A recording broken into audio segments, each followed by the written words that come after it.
welcome along and welcome to my farm. My name is Eddie and this is Fairview Farm. It is located on Fairhead on the northern Irish coast, and it is one of the most beautiful places in the world. I absolutely love being up here. Down in the valley you can see Loch na Craig Crannog, which is located here on Fairhead. It's a beautiful Northern Irish loch, absolutely gorgeous. There is another one located a little bit further over in the tree lines over there, but we'll get to that at some point, I think. I want to, well, this is the first of hopefully many vlogs from my farm, and I want to give you a good overview today of the farm, of the equipment that we have. We need to feed our cows. Our cows are in need of some feed, so we're going to go and do that today as well. I took over the farm from my father a couple of years ago. He retired. We've had this, I think I'm fourth generation here. So my great grandfather originally came up here and set up this farm. And you can tell a little bit with some of the equipment that we have hanging around here. We got a David Brown 1210. I'm fairly sure that this tractor has been here certainly since my grandfather was farming the farm. It's been here a good 45 years. It's from the 1970s, but it still does us absolutely brilliantly here. And then, of course, from the late 1980s, early 90s, we've got the Ford here, the 7610. This similarly has been here since new. It serves the farm absolutely well, and we haven't really needed anything larger than this. It's got about 97 horsepower, this Ford, and does everything around here that we need it to do. One thing I would like to do over the next few months, I think, is do some modernization of our equipment. Maybe get us a new tractor, see if we can improve things. But for reasons that will become apparent as we go around this yard, you'll see that that's not that good an option at the moment. We've got a little bit of a problem on the farm.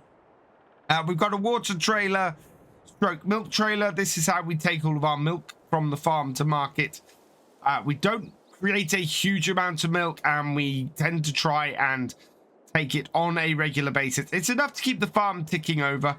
And then we've got a flatbed trailer to get things like bags of seed and other things like fertilizer back to the farm when we need it. Around the corner in this yard here, we have what really earns us the money on the farm. You can see we've got two very large fermenting clamps here, silage clamps here. We take a lot of silage down to the local BGA. That's how we make a lot of our money on here.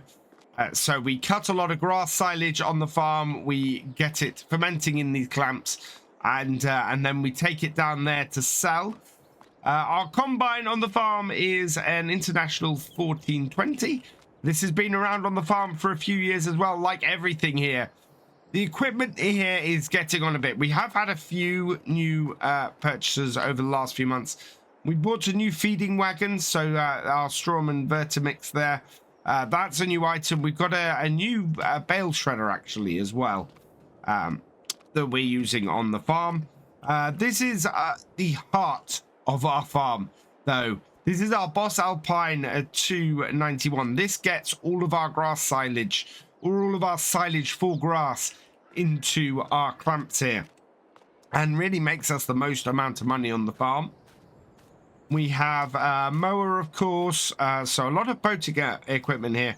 So we've got a mower from them.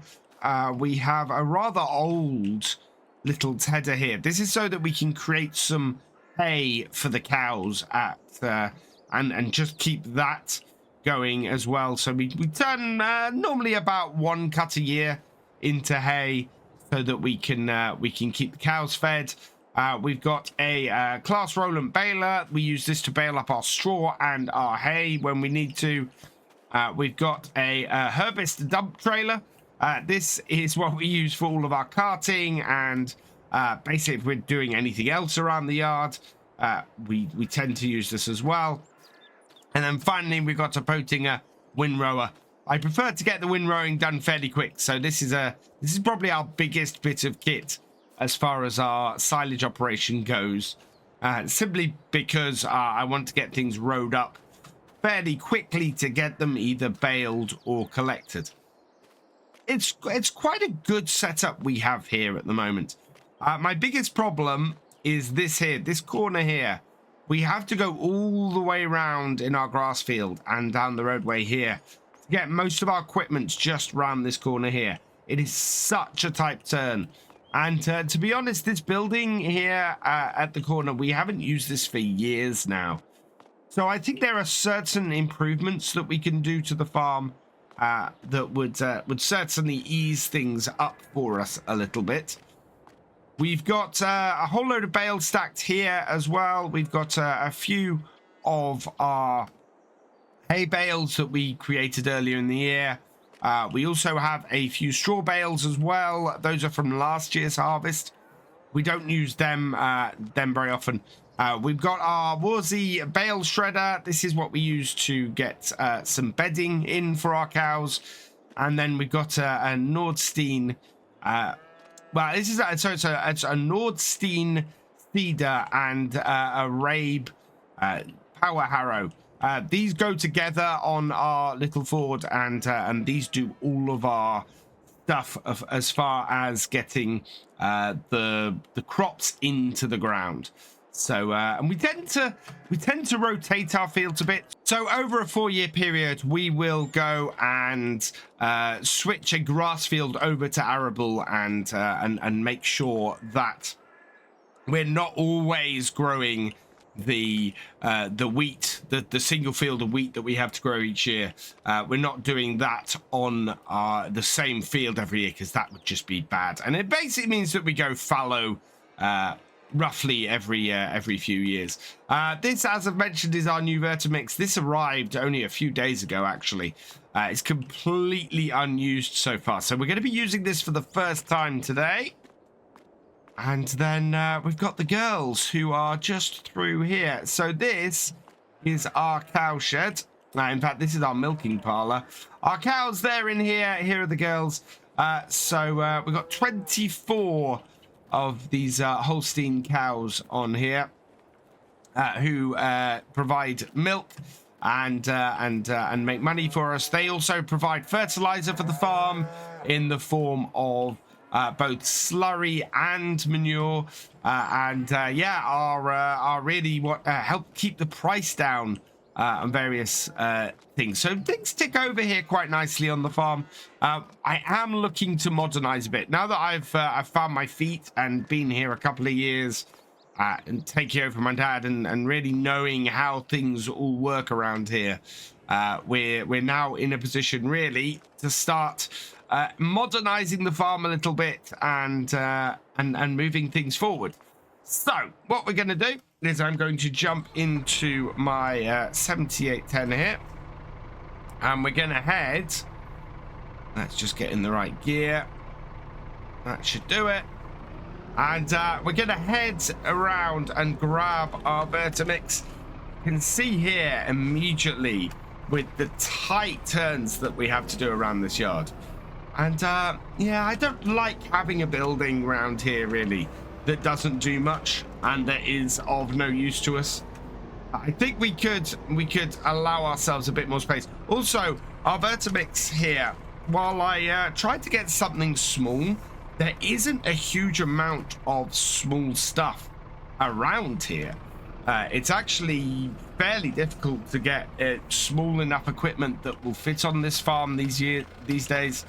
A lot of it actually ends up being for sort of vineyards and things these days. So yeah, getting a tractor that does what I need it to do around here, or equipment that I need to do around here. Lots of places cater for much bigger setups these days, and as a result, we're finding it harder and harder to get things.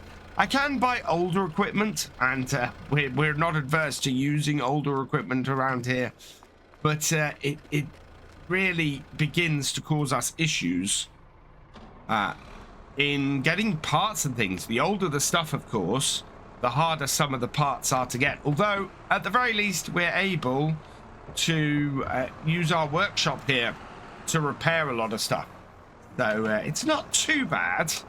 I'm kind of feeling my explanation here is a little bit all over the place.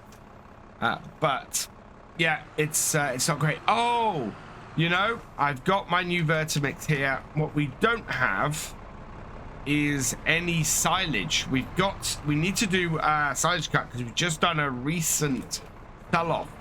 So while I have got my mixer here and I'm showing it off, we don't actually have any silage to put in it at the moment. So I'm going to have to do, in fact, is go and put it away, because what we need is just the hay. At this time of year, it's not too bad for our cows to be just feeding them the hay. They'll handle that fine. We are letting them out on the fields as well and into the pastures so that they can graze a bit too. The tightness of all the maneuvering around this yard though is quite mad. So yeah, I have got my Ford out and completely forgotten while I'm recording this vlog that in fact I don't need this tractor, and all I've done is really create myself another obstacle. Let's open up our door here and we'll get this into the shed like so, and then we can break these bales apart and give them to our cows. All done. Yeah, not a huge amount. I think we're gonna have to put pretty much the remains of our hay bales into the barn today in order to actually give them the amount of feed that they're gonna need going forwards. So yeah, it's been a while since I've considered doing a series like this. This has been in the making for a few years, ever since Dad, since I took over from Dad. The idea of giving people a view into my farm has been a strong one. I've wanted to do it for a while. Finally got the equipment to be able to do it, and give people a view into maybe an older setup farm. I keep seeing a lot of newer farms on in YouTube videos, and I thought somewhere that's still using older equipment and is a little bit older in its setup might be a good place to be. So very interested to see what people think of me being doing this and putting my farm out there. It's always nice to hear from people. Let's drop the second lot of those in. Yeah, I'm going to put all 8 bales of this in there, and then I think what we'll do is we'll get the warzy cooked up and see if we can get some straw into here as well. This is the final 2 bales to put into here, and looks like our cows are fairly well off. So those go into there. And our cows, yeah, looking fairly well fed. This should do them for a little while. So close up their door there. I really would like to have demonstrated this today, but I think it's going to be a little bit longer before I can do that. What I do need to do now is hook up the warzy, and we'll see if we can get some of the straw in and give them some bedding. So this bit of kit has been really useful around here. This is the warzy bale shredder. When we have a limited amount of space, it is something that is able to be easily moved around. We do have to do a little bit of back and forth, and sometimes I do get the supports a bit. So it's got a few scrapes on it at this point. But the great thing about it is that we're able to just disconnect it off the front like this, and it gives us a bale spike when we do it like that, And then this bale spike, we can easily go and grab the bales with. So I'll grab myself a straw bale from in here. Keep things low. Yeah, we've got a problem with this lean-to as well. We're now at a point where our stuff is pretty much taller than the lean-to as well. It gives us a little bit of trouble. All of this maneuvering back and forth all the time. So I think the center part of here, what we're going to be doing is probably trying to demolish and reconfigure that. It's quite a difficult thing because we are in a conservation area here, and what we can and can't do is very restrictive. Let's do this a little bit differently. We will drop that on the floor like that. Yeah, I want to put the bale in sideways because it shreds so much easier. It goes with the roll of the whole thing. Grab that there and up and in. Oh, absolutely beautiful. There we go. Yeah, when things go nicely, that makes me very happy. And then just back into bale shredder like that. We connect everything up. And we get in there. I think my things are a little bit off. Sometimes it can be a little bit difficult because you have to get yourself exactly right. That should just slot into there. Why are we not slotting in? Ah, that's why. Yeah, you see, I can't see the angle of my front loader. So bring it up, it down, and then we'll give it a go. Right, and on. There we are. Yeah, it sometimes takes a little bit of trial and error just to get things where I want them. And then we can head in and, yeah, give the cows some bedding as well. And that should keep them happy for a little while. We've got water already supplied to here. So this shed is fine for getting their water needs sorted. It's just the rest of the needs here. And, yeah, this just fits in here. So here we go. And turn it on.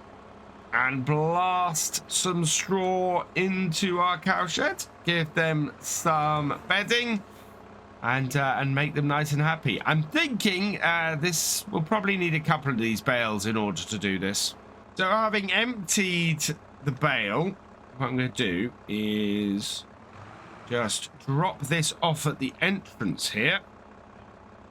And then what we'll be able to do after that is very quickly load up, drive in, and get the rest in. But yes, we're gonna need to give our cows all of these bales in order for them to be fully happy, or kept fully happy, for a little while.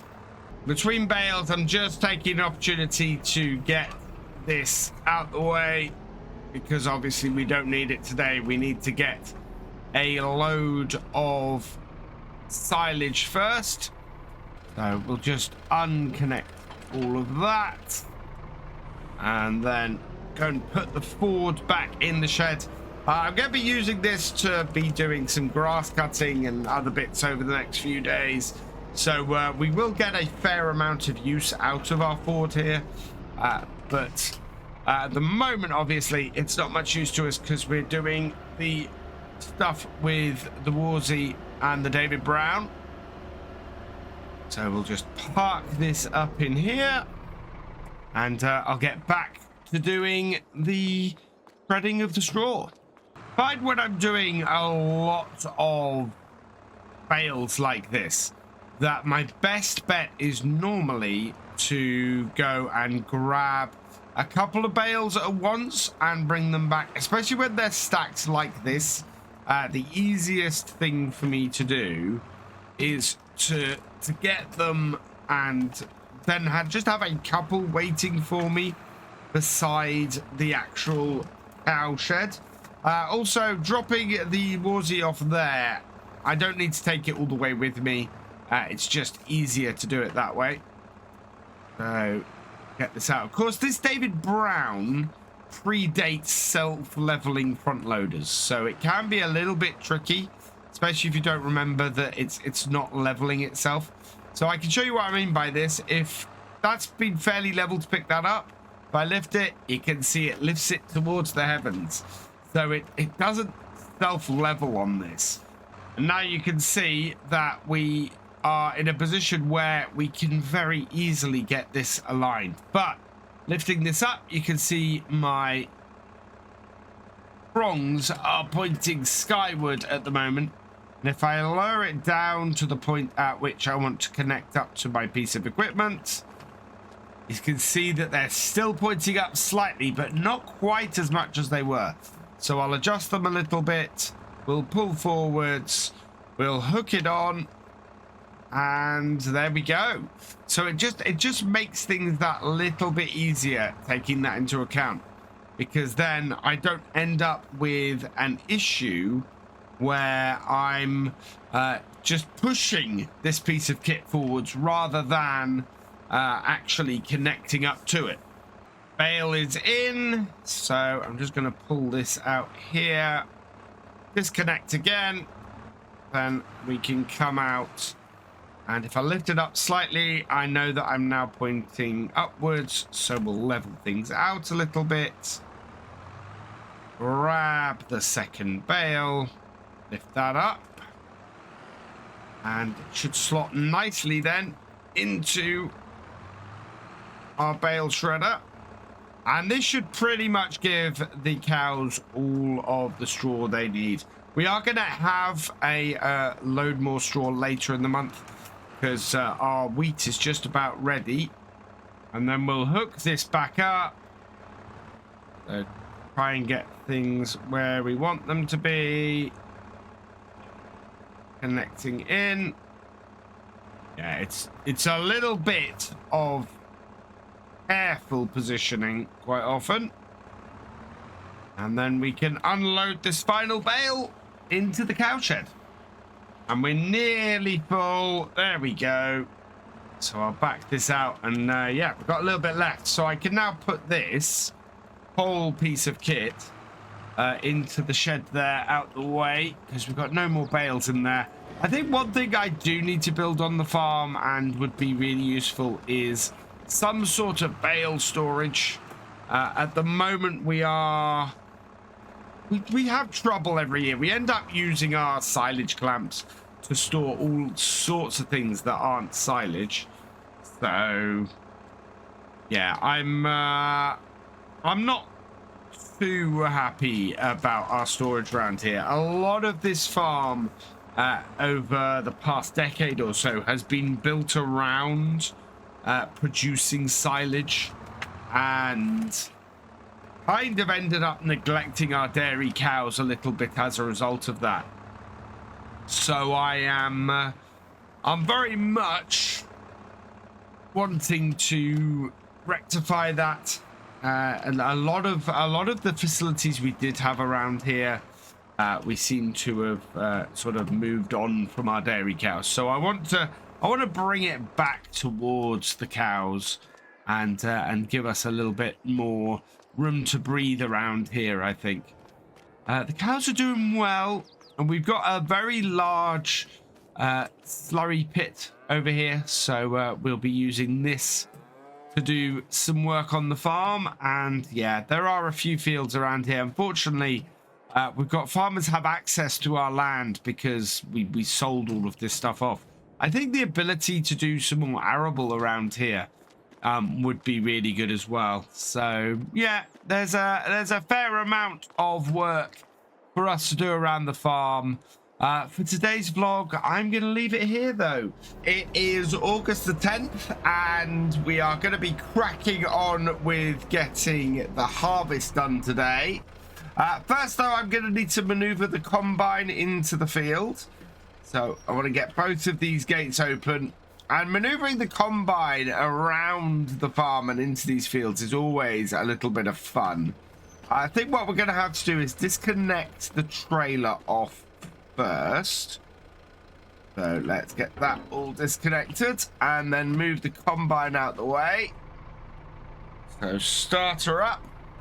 I did go through and do a whole load of maintenance on this yesterday. Just make sure that it was actually ready to go and that we were going to be able to do this. We only do one field of grains a year, or one field of wheat a year. And as I was saying in my last vlog, we actually end up rotating the wheat field into one of the grass fields. So I have 3 years or 2 years of grass followed by a year of wheat, and then we direct seed over the top. The only thing we need from the grass fields, the only thing we need from the wheat field, sorry, is the straw. And we bale that all up. All of the actual grain, we go and immediately tip down at one of the local grain factories, one of the local grain mills. It's not too far from us, it's just down the road. Right, we want to get this in that way around, so we're going to lose a little bit of crop to this because I need to get the header into the field in such a way that we can get the combine onto it. We actually have to, with all of these gateways, take the header off the combine to get in and out of the fields. It's slightly annoying, but even these days, the combine is too big, or the header for it is too big. These gateways were all built for a time when the header on the combine was much smaller, and I think in the past my grandfather used to do a lot more arable on this farm than we do now. Admittedly, he had more fields back then. He used to we used to have more fields on the farm here, and one of the things I'd like to do is add a few more fields back in. But yeah, there's no way for us to get in here with this header without driving on some crop. So that's what I'm going to have to do, unfortunately. We always end up losing a little bit of crop getting into these fields. But there's not much I can do about that. So we'll just bring this to about there. I think that should give us a fairly central run in. Yep. And then we can just jump in the combine and get this lined up. Make sure we're going forwards. So the combine itself will just about fit through the gateway. The header is just marginally wider than the gateways. So as a result, we just can't go through these gateways with this header on. Carefully in, line myself up so that we can pick it up. There we go. And then we have to jump out here and connect up the PTO.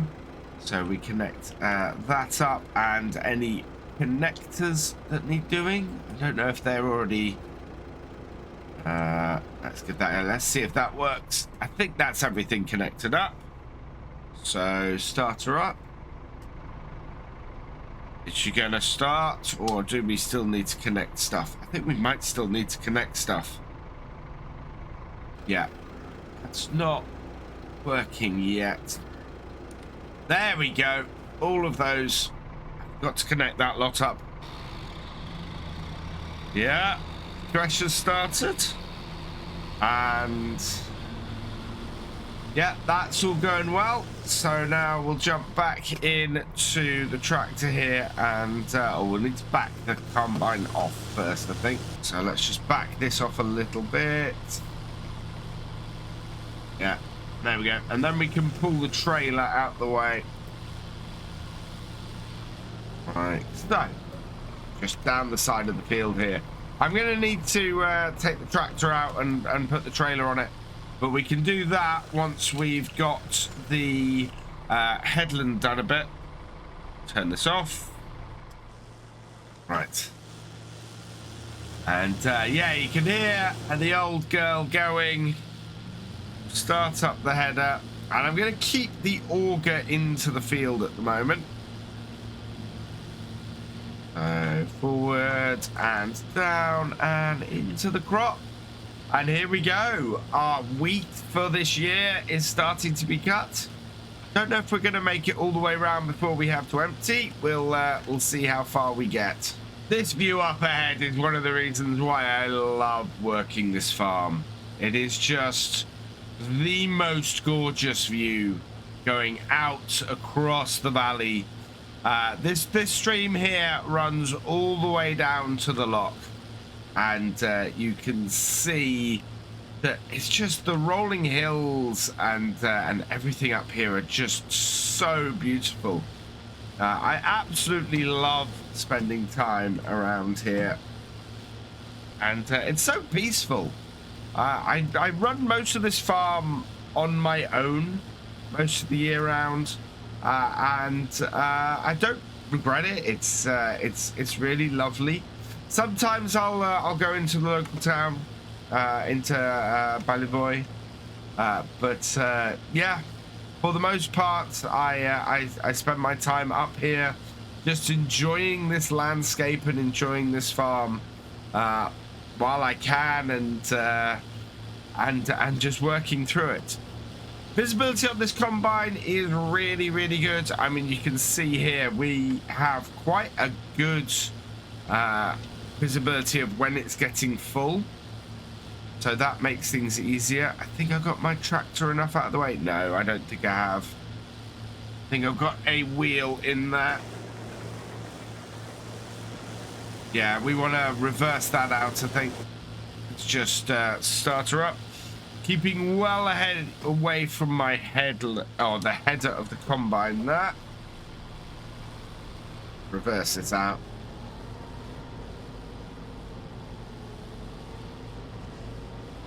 And yeah, we've got a fair amount of straw, not a massive amount, but I think the thing with this is this header is not massive, and I think this combine did come with a larger header. I think there are larger headers you can get for it, or could get for it at the time, but it is one of those things where we don't need a larger header on this farm. We very much would be in a position where that's it's just not needed. We wouldn't be able to get around everything if we did that. Get ourselves into going forwards, and we'll just go and grab the trailer while we're here. I park this down the side, and yeah, we use this purpose trailer for everything around here. It is a very useful piece of kit. It should hold, I think, a couple of tanks from our combine. It's a 16-ton trailer, I think. There we go. And yeah, goes fairly well on the back of this 7610, and allows us to do what we need to around the farm. I do have to wash it out on a fairly regular basis though, because we put such a variety of stuff in this trailer, it's ridiculous. Now that I've got to the end of the field, what I can do is turn around and go the other way. So now that we are not in danger of damaging our auger on the combine, what I want to do is get myself around here. Yeah, not the easiest turnaround to do. Probably should have cut a little bit of the corn or the wheat from the other way to give myself more space to turn around, but I think we're all right. As long as I get the header down while I'm turning, we'll be okay. Yeah, there we go. And then around the field the other way. Our tank is just under half full. So we are doing well. We should make it the whole way around the field again before we need to empty. It looks like we're getting about 10 tons a hectare off here, which is not bad at all. I'm quite happy with that. It's not as high as it could be, but as I said, we're doing this more for the straw than we are for the actual wheat. The wheat is actually, to us here, is a little bit inconsequential. As long as we can make a little bit off it. Right, yeah, bring this up here, and then we'll get the auger out and get that going. And if I can empty the combine at this point in the field each round, we should be all right. Although I'm only going to take one more headland. We'll take 3 headlands off here. That should give me enough space to turn. So have a look. Oh, you know what? This needs to come back a little bit. Sometimes I have a little bit of issue with depth perception and trying to get things in the right place. But if I can reverse the combine up, then we're good. Right, let's empty this out. And I'm going to lift up my front to do this, because I want to reverse it up a little bit. And as I said, we should be able to fit a couple of loads off this combine in here. We're only doing about 80% full on the combine. Yeah, see, plenty of space left. So, in with my auger, down with front, and away we go. I've decided to actually do a 4th headland. It will give me plenty of space to turn around on here, and I won't be worried about where I'm going to end up. It was really, really tight when we were doing that initial turn, and I wanted to make sure that I'm just going to have enough space to get all the way around, especially when we start doing the cutting, and I'm having to make really tight turns around. It's going to be very nice to have the extra space to turn on. So we'll take a 4th headland on here, and that will give plenty of space for that. August is very much the busiest time for us on the farm. We end up having a wheat harvest every year. We do some winter wheat on here. It can be ready to do at the end of July. This year it was much more the end of August that it was ready. Or sorry, the early August that it was ready, because we're August 10th, so it's not late August by any stretch. And so we've done it at this point. But we also have our second cut of silage that we normally have for the year. We normally do the hay around May time, although we weren't able for various reasons to do our first cut of silage or our spring haymaking this year. So as a result, we are going to be doing both of those in August this year. Right, there we go. That's another head done. And how are we looking for? I think I might get away with a cut-in. So we'll cut in. We're going to go across the slope. So we'll cut in about here-ish, should do it. Okay, and down. Yeah, you get an eye for these things after a few years. And we should be able to make it the whole way across here. It does mean I'm probably going to have to run back and grab the tractor. But that's not the end of the world. A nice hillside combine. I've seen a few Fiat Agris and things are used around here that are great for doing a hillside cut. That you get a nice level combine the whole time.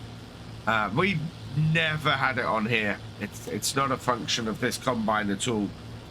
Would work well for us, but to be perfectly honest, This little international has served us very well for the last few years.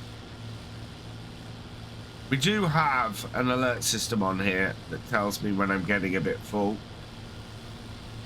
But I think we're going to make it to the end of the row without... Yeah, there we go. I think that is our 80% belt. So we'll get the auger out. And there it comes. And we'll get ourselves into the next row. And then we'll go and grab our tractor and trailer and empty it. And I can show you guys where we take it to tip. So with the trailer underneath, we'll empty this out. And get it going. Yeah, there we are. Try not to run into the crop. See if we can get a nice even amount. I'm wondering actually if we can get a third load into here. This trailer looks like it might take quite a bit more, to be honest. Don't know actually. I think we're pretty good. In fact, no, I think we can probably leave that and get some more in. So I'll turn the tractor off. We'll leave it here, and I'm going to go and get one more load off this field. That actually, I think, is a result of us doing the going up to 80% full. So we're leaving sort of 20% available each time. When we hit the end of this cut-in, I think that will probably be a good time for us to empty the trailer and go and take it down to the sell place. Our yield on here has actually been much lower than I expected. I think we're somewhere around 60 to 70% of the yield we could get off this field. I think we're going to have to work a bit harder this year in order to actually get a better yield of the next field that we have. 3 off each side. We want to empty the rest of this out.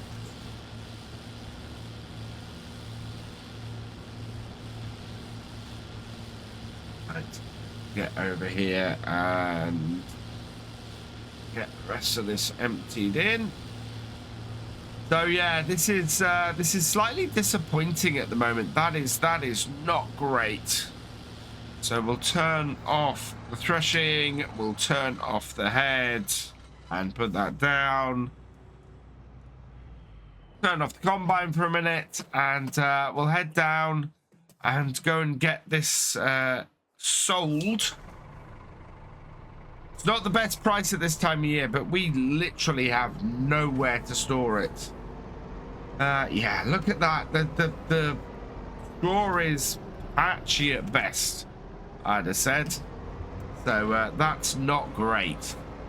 We don't tend to take the produce from our farm very far at all, to be honest. In fact, it's just round the corner here from the farm at this building. This is Coastal Stores, and most of this is automated, to be honest.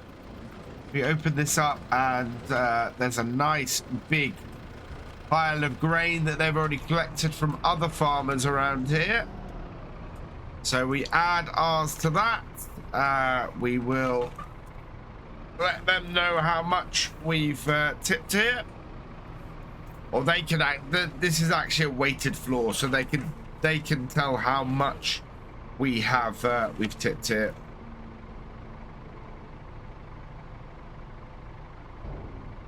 So tip this up, and they know how much we've added, what type it is and everything, and they will pay us, and then we go from there, like so.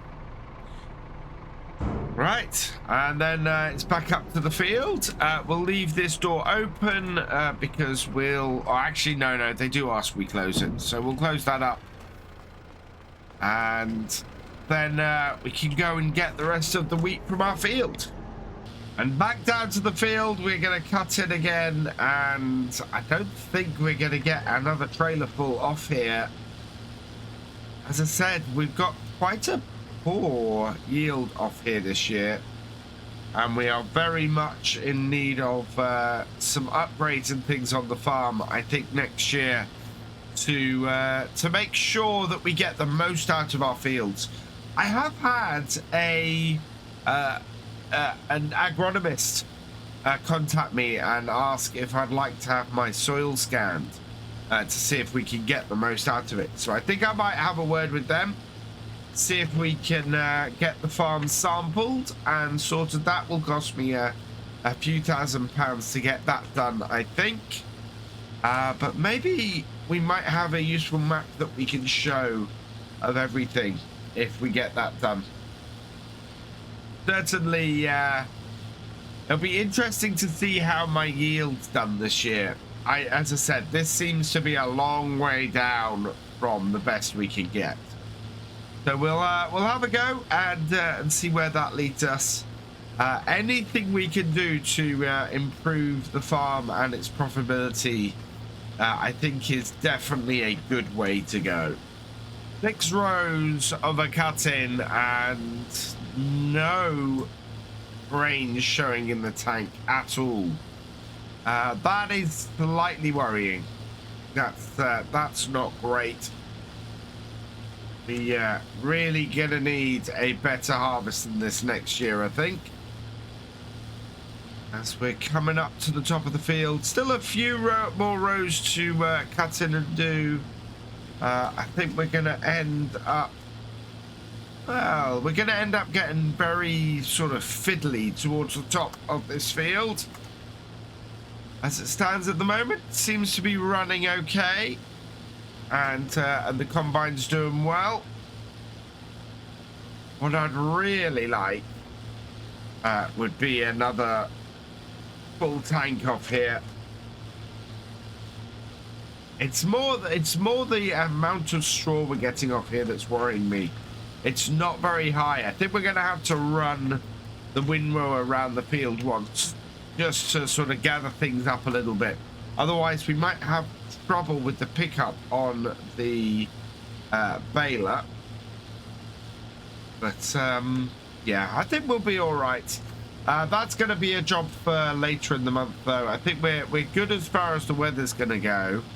But I want to get some silage got and done, because otherwise we're going to get behind. So I think we're going to be doing some mowing and some tedding next time. And I'll do some of that in the next vlog. We've got 3 fields to get cut. And as I said, we'll ted one of those as well. Start getting that drying, because we need to leave it a while to dry up. And then we can just go around the whole farm and get everything windrowed up. And then baled. Well, no. And then the forage wagon round for the grass. And then the straw and the hay baled. It has got really fiddly at the top end of this field. We're trying to get the last few rows in. We are just over half a tank. So yeah, we're beginning to see some of the grain in the tank behind me here, but that is a long way from being full. I think we can probably double the amount of yield that we've got on this field. I think we could have done much better than that on here this year, and next year it will very much be looking to improve on this. You can see this isn't a hill combine. It does struggle with these slopes a little bit. There we go, that little bit there, and then just one last bit around here to clear things up, and we can go and empty, and then that will be the harvest done. Not bad. Yeah, could have gone better, a little bit disappointing, but in general, it could have also been much worse. Always look on the bright side, I say. You kind of need to, especially with this life. Otherwise, you can end up getting in the doldrums. Let's get this emptied. So we'll turn off the thresher, empty her out, and yeah, that will do. We'll get that sent. What I can do is I can leave the combine here for a while. So we can just shut everything down. That's empty. So auger back in.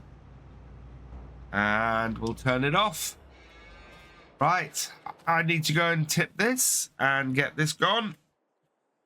Maybe it's worth looking into getting some chickens on the farm. The eggs might be a nice little extra income.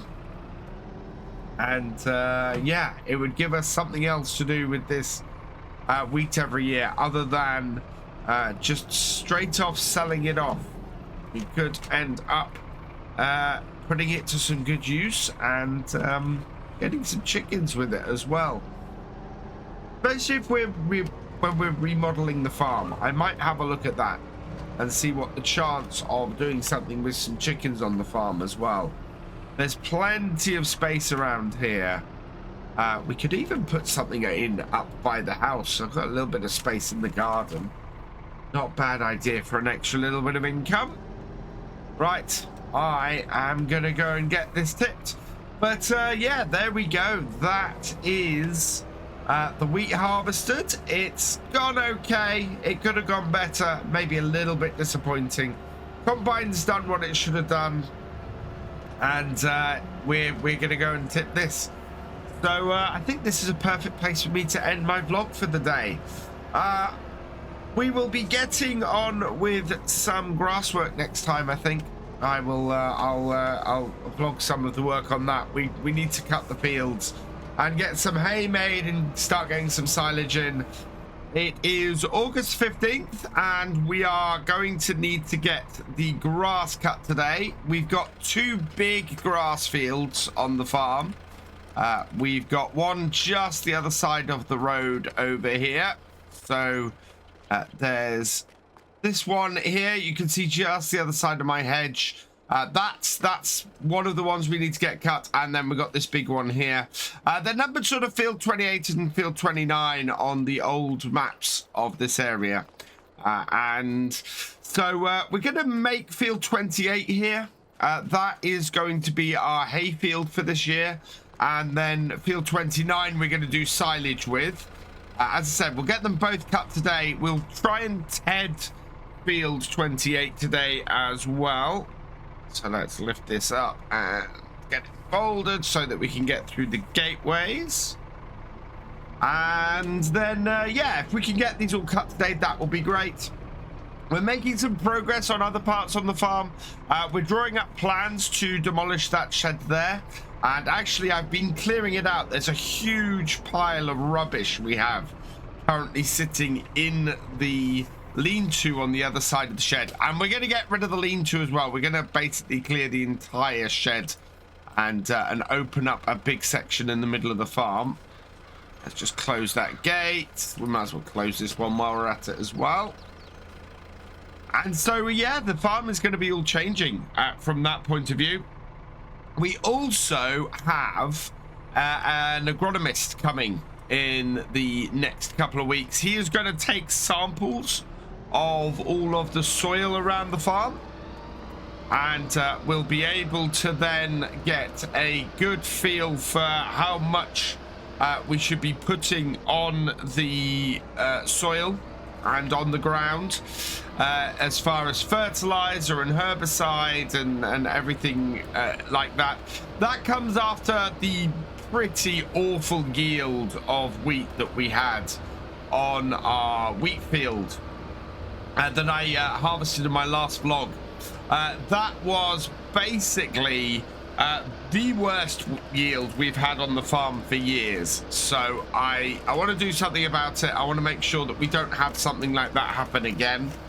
And so yeah, we're going to use a little bit of modern technology, get someone to come in, take soil samples, get all of the fields sampled and everything. We have a rough idea of what kind of soils we have here, but this will help pinpoint the various parts of the field and make it easy for us to get the right seed levels and the right levels of fertilizer and everything on the fields as well. When I'm cutting grass like this, what I'll normally do is take 3 headlands off. That should give me enough space to turn around in the actual field, and then we'll do, like with the harvester, we'll do cut-ins, and we'll try and cut in across the slope so that we are making things as easy as possible for ourselves as we go across.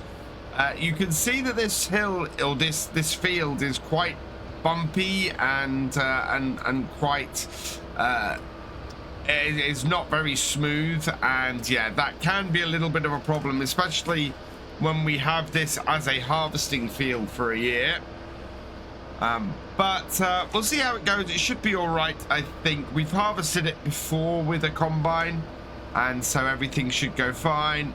And then our 3 rows brings us up to here for this. What I'm going to do, though, is we will just even things up a little bit and bring this in line. So that means that the extra bit that we've got hanging out here doesn't cause us too much trouble.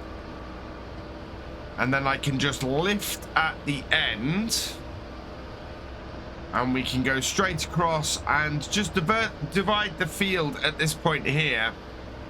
So it then makes it easier for us as we continue on across this field. And as you can see, for the most part, we're going across the hill. We're going a bit downhill at the moment, but then this field is one of those awkward ones where it slopes up to one corner. So it's a little bit more difficult to go across the slope all the time without ending up with a very fiddly setup. But we should be all right, I think, in so far as getting this done. This tractor has plenty of power for this mower, and we're not looking at having... well, we've never previously had any issues with this at all. So you can see it does slow down a little bit uphill, but it's still going, and we're still able to keep cutting without too much problem. The grass is looking a little bit dry underneath all this, which isn't too bad. I mean, we need dry grass in order to actually make hay easily, and thankfully this means the tedding won't be too difficult and won't take too long to dry things out. The place we need to be careful, of course, is the grass that we are actually going to be turning into silage on the other field. If that field is as dry as this one, we're going to have to be a little bit careful and probably get that windrow up pretty quickly to get it collected with the forage wagon. In fact, we might be able to go round the field without windrowing it up. I normally like to, but if we disturb it too much and then leave it, we're going to end up basically having the same effect as tedding it. So I want to make sure that we don't have that issue. Right, we'll head down the bottom here, and we're going to cut into the bigger chunk of grass. Make sure we're heading roughly the same direction. Yep. So here. And down. That should, I think, be roughly where I want to be. Yeah, that's looking pretty good. We're pretty straight, so I think we're good to go. And now you can see we're properly getting into being across the slope of this field. And that should make things a lot easier for us cutting through the rest of this. One of the ways I like to line myself up on the farm is I pick certain objects or certain landmarks. In this case, I've picked the tree on the next field over and just headed straight for that. That helps me keep a nice straight cut when I'm moving about and doing a cut in to cut across. And as you can see, we've got a nice straight cut across the field. I'd forgotten how bumpy this grass field actually is. I'm not sure we're going to be able to get a combine around this next year. I might look at doing something different as a result. I think we might look at maybe rotating our crops a bit on our single arable field, and maybe trying to expand the farm into further arable fields going forwards. It would make sense to me to do things that way. That way we will be able to diversify a little bit into some other crops. Maybe we'll get a grain store at some point as well, and start being able to store a bit of crop, especially if we're going to go into chickens, which seems to be the thing that a lot of the commentators on these vlogs would like to see, is us go into chickens a bit. So I'm very much looking at where we can do some chickens on the farm. A lot of suggestions to just have them kicking around the farmyard, but I'm not too sure about that. I have a worry that they'd get under the tractor and get in the way. So we might see if we can find a nice little area somewhere off to the side that we can put a chicken run in. Possibly even at the top of this field might be a good place. There's a couple of other places as well. Look at the bump there. I think the combine would have a huge trouble with that. Things always get a little bit fiddly towards the bottom end of the field. We can see we've got a sort of a small triangular area down here now, and I'm just going to clean that up before I go and cut the remaining couple of rows. It just saves me traveling all the way back up the field to then drive most of the way back down here to cut a little bit, and just makes sense from a fuel efficiency point of view. We're doing a lot less traveling back and forth that way. And that gets the last of that. So now I can come up here and get the last of this. And get that cut. And that'll be this field finished. Now, I'm very tempted actually to go and grab the tedder. We can then get this field drying and sorted, and then while this is drying, we can go and cut the second field and get that windrow up ready for turning to silage. So yeah, I want to leave, considering the weather we've got at the moment, I want to leave the second field until I can cut and swath it in one day, I think. And I'm not going to hit that today if I'm going to be doing tedding on here as well. So we'll get the rest of this cut, and then we'll go and grab the tedder, I think, and get this all tedded up into well, and start it drying to hay. It's going to take a week or so. Certainly in this weather, it'll take a week or so. It can take up to a couple of weeks for it to dry enough for us to row up and bale. But yeah, I think we're good here at the moment. So let's take this back up the yard and go and grab our little tedder so that we can start tedding all these rows up. I think this tedder has been on the farm since the 1960s. I'm pretty sure it predates the David Brown to be our oldest piece of equipment on here. Everything else has been upgraded, and that tedder has just sat here forever. So let's disconnect everything off. And then I can just reposition my tractor, back it up, and redo that. Yeah, everything on here, it varies. There's a good sort of 60 to 70 years between the oldest pieces of equipment on this farm and the newest. You can see doesn't even have a protector for the PTO shaft. You can see on here that we've got a protector on there for that.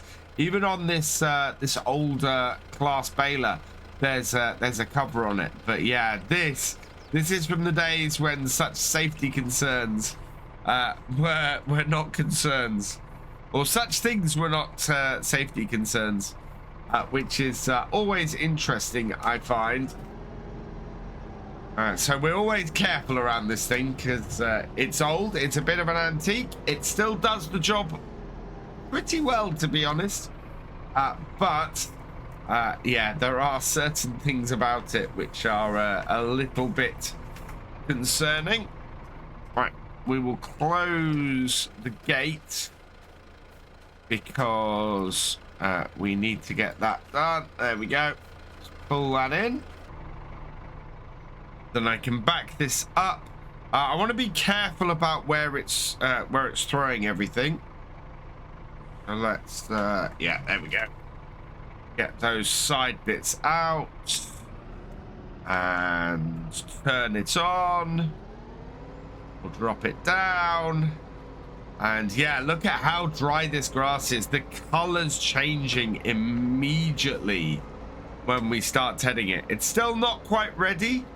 But yeah, it isn't going to take too long for this grass to dry out and for us to have some hay from it. I touched on it a little bit in my last vlog, but you know, it's a lot of my time, in fact most of my life is spent up here driving around tractor on these fields alone. It is just me on this farm. I don't have any help or any hired hands or anything. I get up and I deal with the cows and I come out on the fields and I work the fields like this. And yeah, it can be a little bit of a lonely life, and part of the reason why I'm making these vlogs is to engage with the wider world. I think it's quite nice to see your comments on the vlogs. I love to see your inputs on my farm, so thank you so much for that. Keep those comments coming.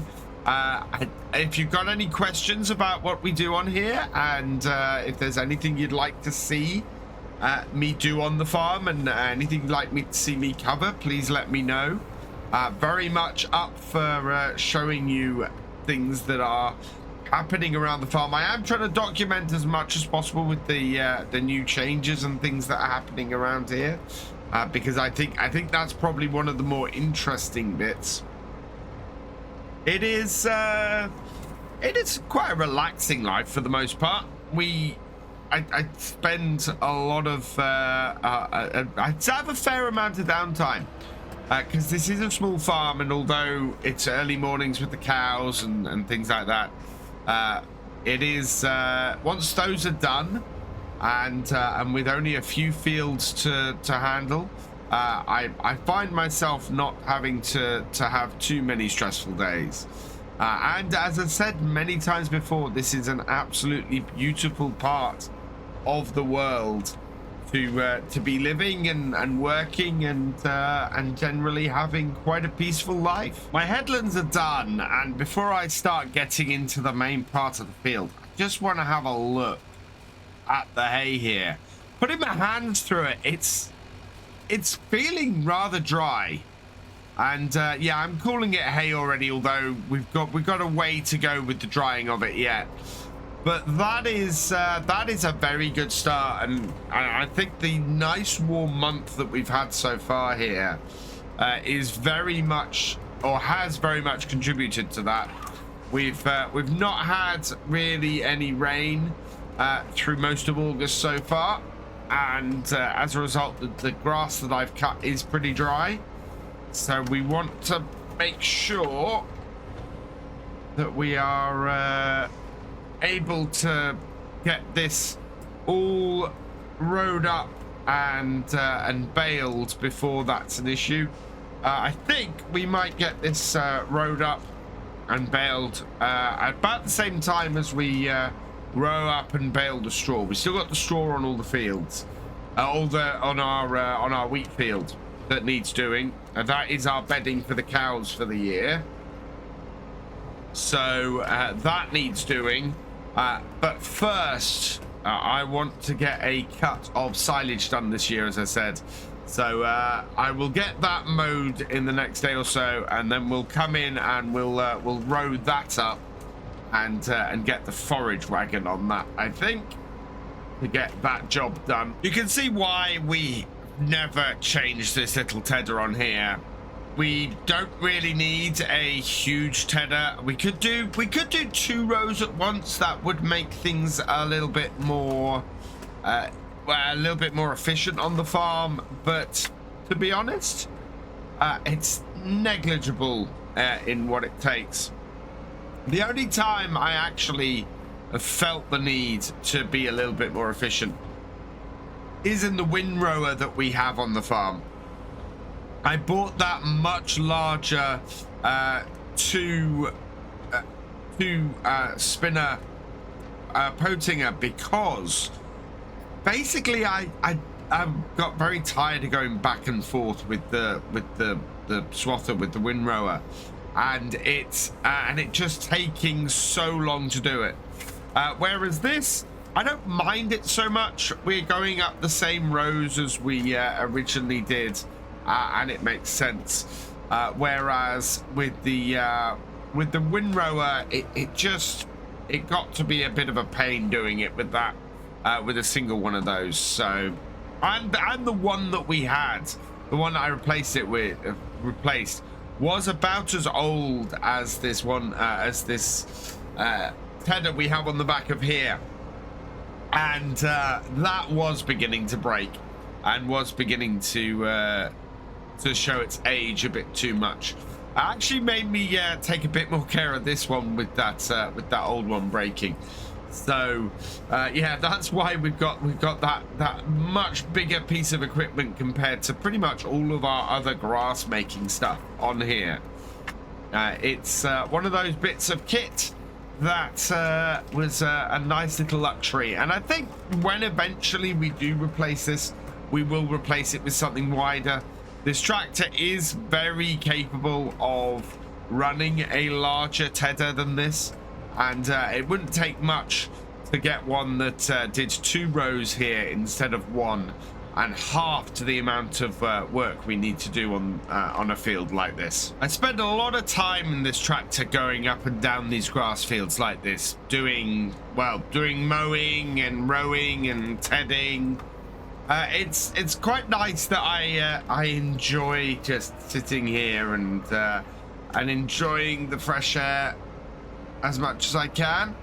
If I'm feeling really nostalgic for the fresh air and and an old tractor, I'll take out the David Brown and do this job with that. I mean, that's one of the beauty of our equipment, is that while this tractor is normally used for most of it, the David Brown can handle most of it as well. It works from that point of view really quite nicely, and it's good to get that David Brown out on a field from time to time, because otherwise it just hangs around the yard dealing with the cows all the time. But 2 tractors on here seems to be all we've ever needed, really. I do consider sometimes, oh, what if I got a slightly more horsepower on here, and we could do some bigger equipment, get things working a bit faster. But as I was saying earlier, we have plenty of downtime. This is quite a relaxing farm we run here, simply because once I've dealt with the cows and I've seen to their needs each day, a lot of it is just waiting around for grass to grow, or waiting for the crops to grow, or applying stuff when we need to on there. This is not a massive farm, and in fact that there is space for us to expand here. if I could get the money together and buy a couple more fields, I think the farm would become even more profitable. It's not a massive amount of land we have, and that does make it a fairly easy place to manage from that point of view. But I'm happy here. It's a good little farm to be living on and working on. It's getting fiddly again. We've got the last 3 rows here, and I'm doing lots of turns into these last couple of bits. So we're just going to finish things off. A nice blanket of drying grass on the field now, which is exactly what we want. And that means that we'll be able to go and get this all rowed up and baled in a little bit. Let's lift that up, and we'll crank that down, and then we can head back up to the farmyard. There are a couple of bits that I want to show you guys before I finish my vlog off today, because yeah, I want to show you what we're doing in the yard and how things are changing. So we'll head up the top here and get this put up here. I've been meaning to buy a pressure washer. That will be actually part of my updates, I think, around here, is we'll get a pressure washer installed. You can see we've got a whole load of stuff around the farm here that needs clearing away. And that's simply because we've been emptying sheds and things and trying to make some space. Right, we will drop this down here so I can drop it off. There we go. And yeah, let's head and park this up in the shed, and then I can show you what we've been doing and how we've been preparing for a few changes around here. So yeah, this shed, we are currently applying for planning permission to get this demolished and replaced. We're going to take this down. We're also going to take this lean-to down. That is just not high enough. We have trouble getting newer equipment, especially things like this Vertimix, into that. So yeah, hope is to take this shed out. You can see we've been clearing it out. We've got a huge amount of rubbish that we found in there. We're going to have to get some skips, I think. Especially when we start demolishing this, we'll have to get some skips to deal with that. So those will probably go in the yard here. In fact, yeah, so I need to clear this stuff out of the way so that we can actually get skips in and have space for that. And yeah, we'll get this all demolished and start getting the yard opened up a little bit. We're going to keep the gate here. We'll probably still have a wall or something along here just to keep things fairly nice from that point of view. But yeah, things are moving. Oh, we're going to close the cowshed door. I seem to have forgotten to do that. We don't want the ladies escaping. They're all fed and happy. So yeah, things are moving forward. It won't be long now, I don't think. For now, though, I'm going to leave this vlog here. It is August the 21st, and I have just finished cutting the home farm field. We're now heading into the little meadow at the top here to get that cut as well. Both of these fields I am looking to turn into silage today, so we're going to be getting the windrower out and getting both of these rowed out. The small meadow here, as its name suggests, is a small meadow sitting at the top of this field up here. It's quite a good little field. This is probably one that I'm thinking of turning into an arable field on the farm, simply because unlike the rest of the fields, it is very very flat, not very bumpy. Well, I say flat insofar as it's not got many bumps to it. So as a result, it's an easier field for me to do that with. The other two fields very much are very hilly and have lots of bumps and sort of undulate a lot, so are quite difficult to convert across. Whereas this would make a good little arable field, so we might get the equipment up here this year and get this converted and give ourselves two nice large grass fields and two fairly decent arable fields as well, and go from there. The mowing has been going quite well on the other field. It worked pretty brilliantly, actually. Whoa, I think I got stuck under my hedge a little bit there. Yeah. Get that back down and this lined up. But yeah, the mowing on the other field has been going quite well. We got that field done fairly easily without too much hassle, and I don't think it's going to take me very long to knock this out.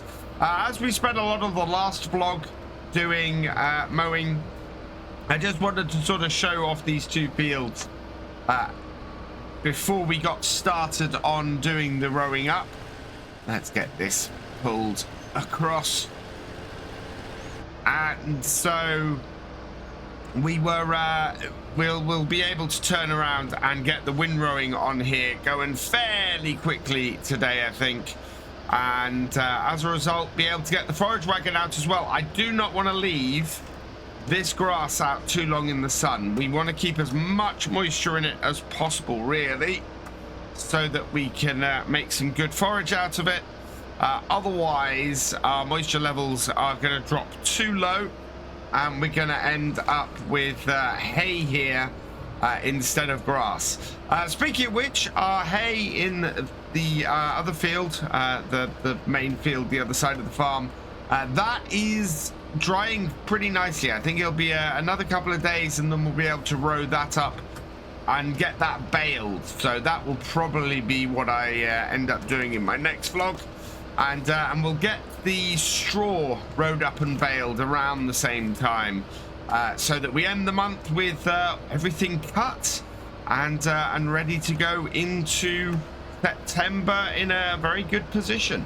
This field is quite a quick one to get done. We just basically go around the ends until we've got nothing left. We do tend to get left with this triangle at the end, which is fairly quick to finish up, and then I can go and get the windrower and get this all finished.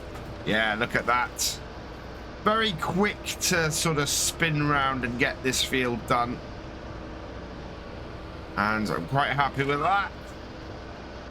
We'll reverse this up and just get that those last couple of little tufts. Because I'm going over this with the windrower, I'm not too worried about it lining everything up. That's worked very nicely though. So turn that off, fold it all up, and we'll head over here. I did have a comment on my last vlog about jumping out of the tractor while the PTO's on. Yes, not the safest thing to do, but as long as I'm going nowhere near here, I should be all right. Opening and closing gates, that should be fine. But you are right, safety wise, I don't want to be going anywhere near that while that PTO is spinning. It is a very, very dangerous thing to be doing, and farm safety absolutely should be a priority.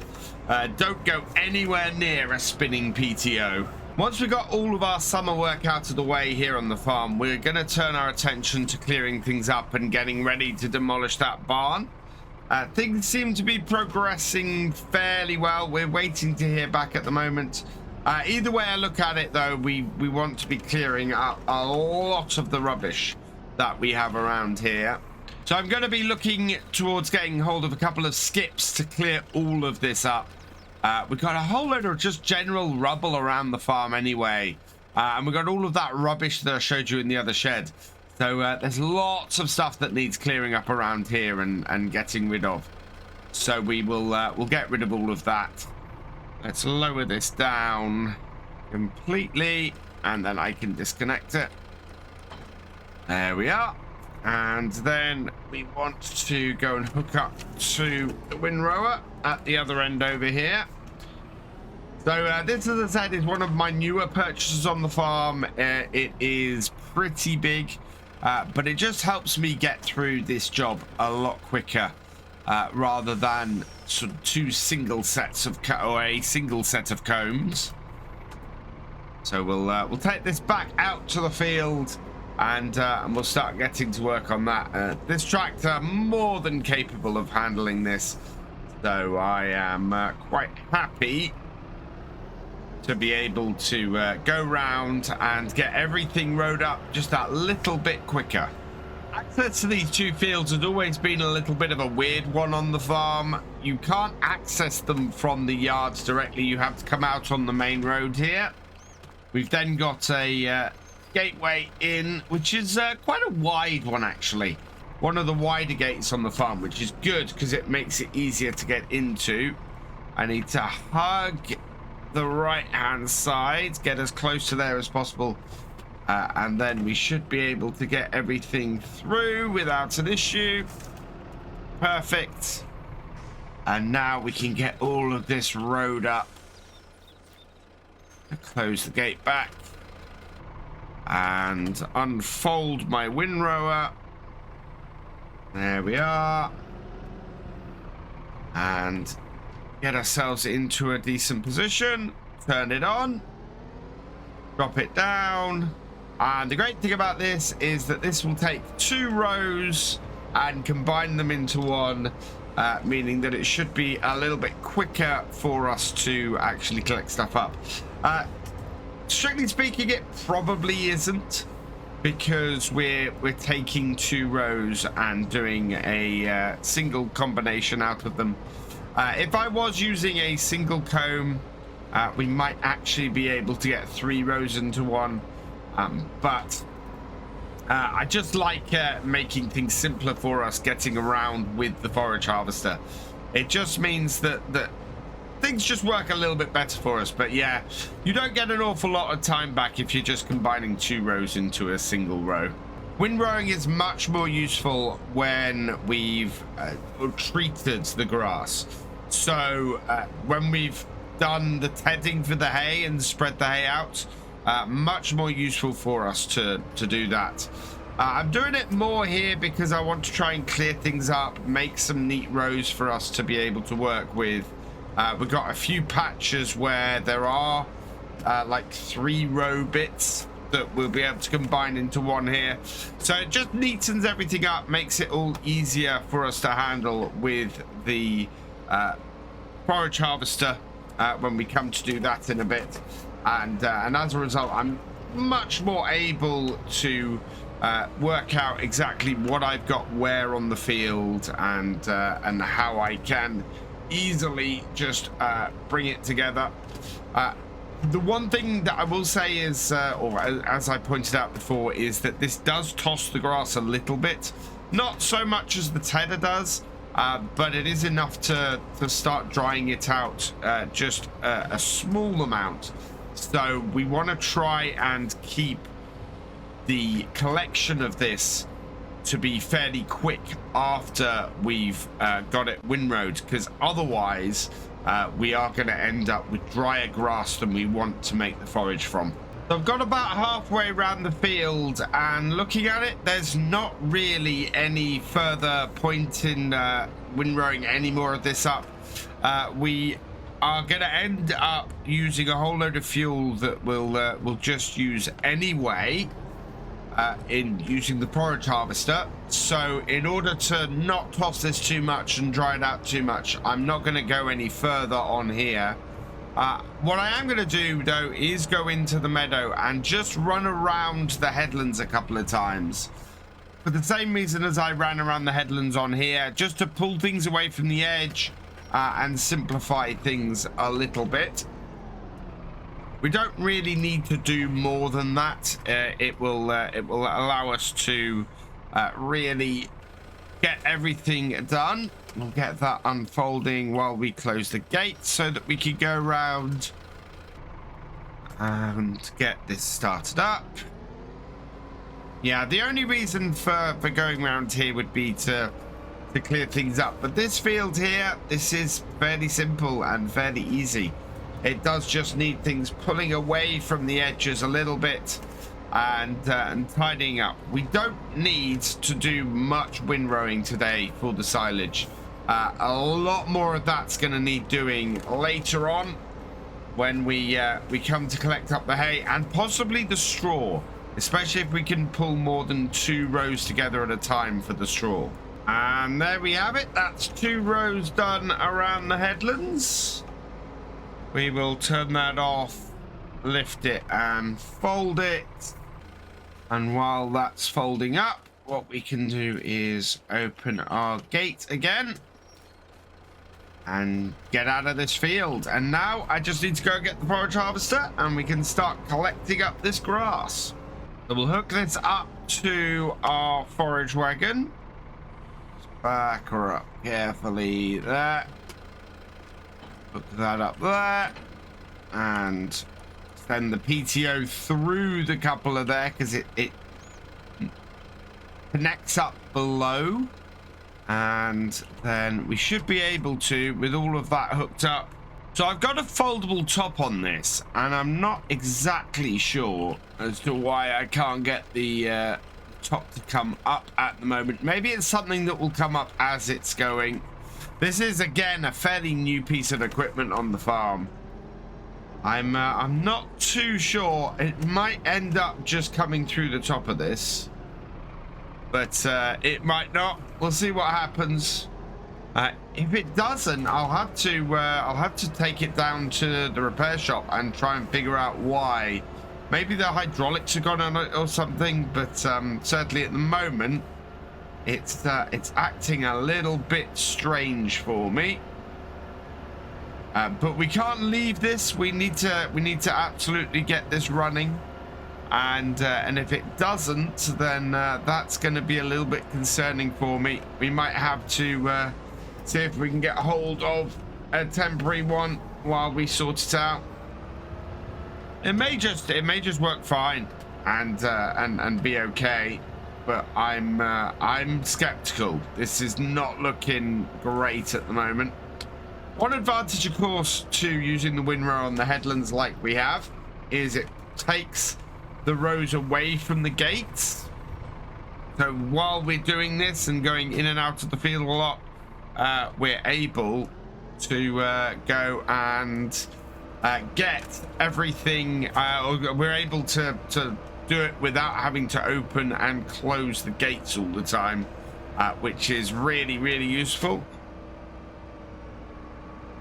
How's that going? Turn off the PTO. Let's have a look at this. Yeah, it's loading in. I just don't know why the top isn't coming up. Maybe considering it's on the spring, there it might come up as we go. We'll have to see what happens. So with the top down, it looks like it forces it to hold less of the grass. So we want to try and open this up. What I'm going to do is I'm going to take this. We'll drop this into the pit so that we can get things going a little bit later. Oh, I'm gonna have to go across my rows. Don't really want to do this. And then we'll take it to the workshop, see if there's a way we can adjust this. I'm guessing this is not something that I can do in cab. Yeah, I'm gonna have to go back to the manual and see why this isn't working as I was expecting. Before we do that, though, I need to get what's in here into the silage clamp. We've got 2 ways of doing that.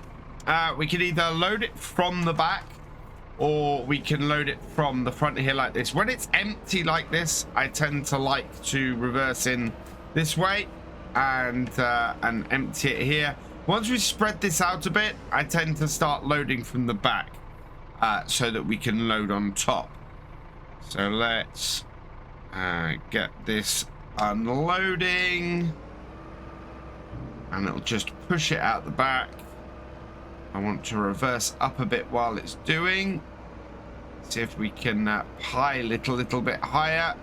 We'll get the David Brown in here later and sort of start spreading this out so that it's able to start being set at a point where it can be compacted and then covered. For now, though, I'm not going to worry too much about that. And what I'm going to do instead is we're just going to back this into here. I'm going to read the workshop manual quickly and see if I can work out what's gone wrong with my trailer. Okay, so I've been working here for a little while, and yeah, I needed to make some adjustments here and get it all folded out and everything. So we've now sorted that, and now that we have it fully extended, it should take a fair amount more of the grass for the silage.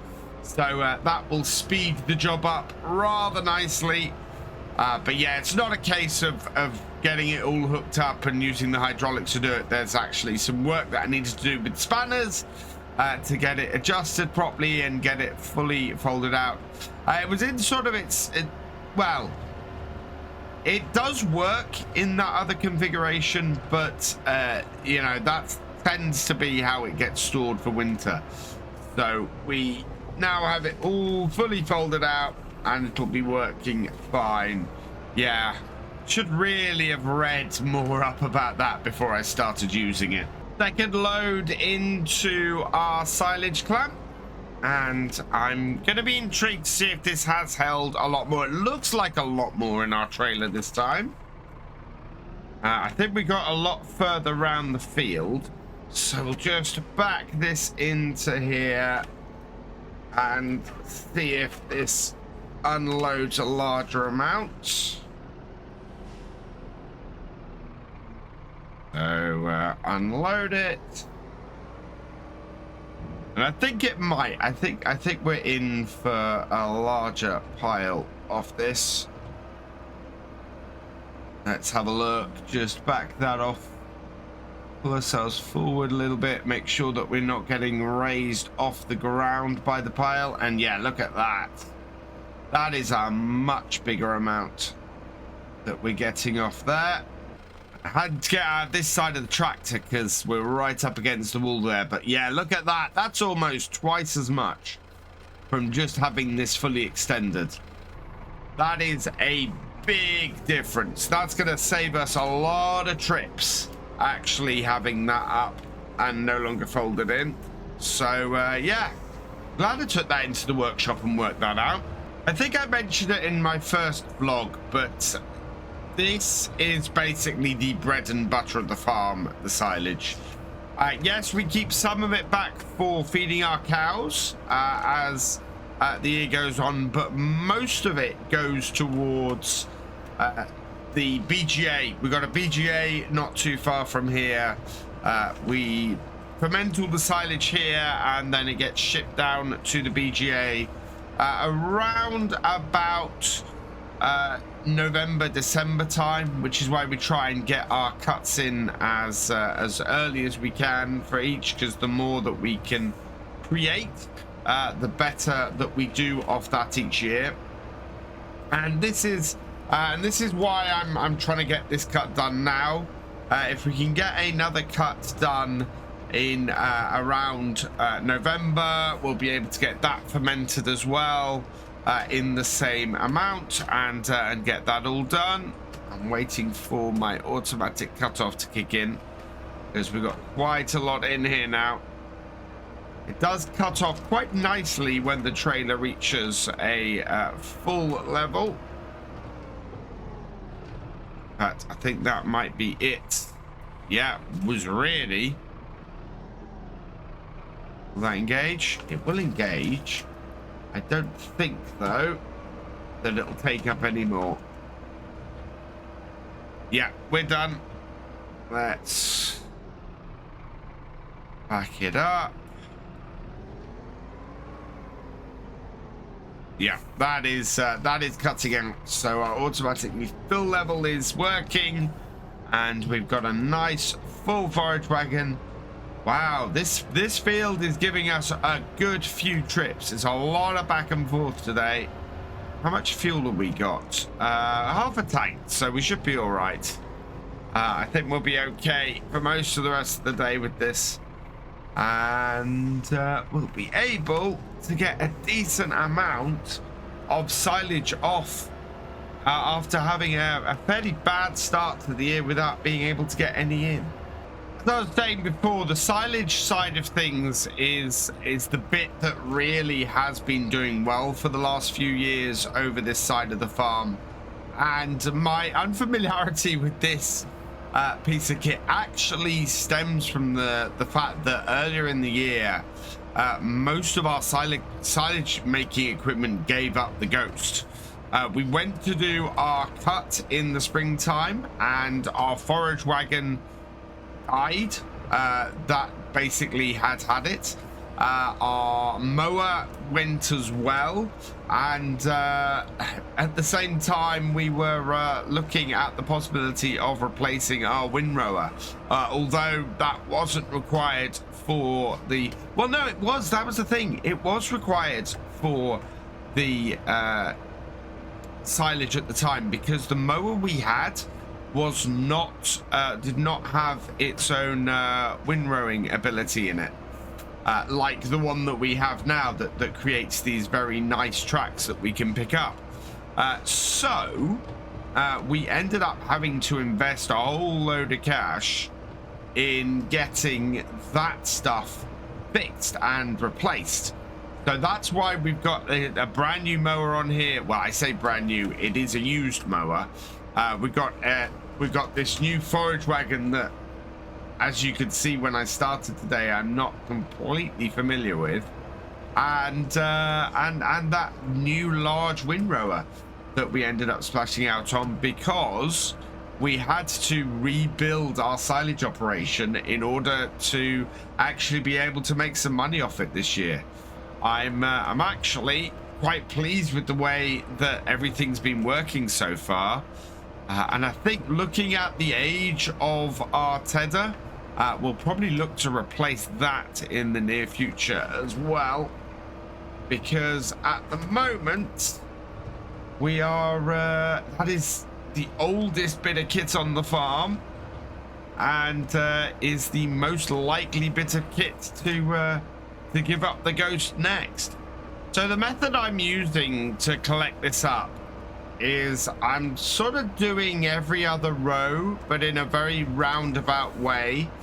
So I take the second row in every time I come back up here, and that leaves a gap that I can then very easily and very quickly turn around in. So if I turn here and we take the second row in from this lot, that then means I've got a very quick and easy turnaround to the row out there, and just means that I'm able to not. It means I'm having to do a lot less maneuvering. I can just keep going and keep turning, and you get to the end of the field like this, and you end up then having a nice easy turn to get that last row, because you've still got that single row gap between things.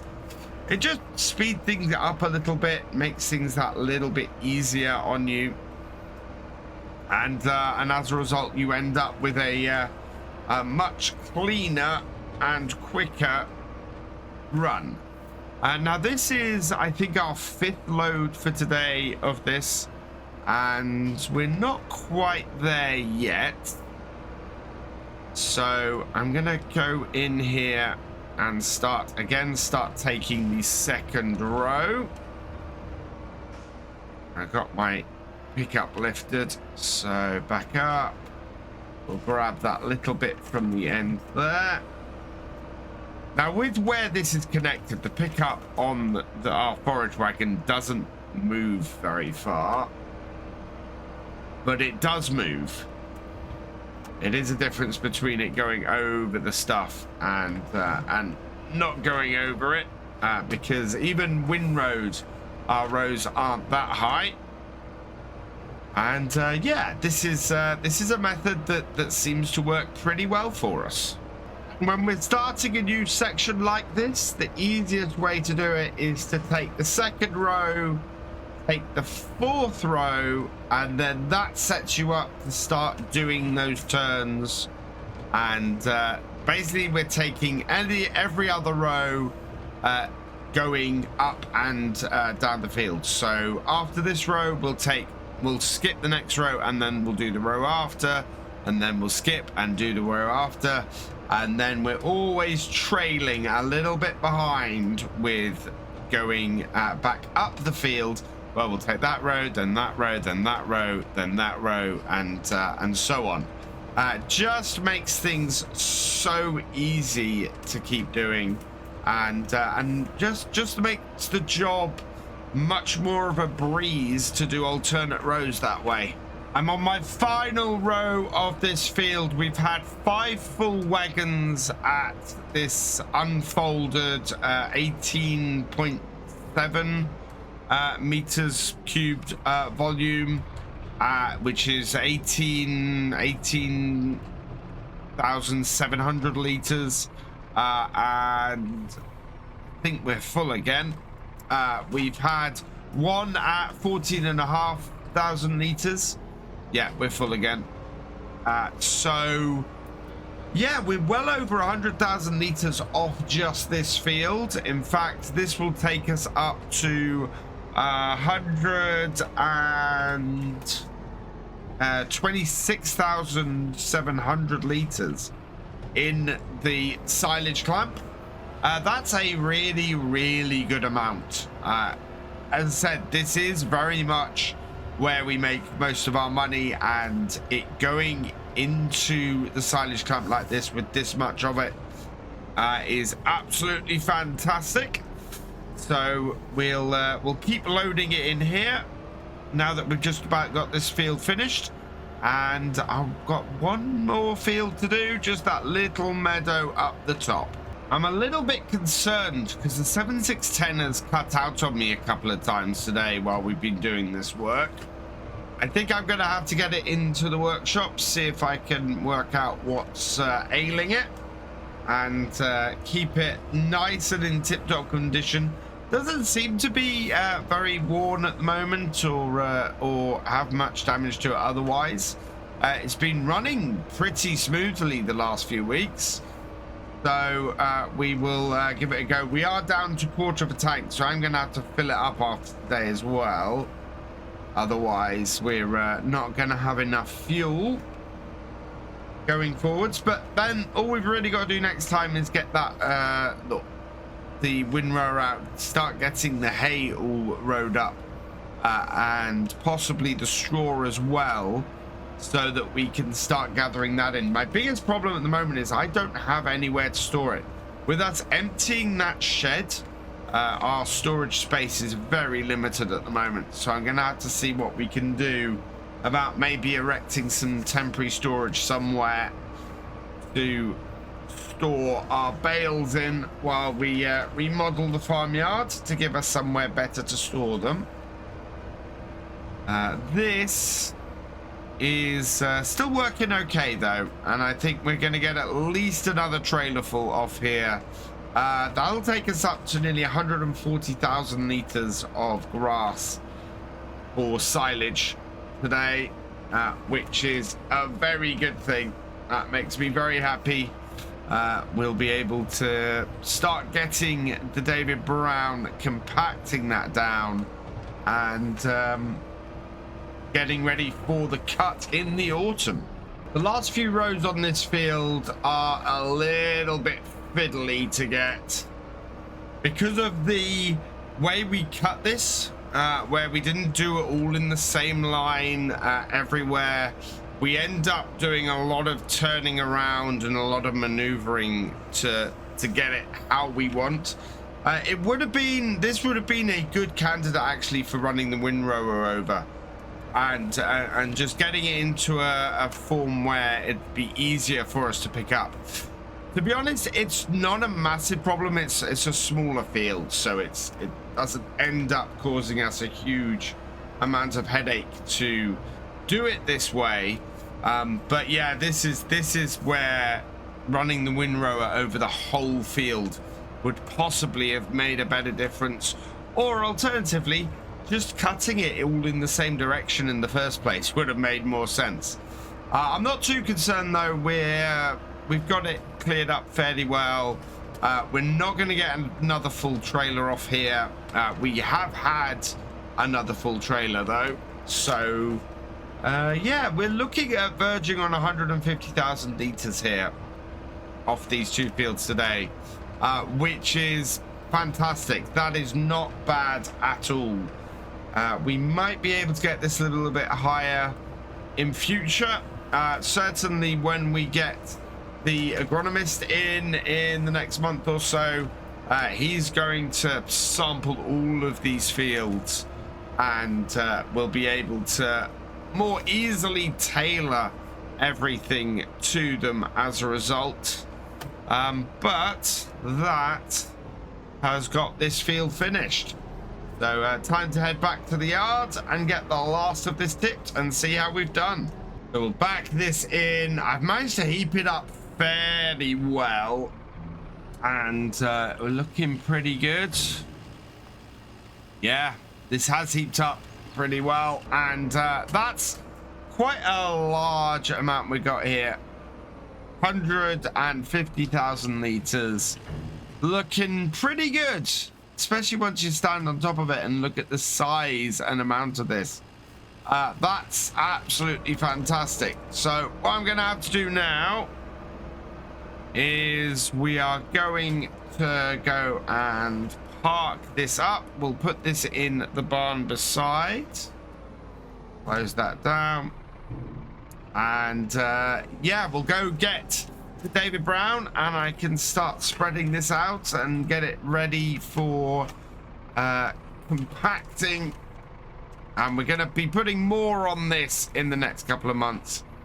We need to fill it a bit more before we go any further, and then yeah, it'll get picked up by the guys from the BGA and they'll take it down there to sell. Connect that all off, and we'll go park this. Actually, I'm going to go and park this by the workshop because I need to do some work on this tractor. Thankfully, the workshop is in the shed, so just pull this over here. We can work on this a bit later, and I'm going to jump in the David Brown, and we will head over and start moving some of this silage about. So yeah, that's where the rest of my day is going to be today. Not going to be overly interesting, I think, so we'll end the vlog here. It is August the 28th, and the grass has finally dried to hay here on the field.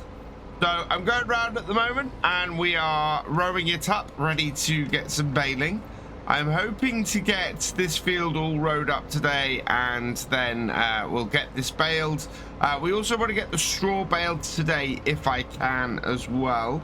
I'd love to have all of this finished and our very busy August finished off ahead of what's turning out to be a fairly busy September as well. We have the builders booked in to come and knock down the shed, and the architect has finished up the plans now that we've actually had a fairly decent run with getting planning permission for what we want to do. So we're getting all of that lined up and ready to go, and so that's going to be happening next month. And we also got the agronomist coming in next month as well.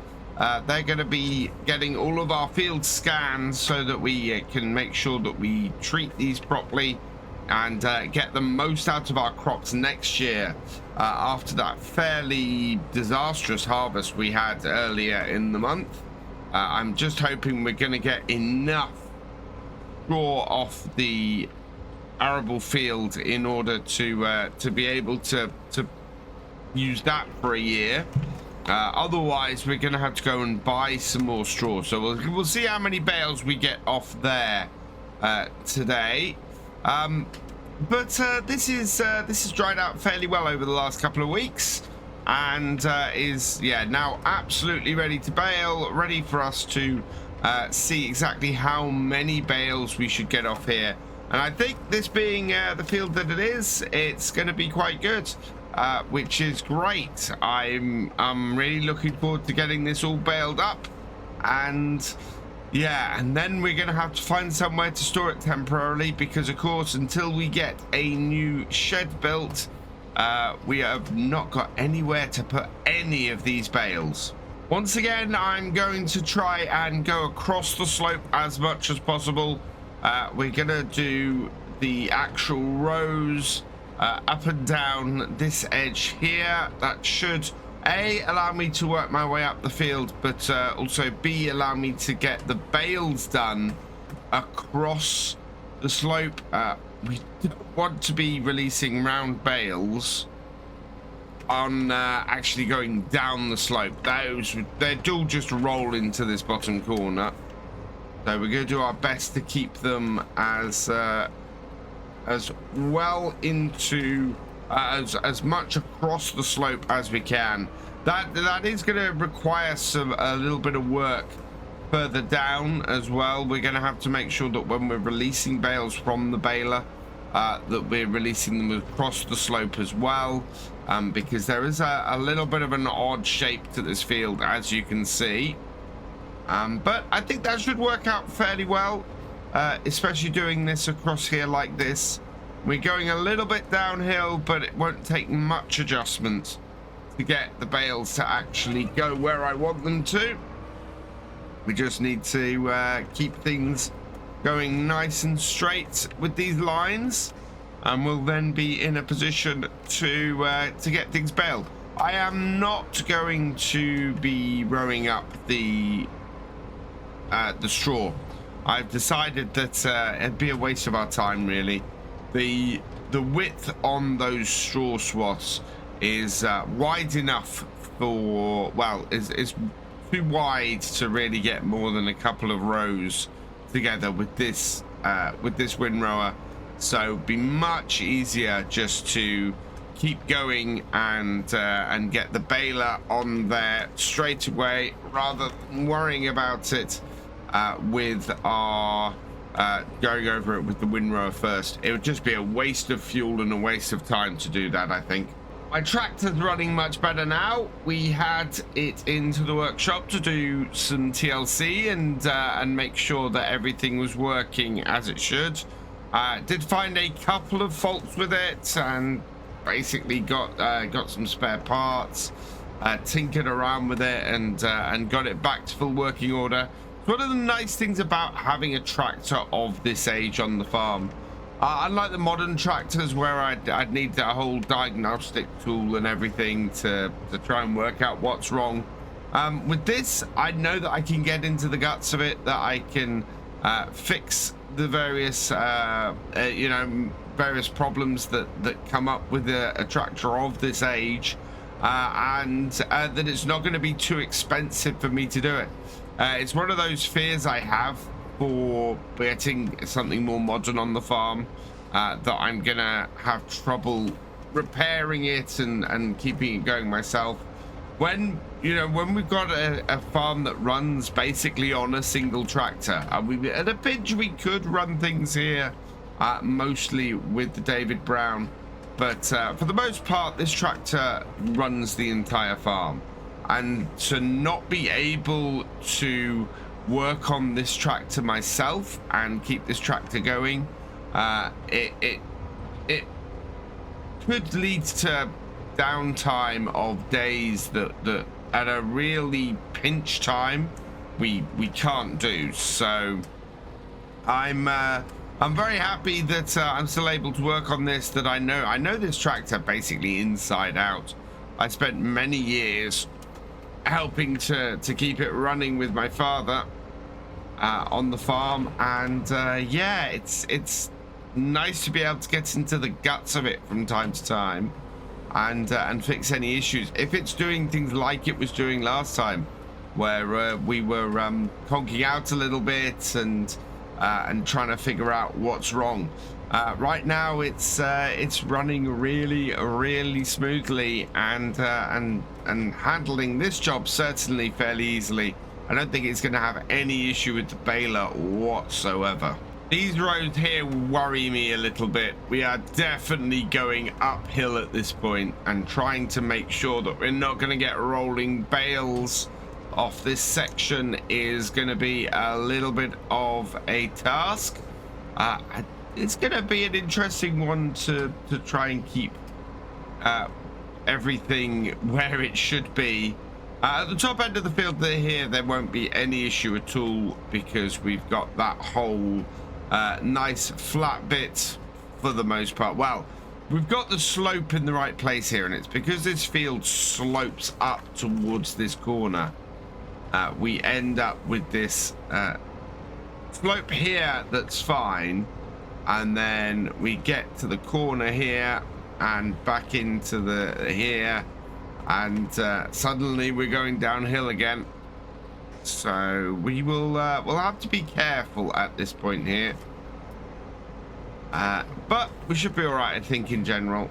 We just need to be careful when we're baling this up and make sure that we turn the baler across the slope when we go to release the bales. Last little bit on the field, and we're just going to have to do a little bit of cleanup towards the top because there's a small patch that's not been included. So lift up at the bottom here, or a little bit further. Yeah, lift up at the bottom here, and then we should be able to head up the top and just include the little patch in. So what I want to do is line things up here, down with the pickup, or down with the windrower, and then we'll go straight down the middle of this to include this little section in. And there we go. Oh, got a little bit of the headland in, but that's not such a bad thing. Turn that all off. You can then get it all folded up. And we'll go park this back in the yard.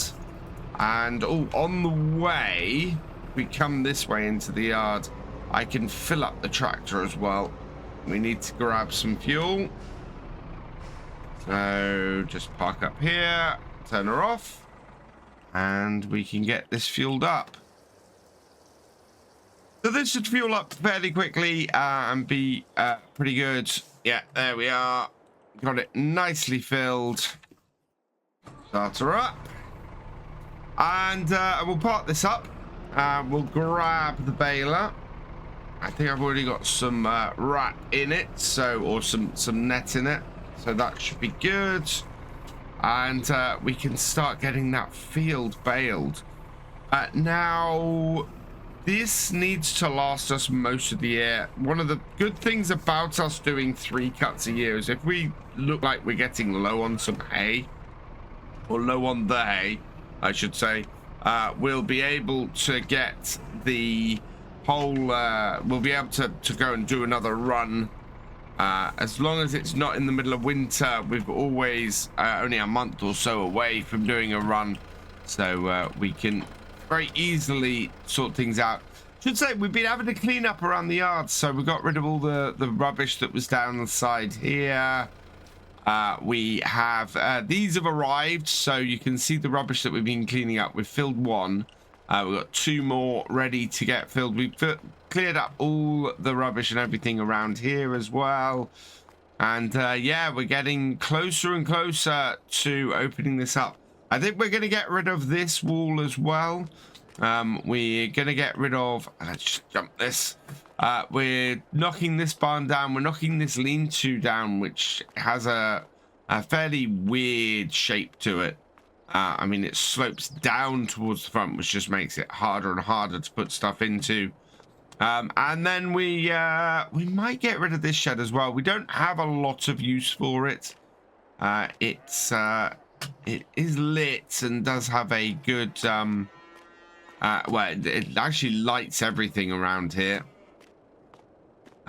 But it's yeah, I'm not sure about this. I think we want to open up everything here, so I think we're probably gonna get rid of this shed, this barn here, all of this wall, and this, open everything up here a bit.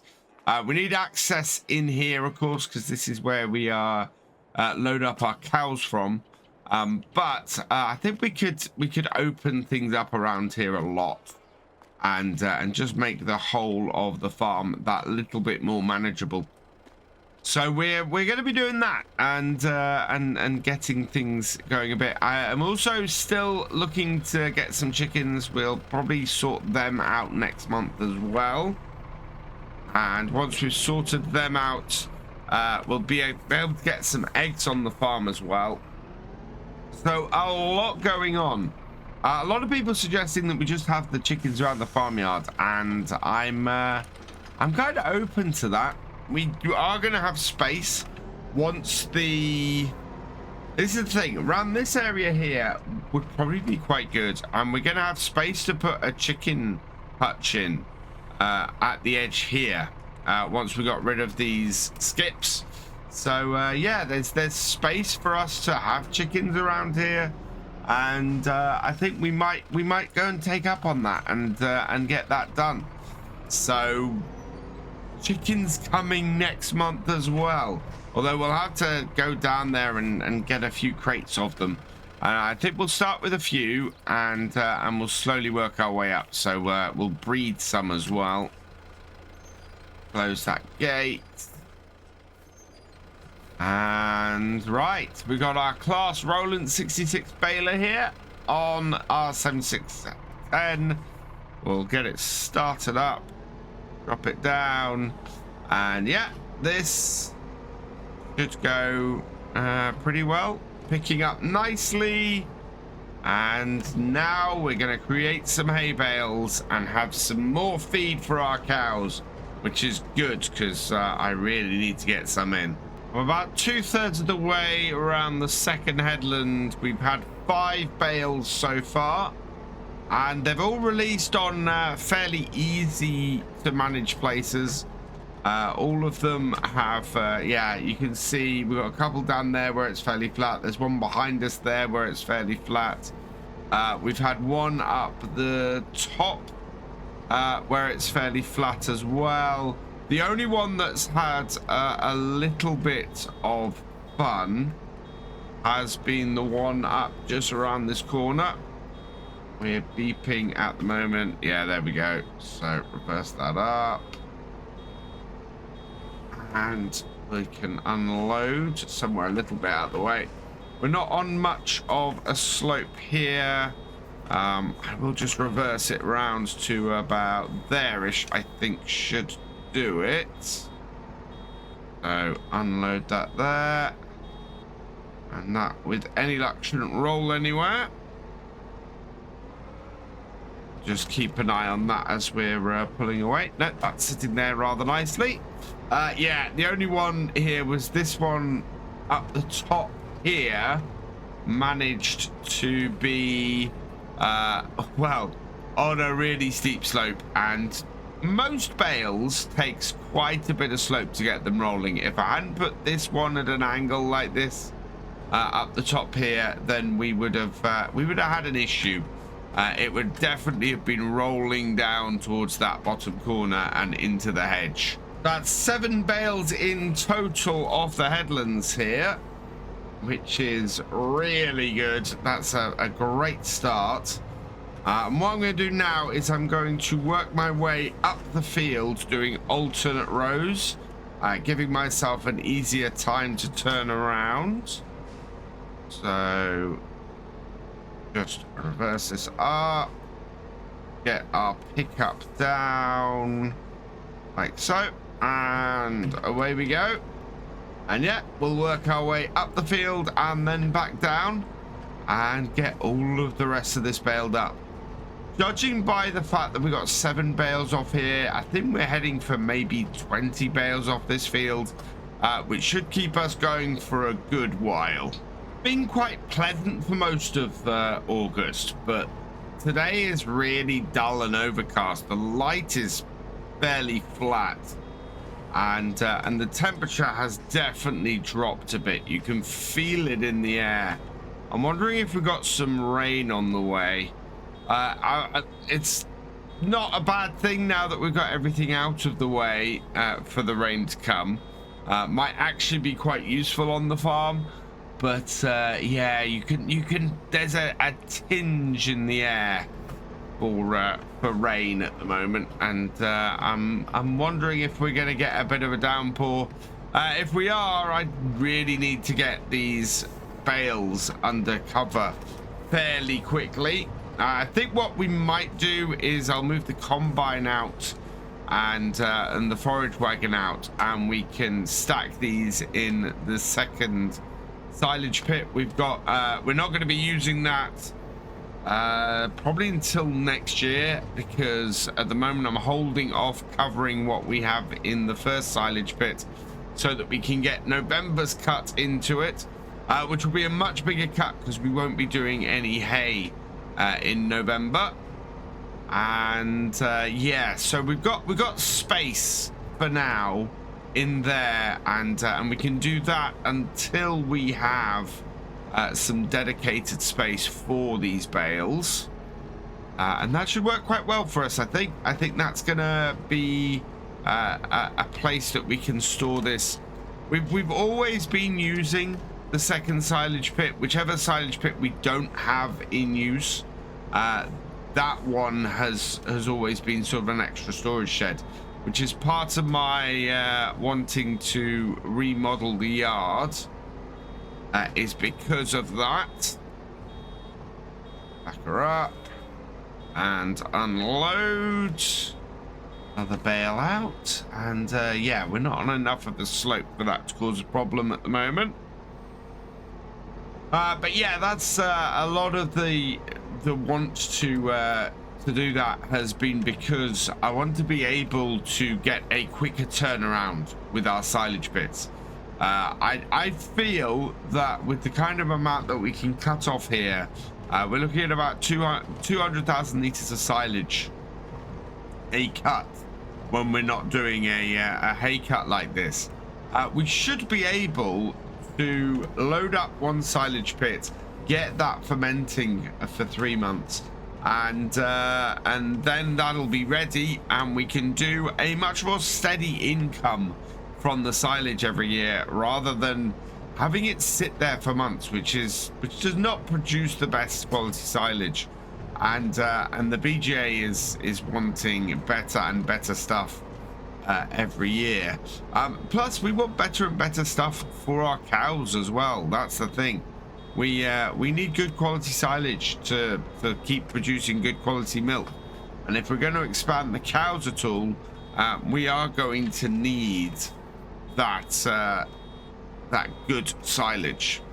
Right, we are on a bit of a slope now, so what I want to do is just bring this around, bring the baler across the slope like so, then we'll unload it. The bale won't roll anywhere, and you can see in the shadow that it's not going anywhere. And then we just pull ourselves here, drop the drop down again, or drop the pickup down again, and away we go, and we get some nice steady bales on a slope. We're approaching the top of the field here, and I released a bale, or a couple of bales there on the slope. The bales actually take quite a bit of slope to roll. So this bit here, we know that here I would need to have the bale at the side. Further down there where the slope's just a little bit less, it's not quite so bad. We're able to easily handle, or the bale's easily able to just stay there with the slope. So it's not too bad. I think I possibly took a bit of a risk releasing this one here on such a slope there without putting it across the slope. The other one there that I just sighted, that's actually on a lot lower gradient. In fact, that's almost horizontal there. So not too bad. We seem to be handling this fairly well, and now we're over halfway through the field. So we will have this baled up in no time. The other difference, of course, is which direction you're going when you release the bale. So unloading a bale in this direction here, this means that I do need to turn across the slope. Otherwise, the bale just gets released from the back of the baler and rolls down the hill. If you're releasing it while going downhill like this, the baler actually stabilizes the bale after it comes out and immediately stops it rolling. So you end up being able to put a bale out on a much steeper slope when you're going downhill than when you're going uphill. Uphill is definitely when you need to be more cautious and make sure that you're actually releasing the bale in a stable way across the slope. But if you're going downhill, more often than not, you can get a lot away with a lot steeper slope when you're releasing the bale. Case in point, released a bale here. We are very much on a downward slope, and you can see out here that the bale is stabilized by the bar at the back. So now if I pull the tractor forward a bit, like so, the bale should stay put. In fact, it's following me downhill a little bit. Let's see if we can't just... Yeah, there you go. Nice stable bale, held in place by the bar, and that isn't going anywhere. So releasing this bale here, that would go straight down the slope. So we'll turn across the slope here, unload this. Bale will stay where it should be, and then we can continue on. Yeah, with a nice stable bale on there. So with nothing to stop it from rolling down the hill, nothing to stabilize it. Absolutely can't take the risk, needs to release it across the slope. And yeah, it's just they're not going anywhere, which is perfect for us. We have 3 more rows after this, so not much more of this field to do, thankfully. And yeah, I'm just looking at the amount of straw that there actually is on our other field. I don't think we're going to get that many straw bales off the next field. Don't think we're quite going to get 20 bales off this field. Just gone a whole row without having the beep even turn on. Yeah. So this will be the last bale off here. There's not enough in this row, I don't think, to get another bale off. We'll back this up. Turn off the pickup. Back it up and unload the bale that's in the back. And that will do us on here. We'll get the forage wagon out. I'm not going to waste this remaining hay. We'll get the forage wagon out. We'll get that collected up, and we will give that to the cows. Let's close that up then, and we can now head over to our arable field and go and start collecting up the straw. 19 bales in total off here, so that is a really good number. I'd liked it to have been 20, but yeah, it just wasn't quite enough hay there. Hopefully we can up the yield on all of these fields after we actually know what soil we've got where on the farm. But now I can easily switch over with a nice empty baler, and we'll get started on the straw. And yeah, as I said, this is a lot thinner on the ground than the hay was, so I think the bales are going to take a little while to actually come out. Actually, not too bad. We are about halfway, 3/4 of the way around the field, and we're close to our first bale. Yeah, there we go. So reverse this up, and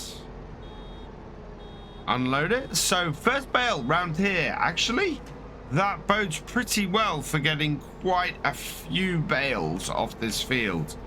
I was actually dreading the number, considering the pretty low yield we got off the wheat on here, but it's not at all bad. We've had a surprisingly large amount of straw off this headland. This is our 5th bale that we're unloading now, and we only got 6 bales off the other field, off the hay that we've just done. So from a much smaller field with about the same amount of width on headlands, because this is 4 rows, and we had 2 rows off the windrower, so about the same. We've ended up with only 1 less bale, which would suggest that we're getting about as much straw off here as we got hay off that field. I'm amazed by that. I thought we were going to have a much lower amount here. This looks a lot thinner on the ground, this straw, than the hay did. So I'm quite pleased. I think we're going to end up with maybe 10 bales, 12 bales off this field, which would be a good result. That would keep us going for a good while on the farm and gives us a lot of leeway to improve next year. It is gonna be nowhere near how much I estimated a moment ago. We have not had a single bale come out the whole way up this field, and we're probably gonna make it to the top, or almost make it to the top, before we need to empty this baler. So that basically means we're going to get 1 more bale off here, and total is going to be 7, not 10. I'm amazed by that. We got so many off that headland, and then the actual main part of the field has just been thin. Oh, and we need to do something about that. Pulled away too fast. I'll just very carefully park that there. Stop the bale with the baler, and slowly move away from it. There we go. That stabilized it.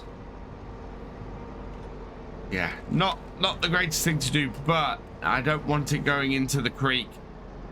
That would be very bad. We'd have a very wet, very horrible bale. And it seems from here that we want to avoid that at all costs, because every bale we have on this field now is precious. On the way back, I'm actually a little bit surprised. We've got another bale out. Although looking at where we are, it wasn't quite as disappointing as I thought. We did have a bale at this end of the field that came out. So I thought we hadn't had one. We did. I'd completely forgotten about one that I had emptied out earlier. We're looking then at maybe getting 1 more bale out of here. That would be very good. I'd be very happy if we got another bale out of here. That would take us up to 8 bales in total, I think. And as a result, not make this harvest quite as disappointing, but I still would have liked to have had 10 more than 8. The 2 extra bales would have come in very useful, but we can't have everything, unfortunately. And as I said at the time, this harvest was very disappointing. And it seems that the straw is mirroring that.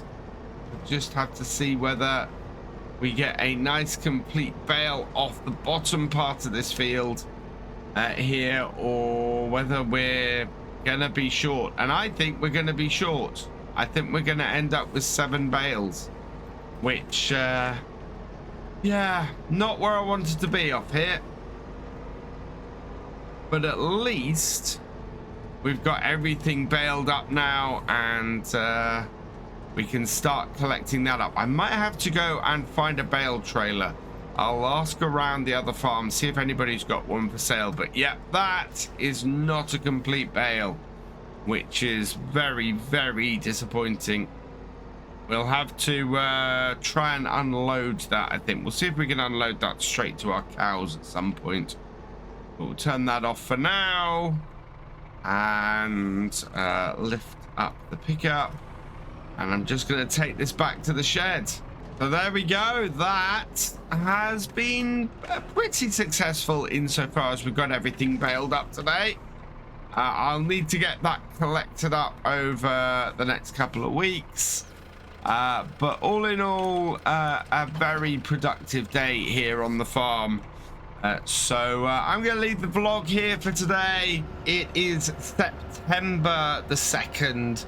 And I am heading down to the shop because we have made an order. Something's turned up that is going to help us. I've been holding off collecting the bales off my fields because I needed something really to collect them all up at once and make it easy to transport them, even the small distance. So we are heading down to the shop at the moment. And we are going to go and grab that and get it back to the farm. I'm quite happy with this. This is a nice little trailer. It should fit on the back of our 7610 here without too much issue. And I thought I would give you guys a little bit of a tour of the surrounding area here on Fairhead, because it is really, really beautiful around here. So we're actually heading along the southern road of Fairhead. This is kind of the main road around here, and is fairly quiet, really, like most things around here, around this area. It's not very busy ever. We get a lot of we get a fair amount of tourist traffic from time to time. But there's lots of farms like this around here. Most of the farms on the peninsula are cattle farms. There's not, or dairy farms. There's not really a lot else beyond that. So it's quite peaceful. The farmers tend to know each other fairly well around here, and we have the occasional get together and things to do bits and to do social stuff, because otherwise, as I've mentioned a few times on these vlogs, it would be a bit lonely around here. We're quite a way removed from even our local town. Is a bit of a trek. As you can see from around here, the idea of doing a lot of arable work around here is not something that is that crosses many farmers' minds. Everybody tends to do grazing, and as a result, it's all grassland around here.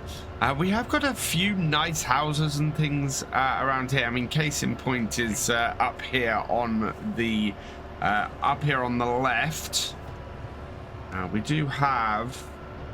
Is this our BGA in here? I think it. No, this is not. The BGA is around here.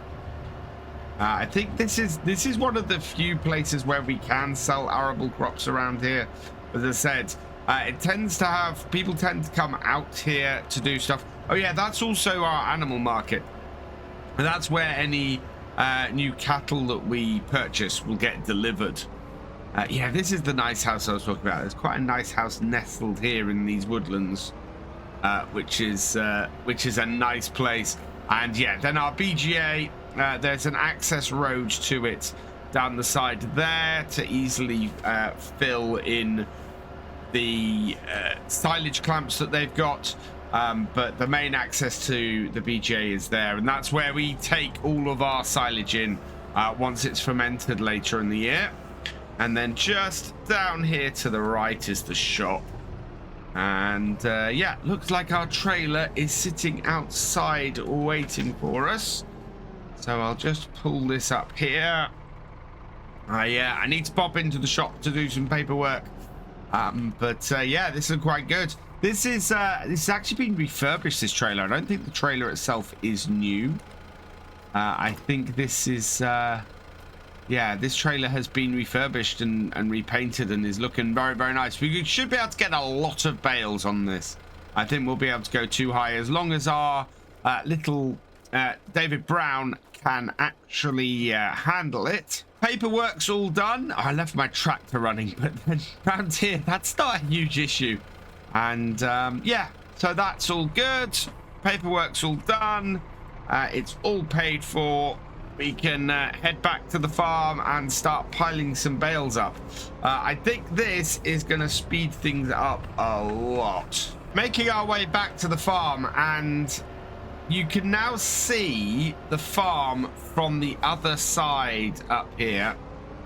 So if I just pull in here, straight in front of us now, you can see the lock. And then at the far side, right in the distance, you can just see the house and the top of the farm. So this is the look across the whole of Fairhead. You can see several of the farms from here. There's one there. There's one immediately there. There's Fairview Farm, which is ours there. There's that one there, which is one of the bigger farms. And then we passed one on the way to the shop earlier. You could also see the distance with those clump of trees in the middle there. There's a farm just beyond that as well. I think that's the smallest farm in the area. He really doesn't have much at all. But he makes a living off it, as we all do around here. So it's quite a nice little community here on Fairhead. And we try and make the most of the beautiful place where we all get to live. You can see across the lock from here, and yeah, another angle on here. So that's the larger farm I was talking about earlier, and this is what we see when we're pulling up to our gateway here and into Fairview Farm.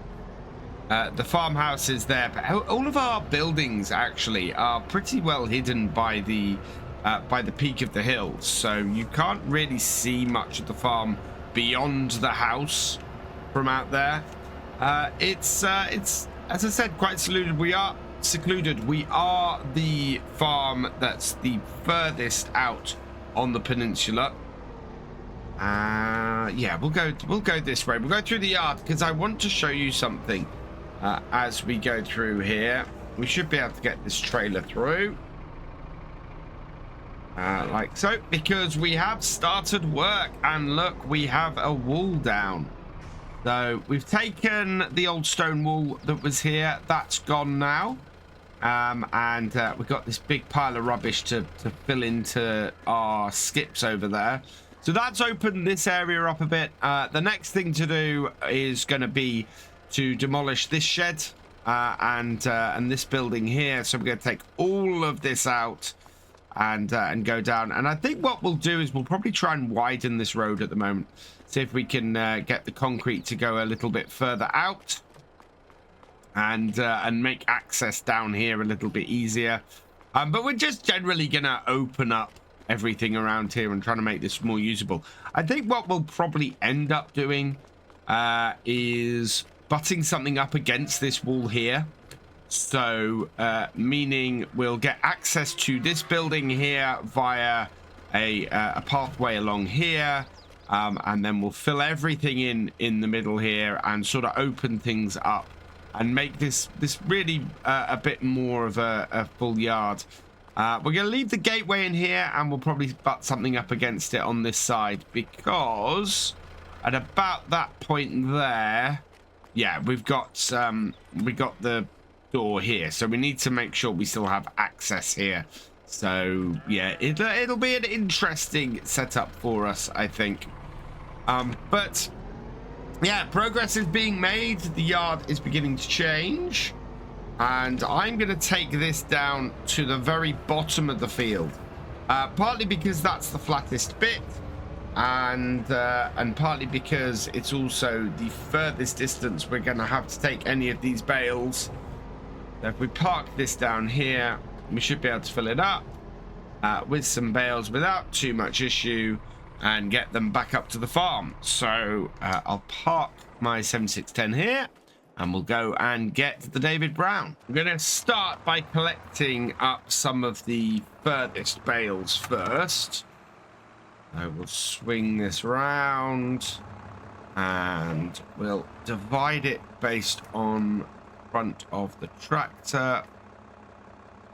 We want to make sure that we are as straight as possible, like that. And this is where having the manure fork on the front of here actually comes in useful, because it means it's much easier to do this and much easier to line things up. We'll bring this around, and I'm doing all of this from downhill because I want to disturb these bales as little as possible.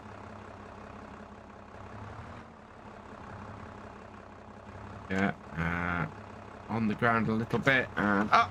There we are. And that is a great pickup for our first bales. So we can get them on here, and the only thing I mustn't do is hit any other bales while I'm driving down this field. But I think we're in fairly good stead. Get that pretty close to the front. Down they go. And yeah, this should work out fairly well for us. If I can just reverse off. Yeah, and there we are. So we'll load up the first row, and then we'll start getting the second row on top of that, and I think we'll get every bale off this field. Should go onto this trailer. Now, this is the last 2 bales that I want to get on the bottom row here in a pair. We will strap them down because I've been strapping them down as we go. We'll undo these straps once we get stuff on the top as well. But I'm hoping I've got enough space for one last bale at the end. And we're going to try and drop a bale in on each side. Finish the first row, and we've got them all sat in there. Nice 5 bales. So we're going to start putting the next row on top. And how many more bales have I got? I don't think I have that many more bales. So I've got 2 here. 3, 4, 5, 6, 7, 8. And I think we can put these in then without having to actually put any on the ends. If I find that I need to, I can always readjust things. But if I don't have to use the actual end frames, then I will get away without using those. So reverse that out. Not quite good with that second bale. Get that back in. Yeah. Put some more pressure down, and there we go. 2 bales onto there. And then back up the top of the field, because I know I've got 2 more to collect up there. These 2 are actually fairly well lined up. I can just drive from here to the second, and if I'm lucky, it won't push it at an angle. And we can just get it on the front. Oh, it did. Sometimes when they look really nicely lined up like that, you try and grab them and it doesn't quite work. And it's really annoying. So instead, what I'll have to do now is line this back up. Grab the first one, hopefully without the second. And then I can reposition myself. Oh, rolling back hill like that. It's a little bit nerve-wracking. You kind of expect to be heading straight down to the bottom, especially if you're not careful. And in. That's much better, although that could be pushed on there a little bit more securely. Perfect. Right, let's go put these on the trailer. I have miscounted slightly. We've got... Oh, those are not behaving themselves. Let's just grab them off and see if we can reseat them a little bit happier. But yeah, we are a couple of bales away. We're 3 bales away from finishing this, so we are going to have to put some on here a little bit. Well, either on the front or on the back. I think the front might be the most secure. Yeah, those bales are not sitting all that well. Might have to redo them on the front of the forks here, I think. You have to be careful because sometimes if the bales don't quite sit right, you end up with it just destabilizing the whole stack. So I'd rather get them sitting right on the trailer and that not happening than us ending up with that issue. Get off a little bit, down. No. There we go. There we are. If you don't get this right, it can be a real problem. Yeah, that'll do nicely there. So let's go and grab the last two over there. I might take the last one just back up to the farm on the front of this. We're not going on the road, so yeah, we can get a single bale of hay back up to the farm on the on the front of this tractor, and then the rest of that trailer is nicely done. So last two bales to go onto the trailer and down. Come on, sit nicely, please.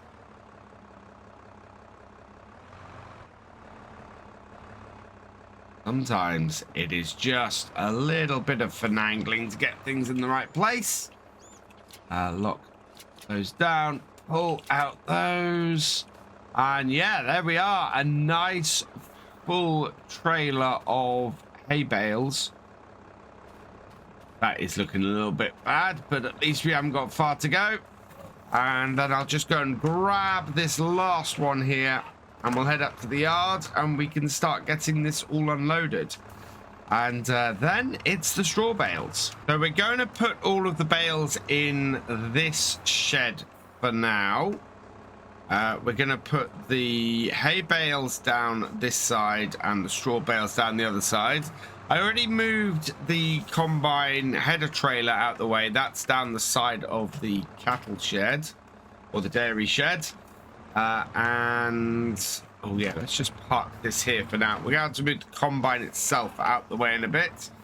First though, I need to go and grab our trailer full of bales. I don't think we're going to use the trailer for this field here. There's not that many bales. So it's going to make more sense to just do that with the David Brown instead.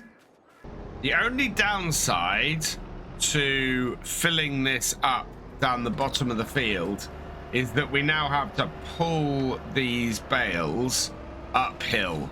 So I'm having to go into a lower gear and try and find an area of the field that's a little bit less steep than the rest, which we're doing all right. I think up this side is a good place. You can really see the unevenness of this field though in this nice bright sunshine. This field is not a field that will react, or that a combine harvester will react well to. The fact that we're able to get a mower over it actually is pretty good considering some of those bumps. And I think we've managed to pull this up this hill now. Perfect. So what I'm going to do is I'm not going to put it directly perpendicular like this. We'll pull it round and I'll park in front of my forage wagon. And that way we should have easier access to these bales and can very easily get them off the trailer. So stop the tractor there.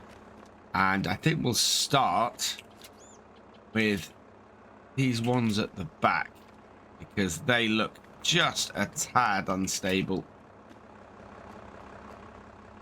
And should be the easiest ones to start with.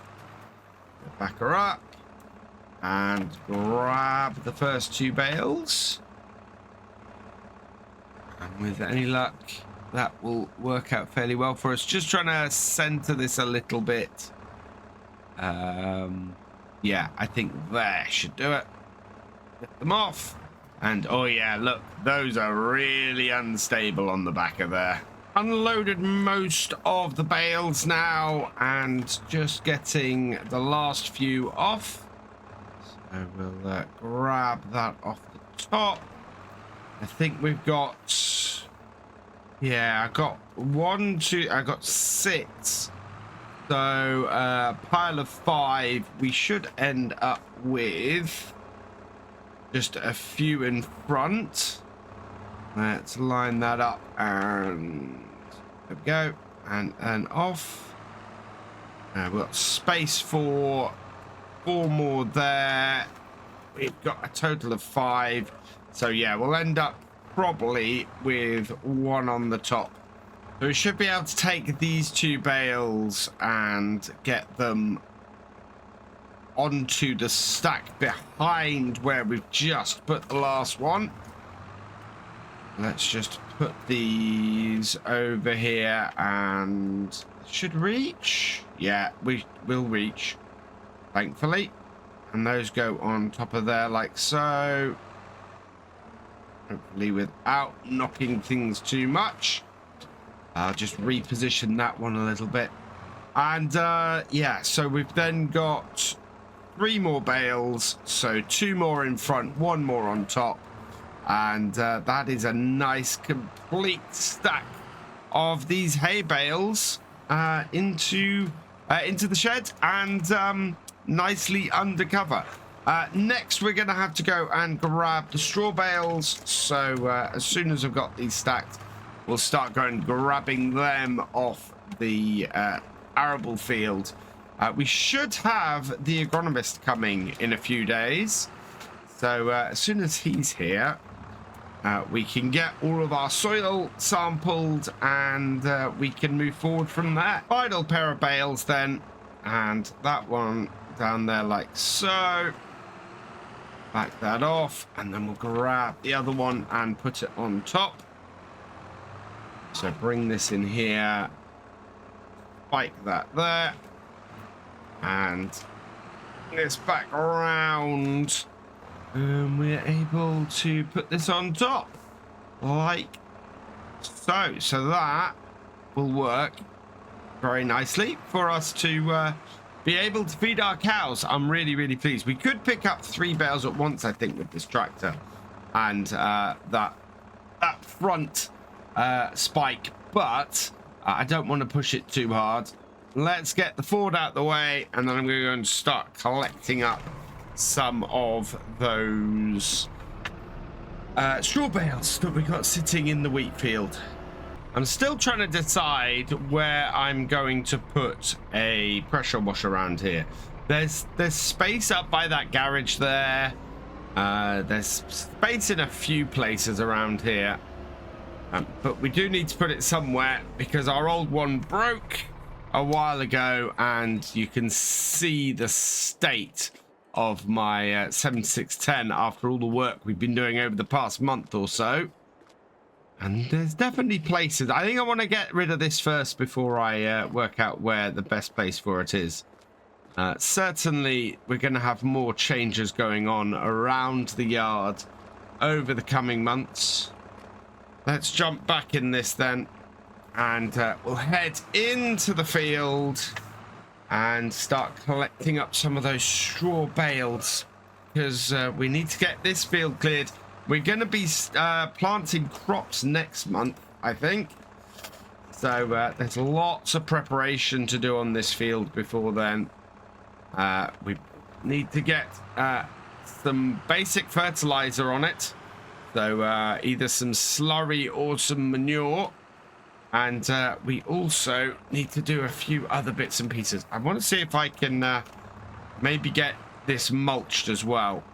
I know of another farm that's been doing that recently, and they've had good results from it. So we'll have a go. Although we've been running over a lot of this stubble, so I don't know how well this field will mulch this year. Yeah, we only had 8 bales in total from this field, so it's not a huge amount that we need to collect up of it and get put into the shed.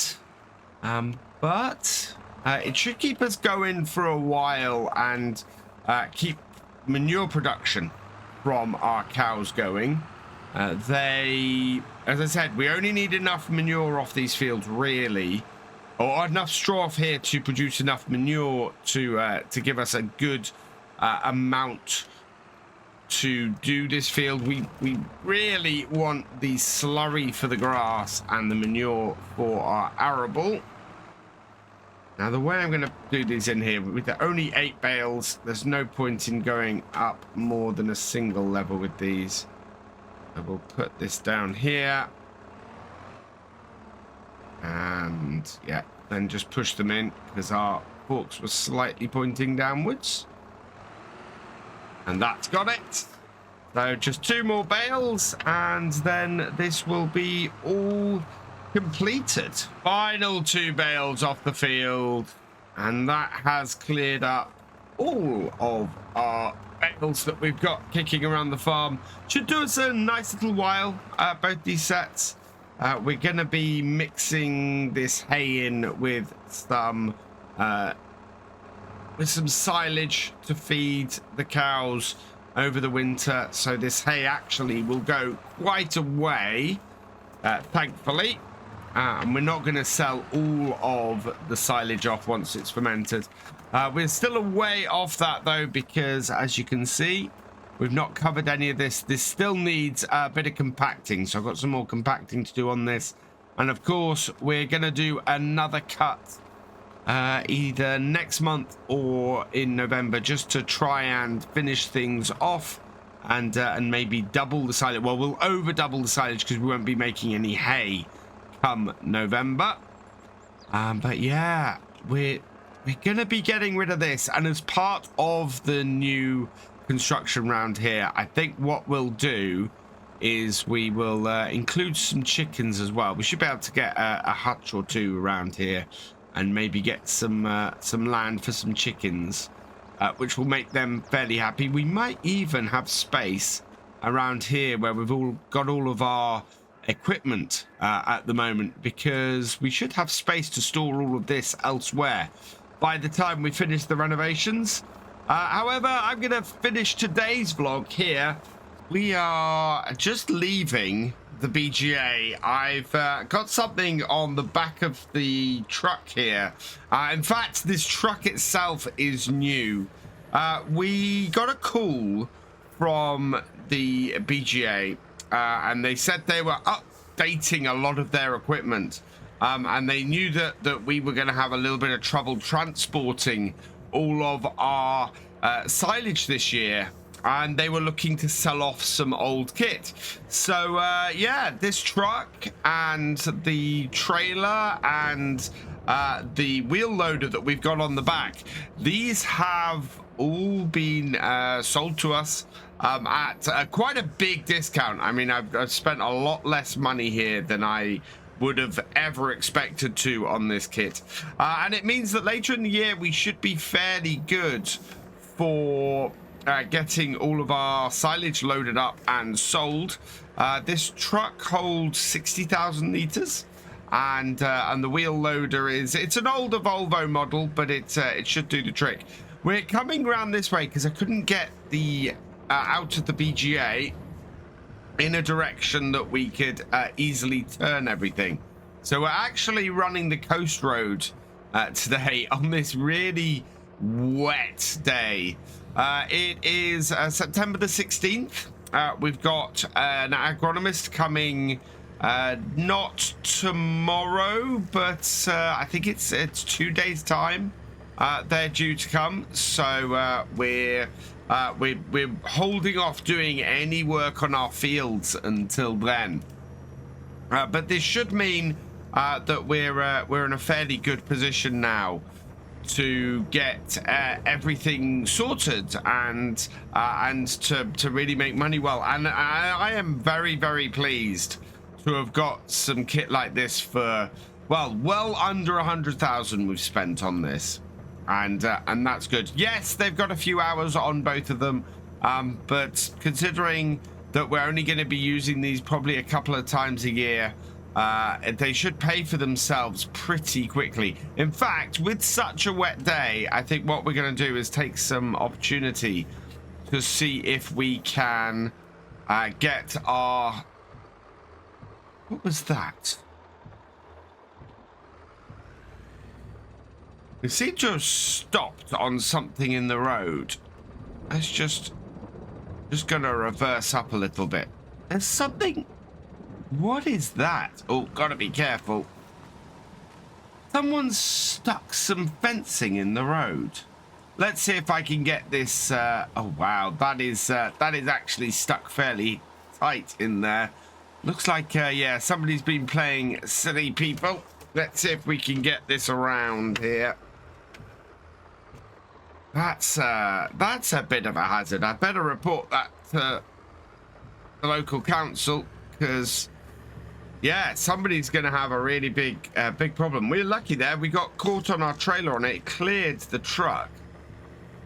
So yeah, so it looks like someone's been messing around with the tarmac around here and put something in fairly dangerous. Anyway, as I was saying, yeah, these should pay for themselves fairly well. Where do I want to go here? I want to go this way. Trying to remember how to navigate my way around here when I'm not taking the normal route I take to the shop is quite difficult.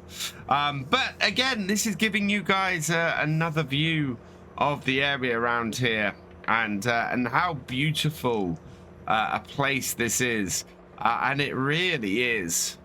In fact, this is the big farm around here. This is the one that I was telling you about that sits on the other side of the lock. That is, yeah, not much going on there today by the looks of things. But that's the biggest dairy farm in the area. They have a lot more cows than we do. And then this just should bring us back down to the main road here. But you can see the beauty of the area here and why I really love it. It's absolutely gorgeous. The farms that are around here are just sort of the last remaining few from the original sort of crofting up here.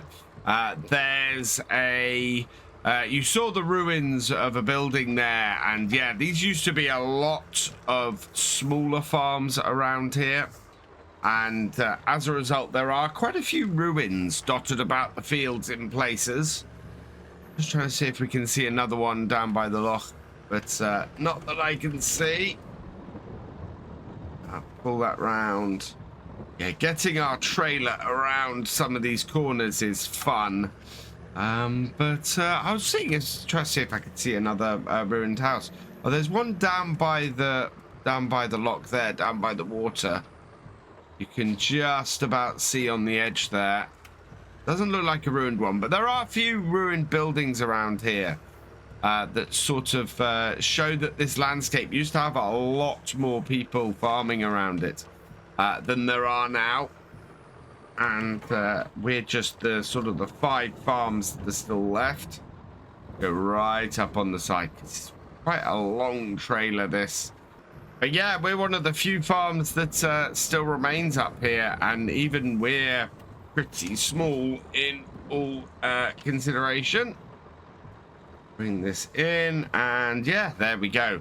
Now, I'm going to have to take this into the field, because trying to get this trailer into the yard as it currently is going to be way too difficult for us. We're going to need to unload it up the top there and then take it in.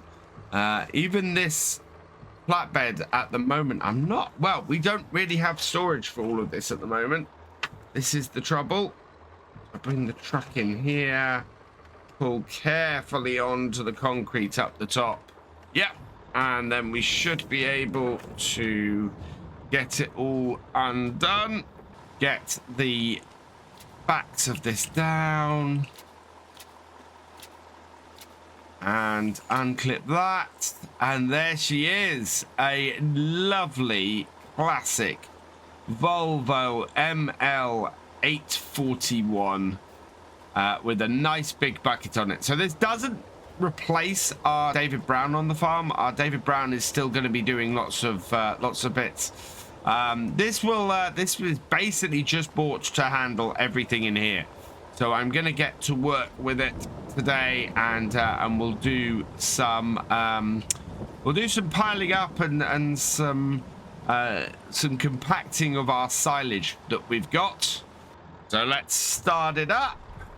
We'll raise up this, and I'm going to try and reverse out.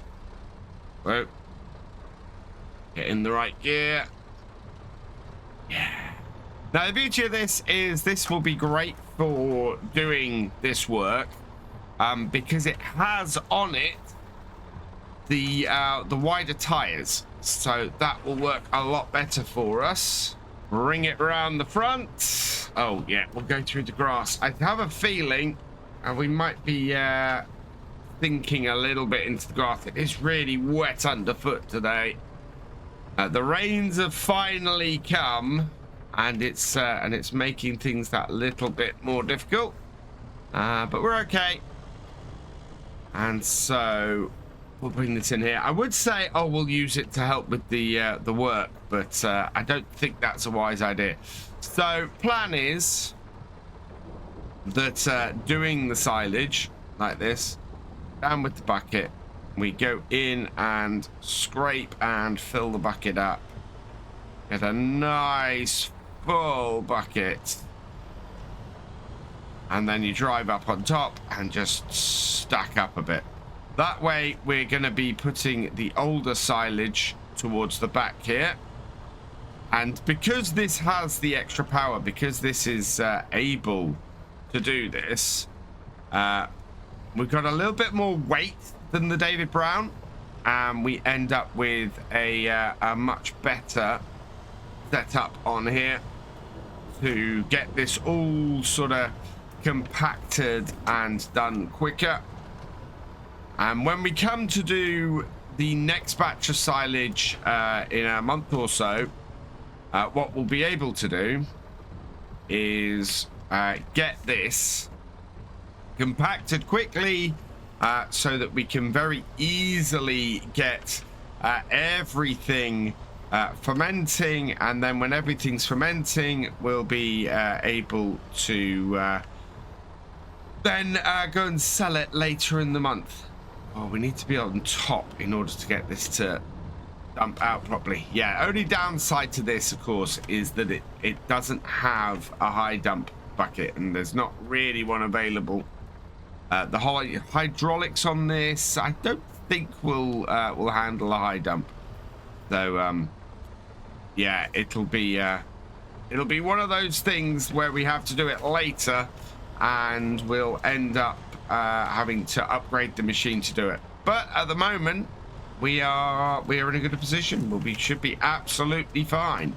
So this kind of rainy day is a perfect day to be doing a job like this.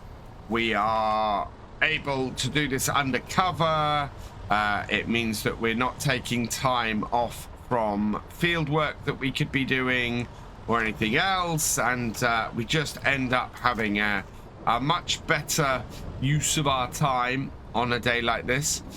Now, of the equipment that we've got today, of this wheel loader and the truck, those are both ours, and those have both been purchased. The trailer, the legal trailer, that is actually leased. I had to speak to the shop a couple of days in advance, arrange one to arrive so that we could get this wheel loader back here, because driving this along the road would have made no sense whatsoever. I mean, it does have a number plate and it is registered on the road, but it is also fairly slow overall, and we needed to get the truck and the wheel loader back, so it made more sense to hire a trailer. So I've got to run that back to the shop at the end of today, once I'm happy with how this is working, and this is working well. Look at this, it's just piling up all of this grass really nicely, and yeah, we'll take a lot less time with this piece of kit to get all of our silage, or all of the grass compacted ready for silage, than it ever would with the David Brown.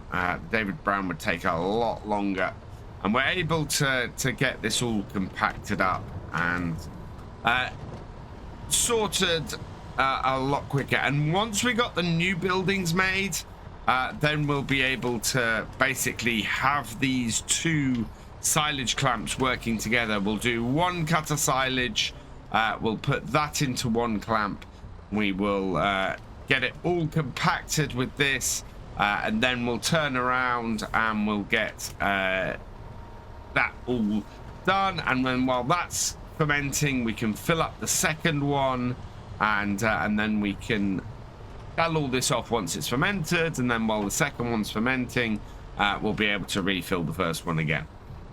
Really, really good way of doing it, and should save us a well, should give us a lot more regular income than we've had in the past. And the BGA is wanting stuff all year round. They do want a steady flow of silage, because it helps to keep their electricity generation a little bit more even. I think that's probably just about nicely piled up for today. I might get the David Brown out here because I'm having some trouble picking up some of the lower lying stuff, and I think it's got stuck to the ground a little bit. The forks on the manure fork that we've got on the front of the David Brown, that should handle that. So let's just pull this out of here. As I said, this does not in any way replace our David Brown at all. That is still a very, very useful piece of kit on the farm, especially when it comes to feeding our animals. The David Brown will still be a very useful piece of kit. So I'm just going to park this in here beside the combine. And yeah, this is the thing. I'm having to park equipment that's possibly a little bit in the way. Turn that off. Perfect. Oh, such a wet and horrible day. But we can run quickly over here and grab this. And yeah, the other advantage, of course, to that other tractor, or that wheel loader, is that we're not sitting in the rain. Whereas this is cabless.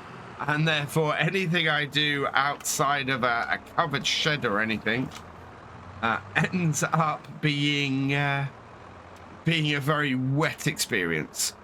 But we're all right, because in here, we don't need to do that. Is that going to scrape that off the ground? On the end, it did.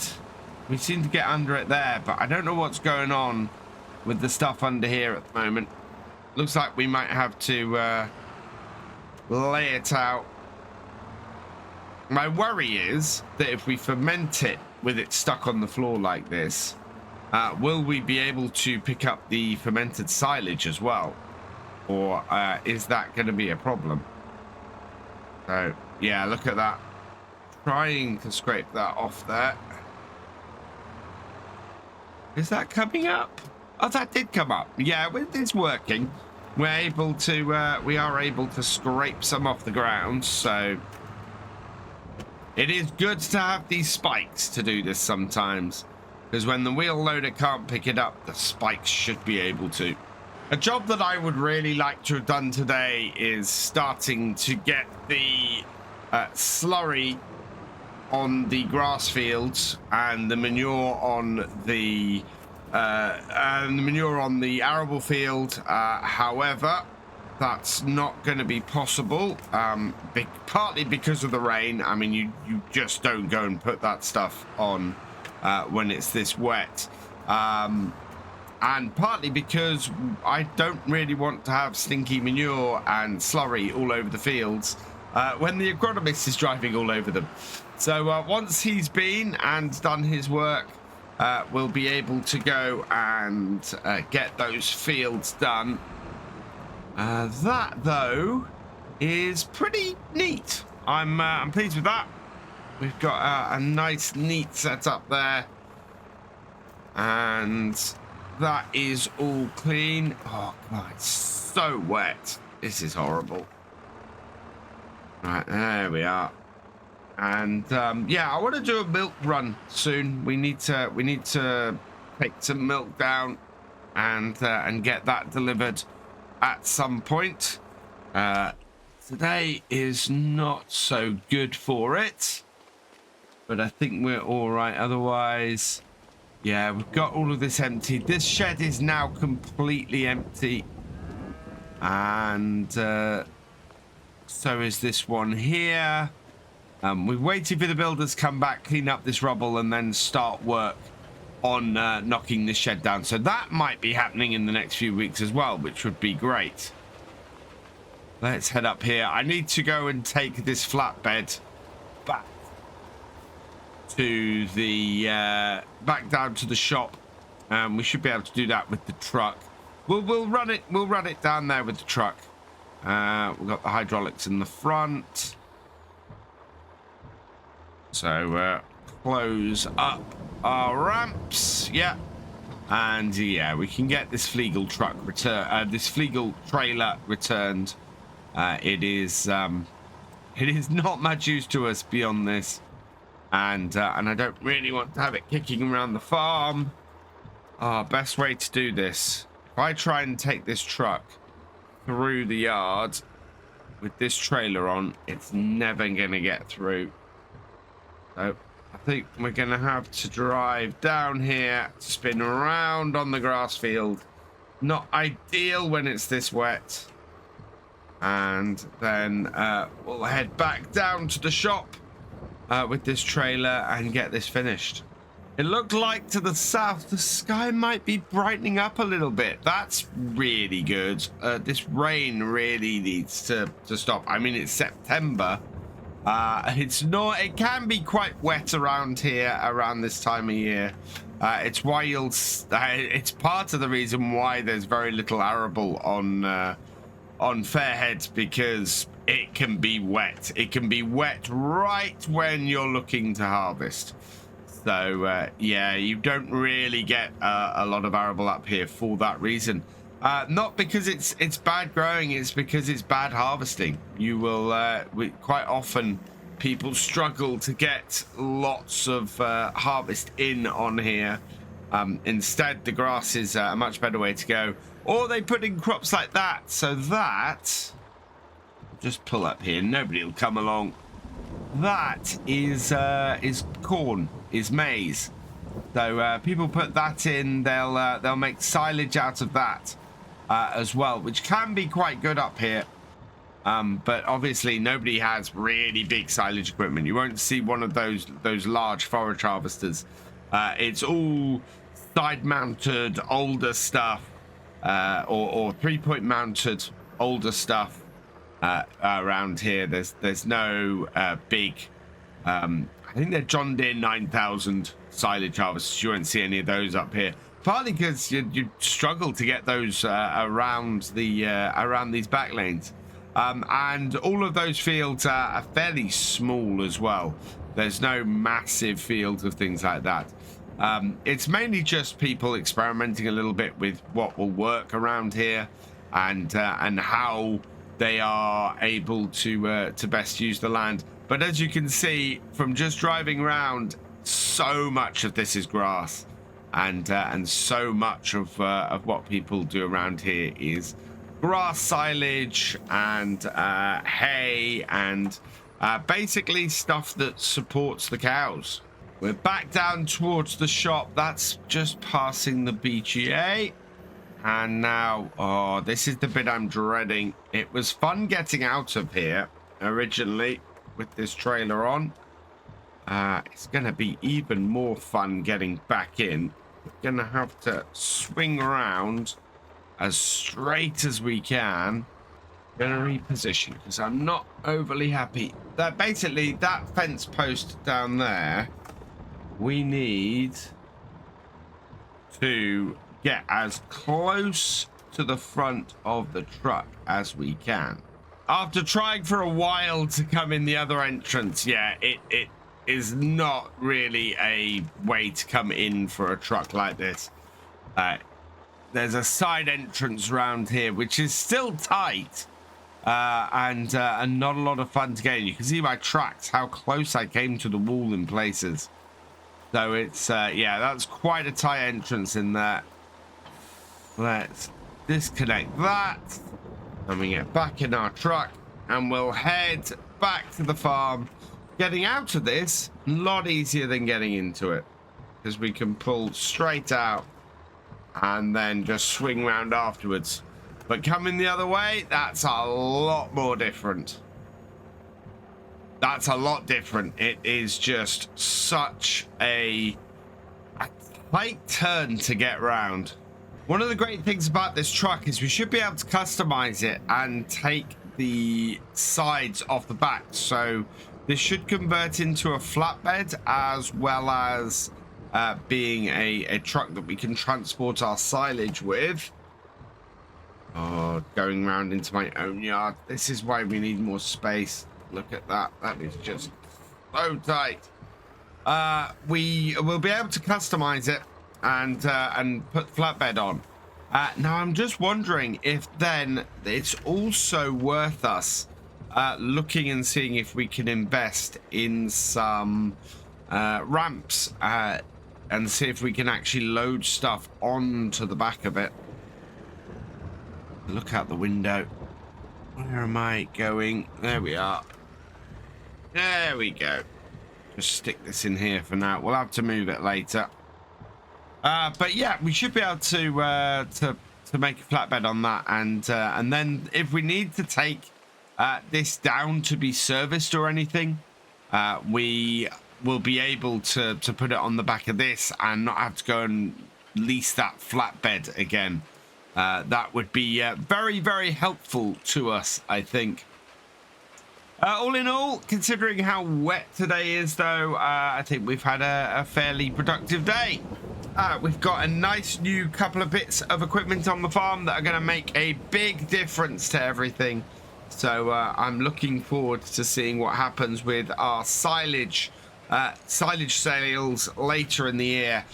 It is the 22nd of September, and we are going to be spreading some slurry on our grass fields today. We've got a visitor on the farm in the form of... Oh, come on, gate. Oh, this gate can be a little bit of a pain. Look at how slow that's moving. Yeah, it doesn't close very easily, that gate. We have a visitor on the farm today. We've got the agronomist. His truck and his trailer is here. If we have a peek through the field here, I think we can see him. He's yeah, you can see over there. He's off scanning that field at the moment. So we're going to concentrate on the grass fields and get them all done. We're going to start with our small little grass field at the top. He has scanned everything else. He's almost finished, actually, to be honest. And as a result, he's well, as a result, we're able to go and scan our fields and get everything done. So that's good. We've been holding off because obviously I didn't want him to have to be going through all of our very smelly manure, or very smelly slurry, because slurry smells so much worse than manure, to go and get his soil samples and do his scans. So yeah, that's all done on our grass fields now. We're just waiting for him to finish off on that, on the wheat field, and then once he's done that, he'll go away. He'll check out the soil samples and he'll let us know how what our soil is like across the farm, and then we'll be able to be a little bit more accurate with all of our with the nitrogen that we put across the farm. We're going to do 2 coats.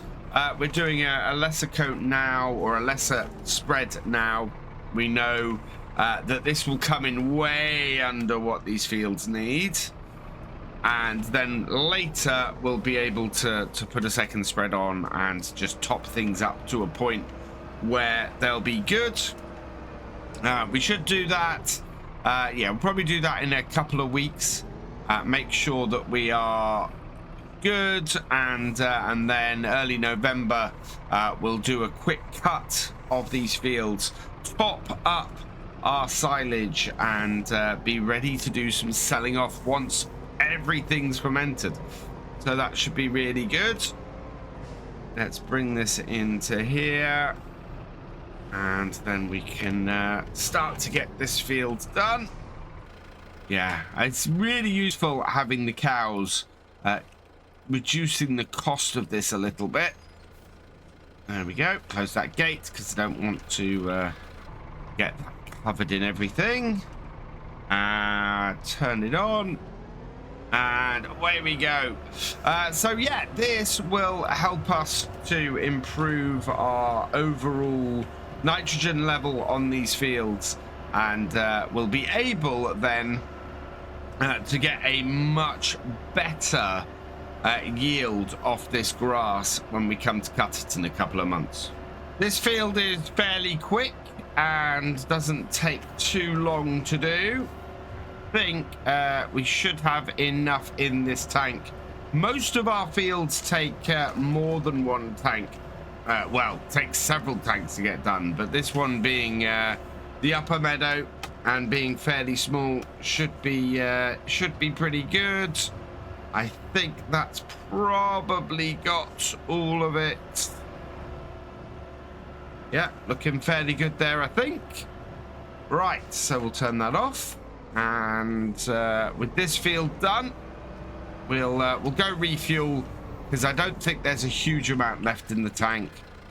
The one thing I dislike about this is that there's no real reading that we've got. I only have to hit the tank really to work out what's going on.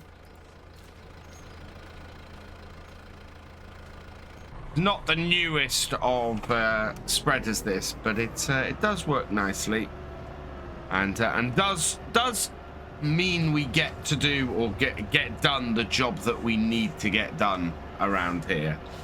So we'll go refill this. As I said, it's not going to do all of this field, and what we've got left in here is not very much, I suspect. So I'll refill it and we'll head back up here. We'll get this open again and we'll hook up all the pipes and everything to get this refilled. It's quite a nice, intricate bit of piping that comes through here. I need to get this all the way in order to do it. This is where, yeah, so this is where we pump out the slurry. We've got a big tank on the other side, and then we get the milk from the milking parlor, which is over this side over here. This is our milking parlor, and we get that out from in here. We've got the actual milking parlor for the cows, as I've mentioned before, in here, so we get the girls into here to milk. At the moment, they're of course shut off from this side. They're all through there, but we want to keep it that way because obviously we don't want them sort of walking through here while we've got gates open and things. It doesn't make much sense to do that. Right, let's get this pumping and refilled, and then we can head down to the field again. So this slurry spreader, this holds around about 9,000 litres. I think it's just over 9,000 litres, in fact, which does mean that we need to go back and forth a couple of times in order to properly get enough coverage. It's not a huge problem, that it does just mean that we are using a little bit extra fuel to do that. But this is about the biggest tank or the biggest spreader that we can put on the 7610 here, and in fact you can see why. Just getting into this field with that on there, with that slope on there, we do struggle a bit to pull it uphill sometimes, and it does mean that it's got the whole thing that we have of doing of having to go across the slope. I spoke about this when we originally did both the harvest and the mowing for our first set of silage that I showed you a little bit earlier in the year, and that is why the power of this 7610 is pretty good for us in general. But as soon as we get into trying to go up slopes a lot and trying to fight the terrain a little bit, we end up with this not being as powerful as it could otherwise be. But it's this tractor has done us for years. It does what it needs to do. It's got the power that it needs to, as long as we're careful about how we apply it. We do push it to its edge a little bit, but you always kind of want to get the most out of your machinery.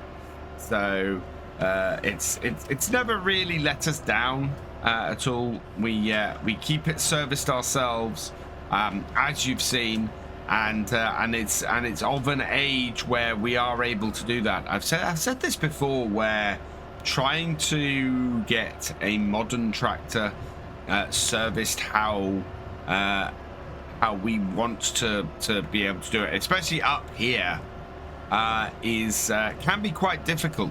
The local agricultural machinery specialists, which is down where the shop is, are really good, and I know a couple of farms around here that do have more modern tractors.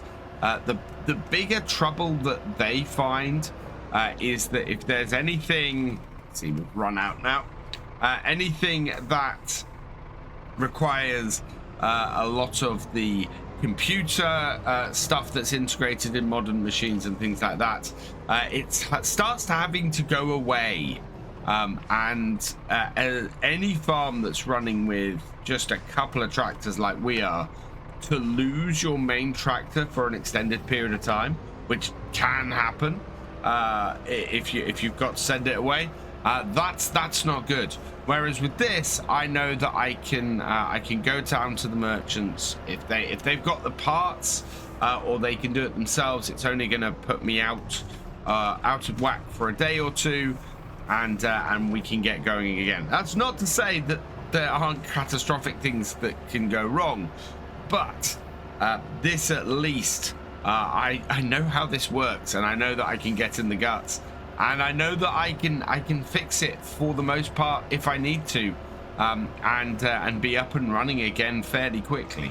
That's not to say that I'm dunking on modern tractors, not by any means. Some of the innovations in modern machinery are spectacular and absolutely incredible. It is just one of those things where, for where we are and for as far out of the way as we are, when something goes wrong, and there's more stuff to go wrong on those, then it ends up causing us issues and delays that we otherwise could avoid. And as I said before, with what we've got on here, with the gateways and the size of our farmyard and everything like that, we would be replacing this for a tractor of a similar size and a similar horsepower, and with the modern tractors, a lot of the there isn't a lot of advantage to us doing that while this tractor's working. Yes, we'd get a lot of the new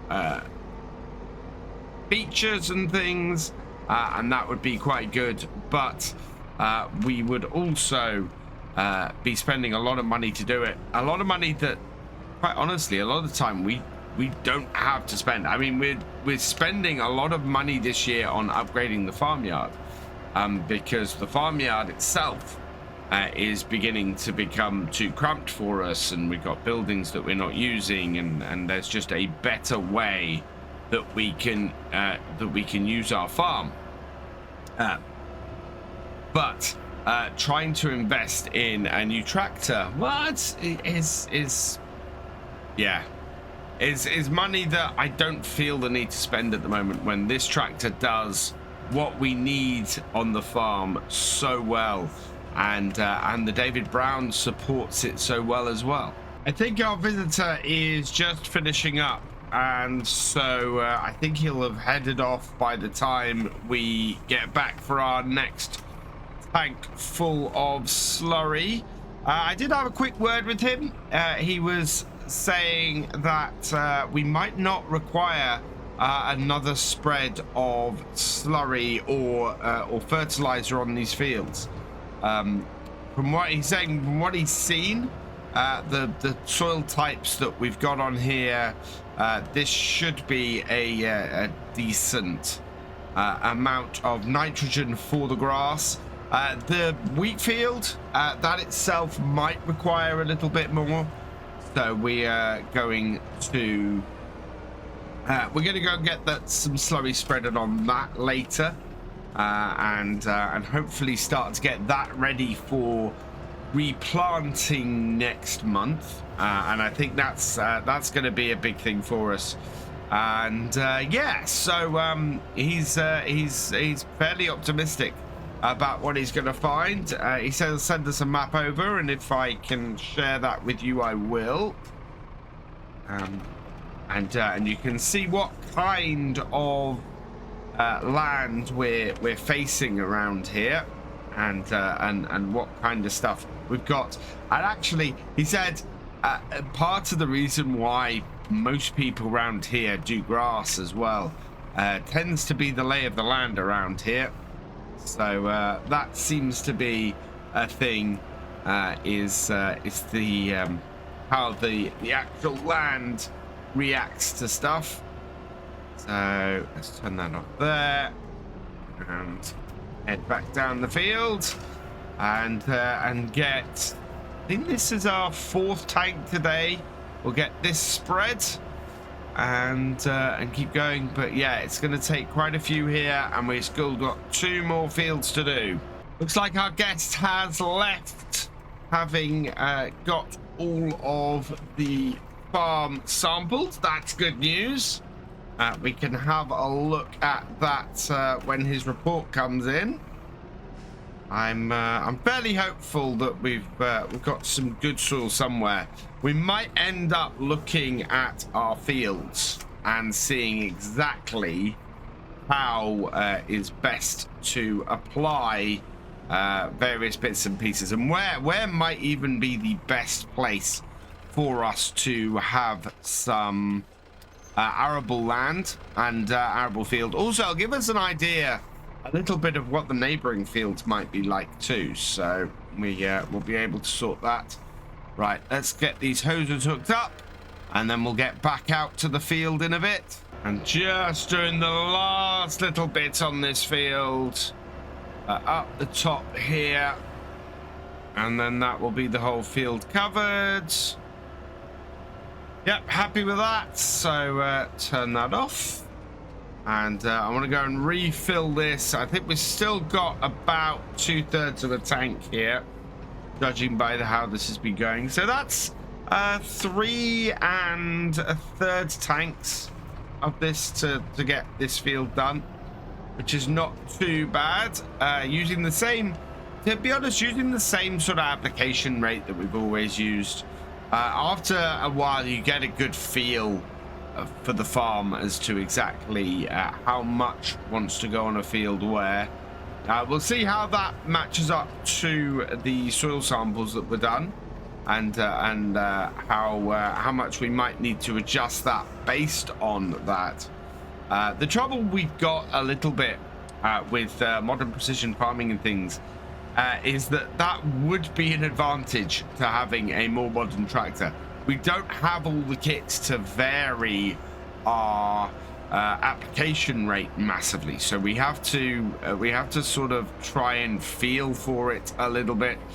Tend to give a general application rate on what we have previously known, but we can adjust that knowing what soil types we have and where those soil types we have, and maybe give a little bit more accurate of an application of that across the fields. Now, this is a field where we're going to struggle a little bit with this.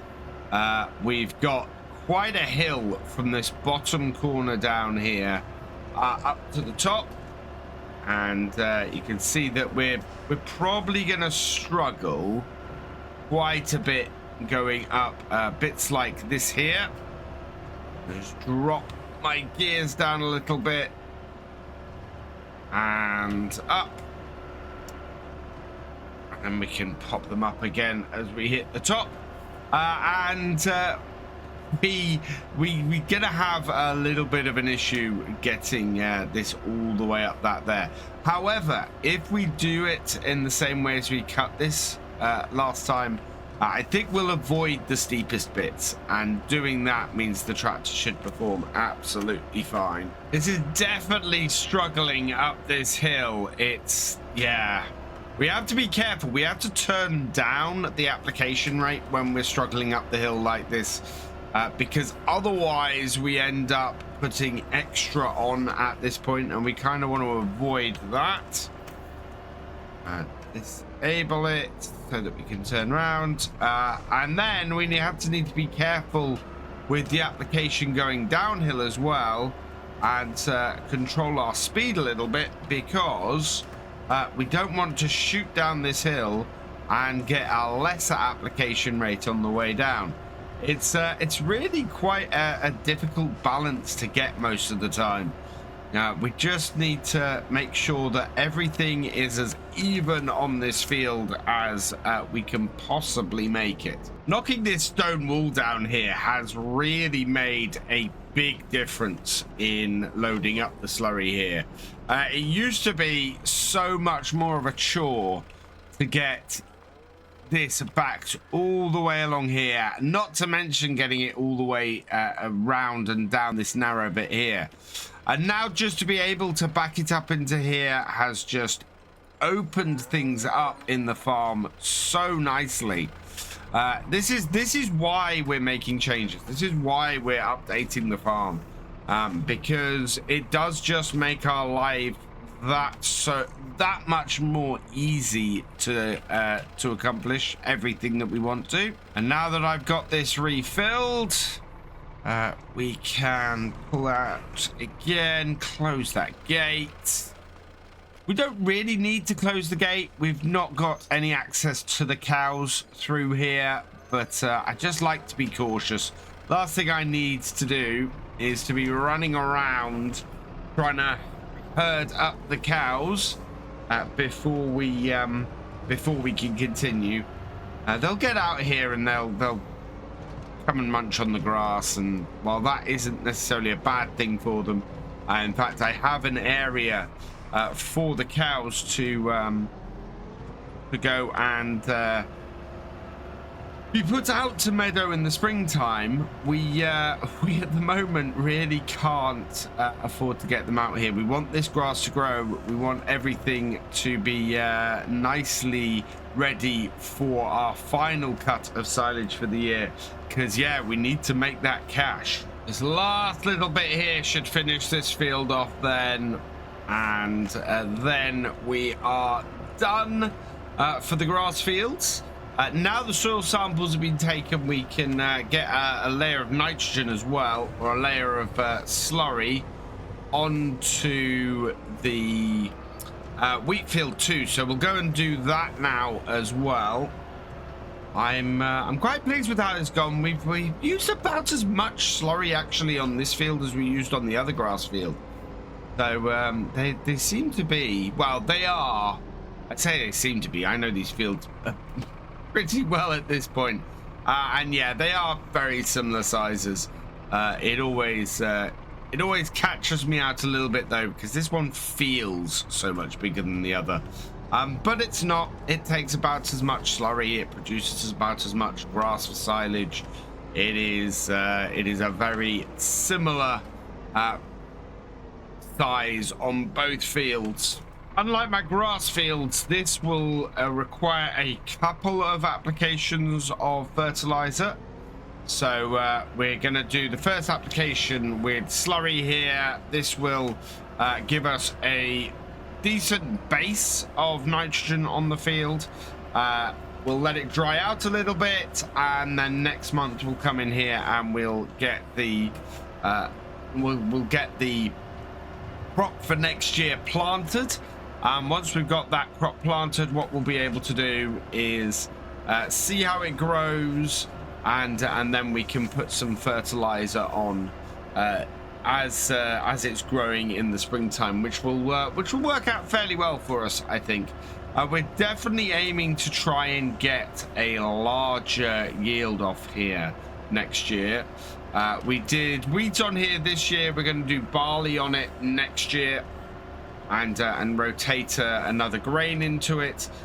We'll then see where we go from there. We might have to put maybe some sorghum or something like that in, or some soybeans. Soybeans actually are pretty nitrogen rich, I believe. So yeah, they might be a good one to put in here. Ideally for next year, what we want is I'm looking to add some chickens to the farm in the springtime. So having something that I can feed to them is going to be very, very useful. But we'll see how things go, and hopefully this field will come out fairly well. It's fairly well trod, so I don't think we're going to get a mulcher. There has been some suggestion that mulching might improve the yield on here, but I'm looking at this and it's all fairly well compacted at the moment. So I don't think it's going to mulch very well, especially after we've done this job and ridden all over the stubble a bit further. Flurry is going on here quite nicely. We're zooming around this field, and because we're going across the slope, the tractor is having no issue whatsoever doing this at the correct speed. It is just, yeah, it's just breezing through this. And this is what I was talking about earlier. This tanker is at about the limits of the horsepower of this tractor. So if we make it easier on ourselves and we're going across the slope, it performs absolutely fine with no issues at all. It's when we get on those slopes and when we try and do something that the tractor is a lot less happy with, that's when we end up having problems. Yeah, it would take something with quite a bit more horsepower to come in, replace what this is doing, and make it worth it. Now, the trouble is, as I've said many times with this farm, is that I'm not even sure that will fit on the farm, let alone be something that is ultimately able to make it worth our while spending all that money. But we'll see. You know, you never know. The right thing might come up. Certainly, I wouldn't rule out a 40 series on here. That would certainly help to improve things, and maybe that is the way to go. Maybe not a modern tractor, but maybe something just a few years younger. Something from the mid to late 90s rather than something from the mid 80s.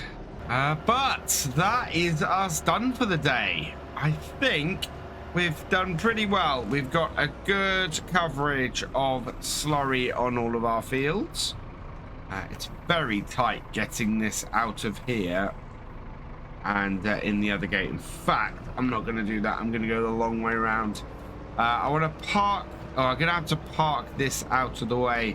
We've got our big slurry tank round the back, and I've been parking a couple of bits up there. We've got our flatbed bale trailer. Our new flatbed bale trailer is currently sitting up there.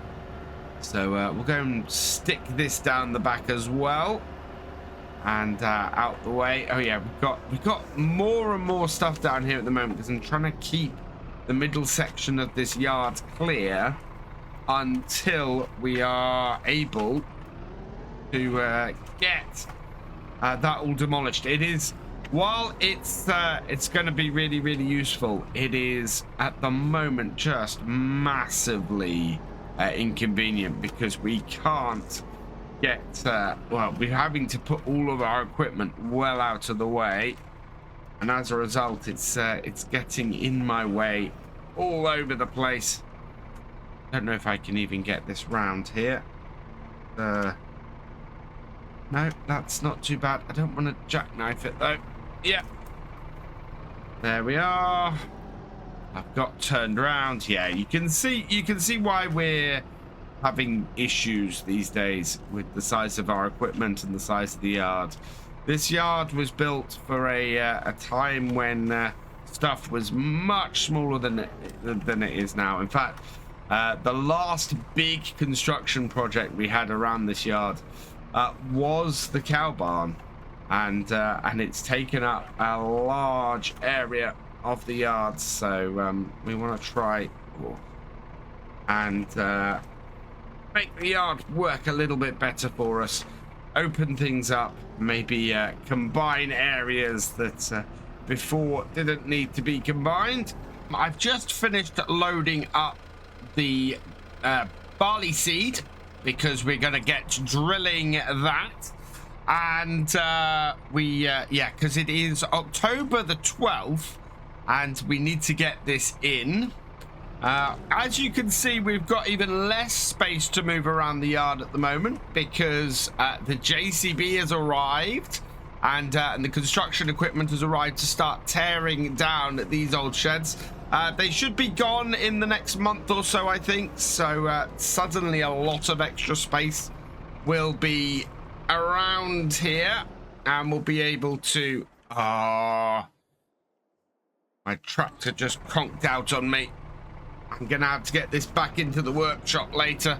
After all that talk during my last vlog of being able to work this tractor and have it just be something I can fix myself, I'm now gonna have to get it into the workshop after we finish this because it looks like it has a fault.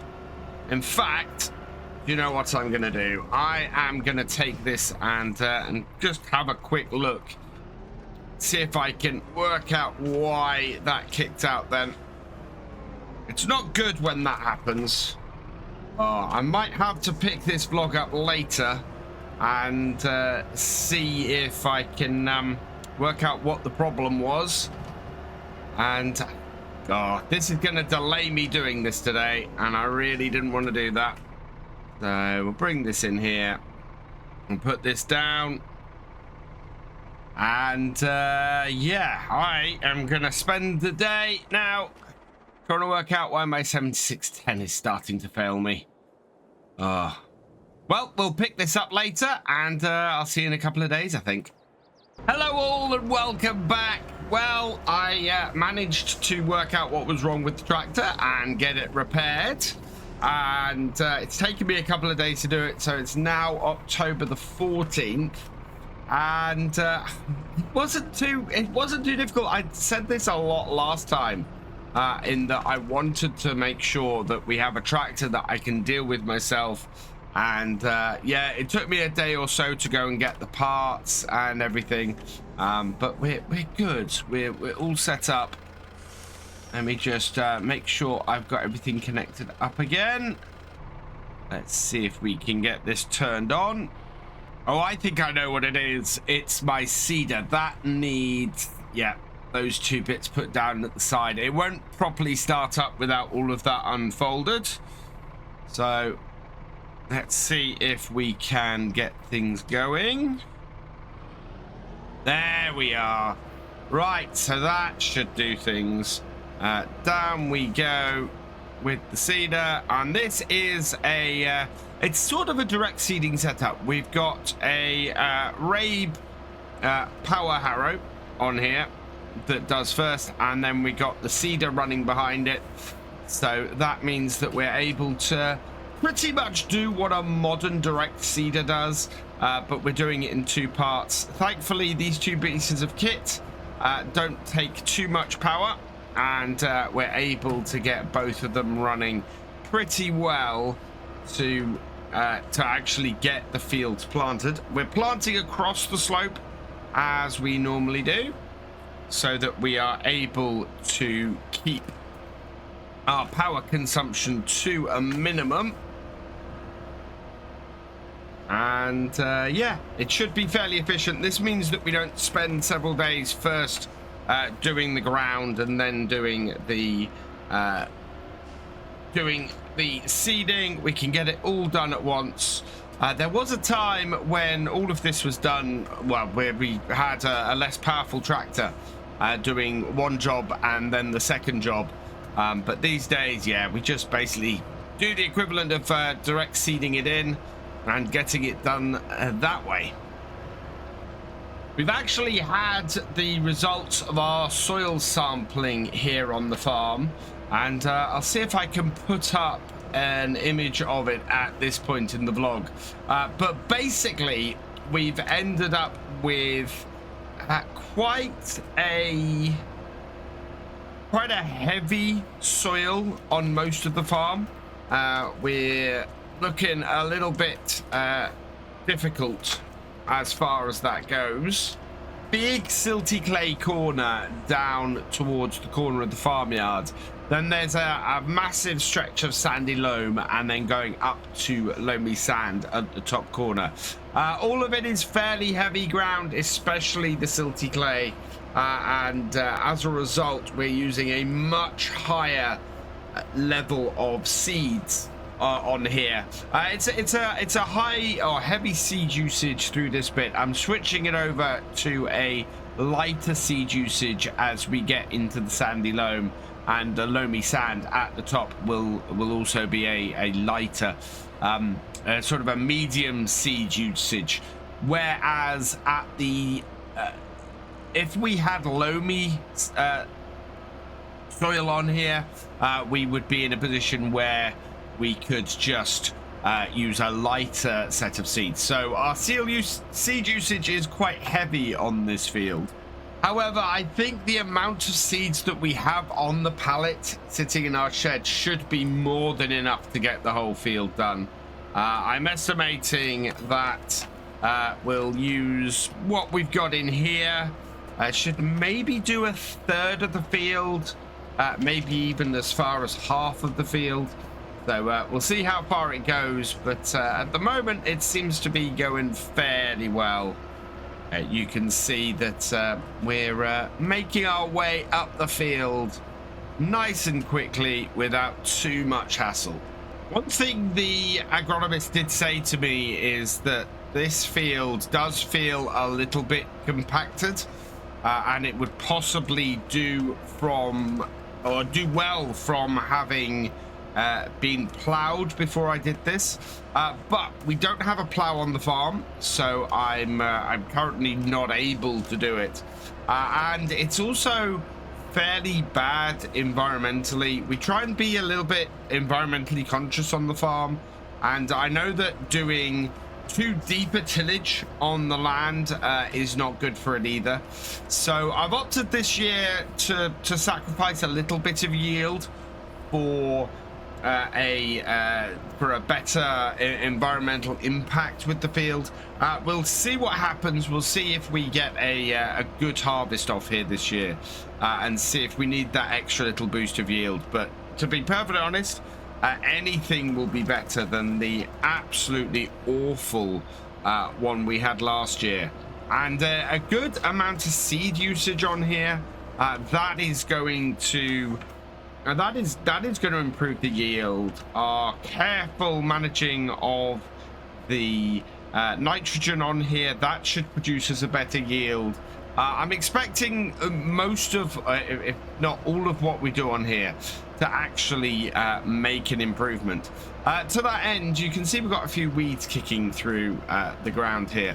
I do need to go and find a weeder. I have got the shop keeping an eye out for that. So that is probably going to be one of the jobs that we have to do once all of this starts breaking through. And I suspect that that's going to be in the next couple of weeks. So we'll have to get this field weeded. What we'll also need to do, of course, next month is we've got our last cut of silage for the year. So I'm very much looking forward to getting that done. And we'll get our teeth stuck into that next month as well.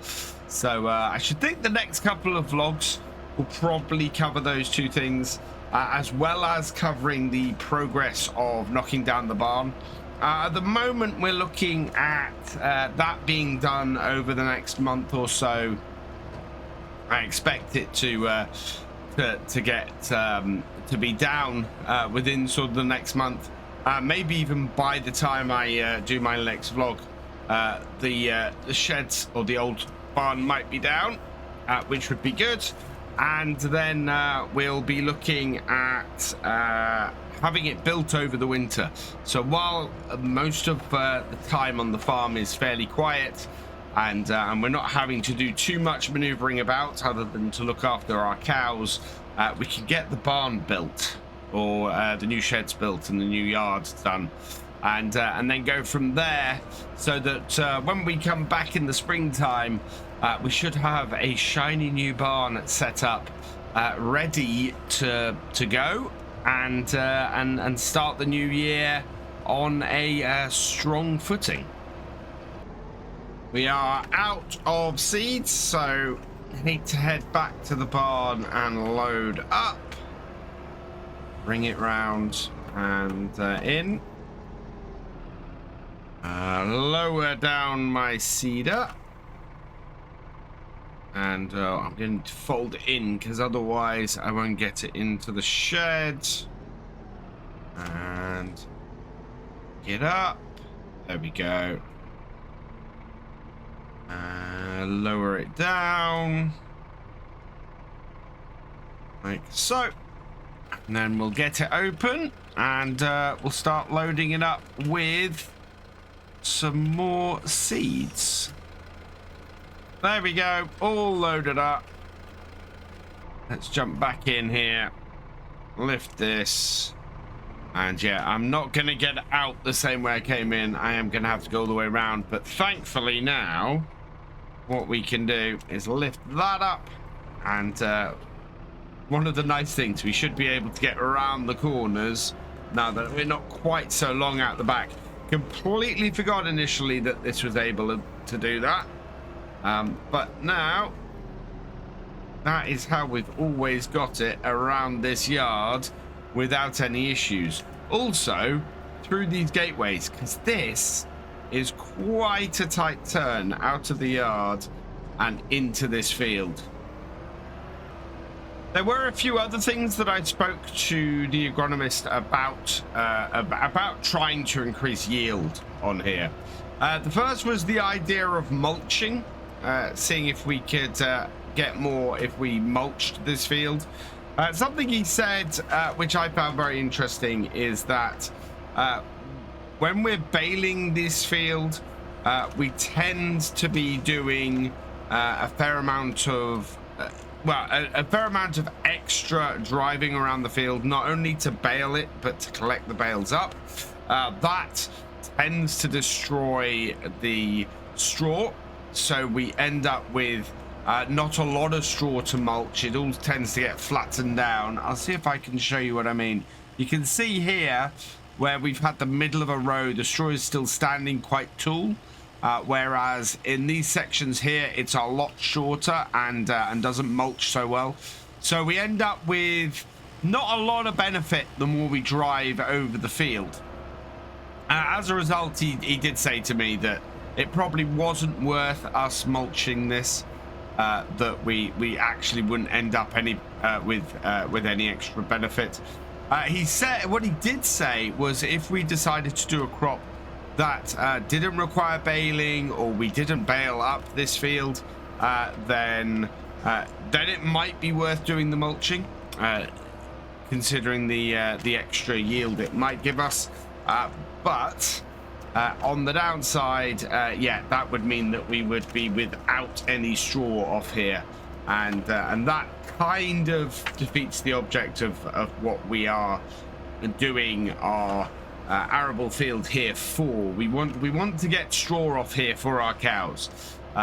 The feed that we're going to get going forwards for chickens actually is a bonus, and part of the reason why I'm looking to get chickens is because these fields are not great for doing arable crops. So if we get chickens, we can get some arable crops off here, and we can transfer that into more money via eggs and selling chickens. So yeah, there's that. It's a case of looking for ways that we can increase our income from what we have to do to get the straw.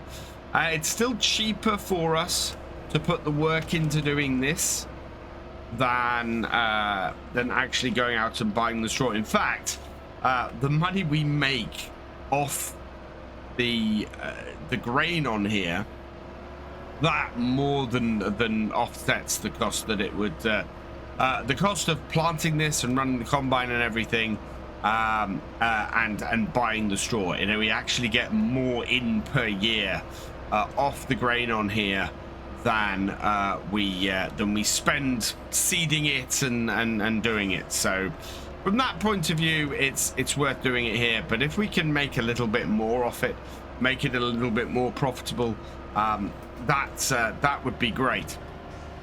As I said, though, it's the silage that really works, which is why we don't have more than one field of arable crop, and why our combine is getting on a bit, and in fact our seeder and our power harrow as well, simply because they are we don't want to spend the extra money. It starts becoming less useful to us if we do that, and we might as well just buy the straw in. To that point, actually, most of the land around here is owned by the large dairy farm, sort of in the middle of Fairhead, and they really they are very big into doing grass. They have no arable stuff at all. They've got no harvester or anything like that. They buy in all of their straw. If we had an excess, we'd probably actually sell it to them, but we don't. They actually have all of the fields that are up the back of our farm here. And you might have noticed when we were harvesting earlier in the year that the field just opposite this one, that was an arable field.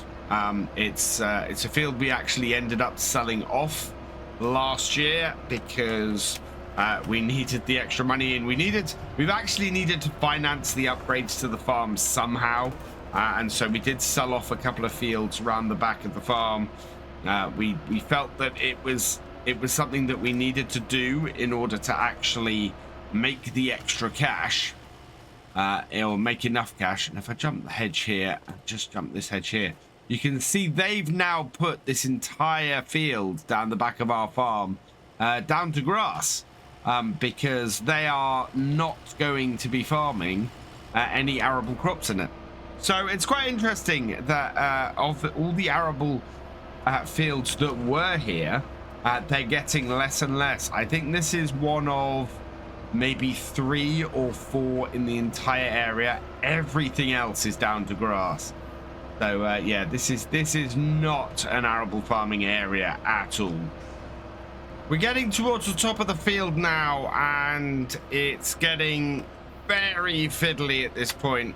You can see the top of the field is just there, and I'm running out of turning around space. We've got basically 2 rows of headland to do, so I'll start near the gateway to get that done. So we'll head down there in a minute.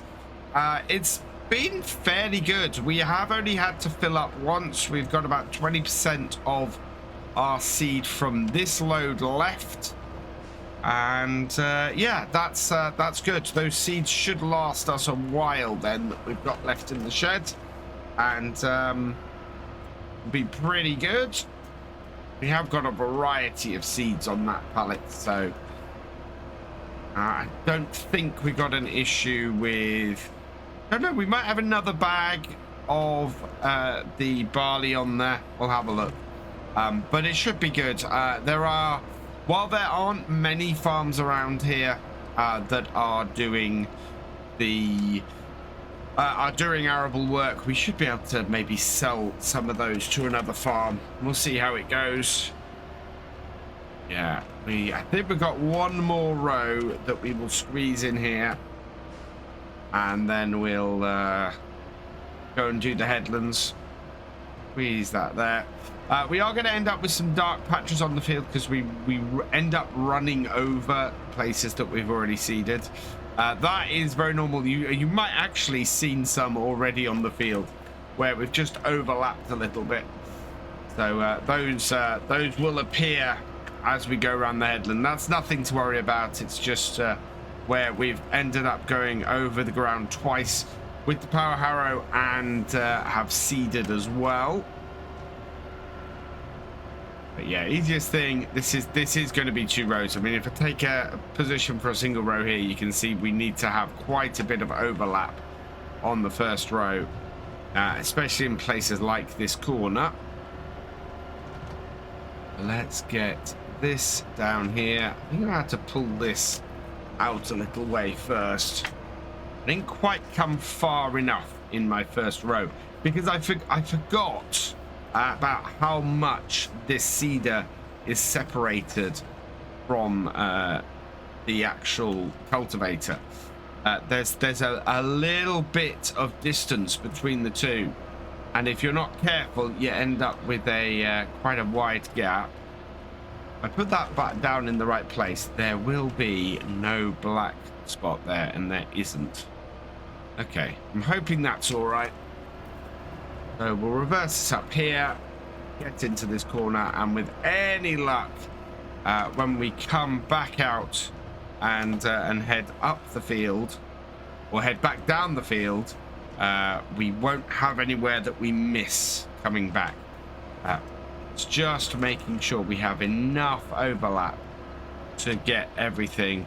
And as I said, I think we're going to end up with a load of black patches. Yeah, you can see one appearing there. So where we overlap here, there will be a little bit of where we're seeding stuff twice.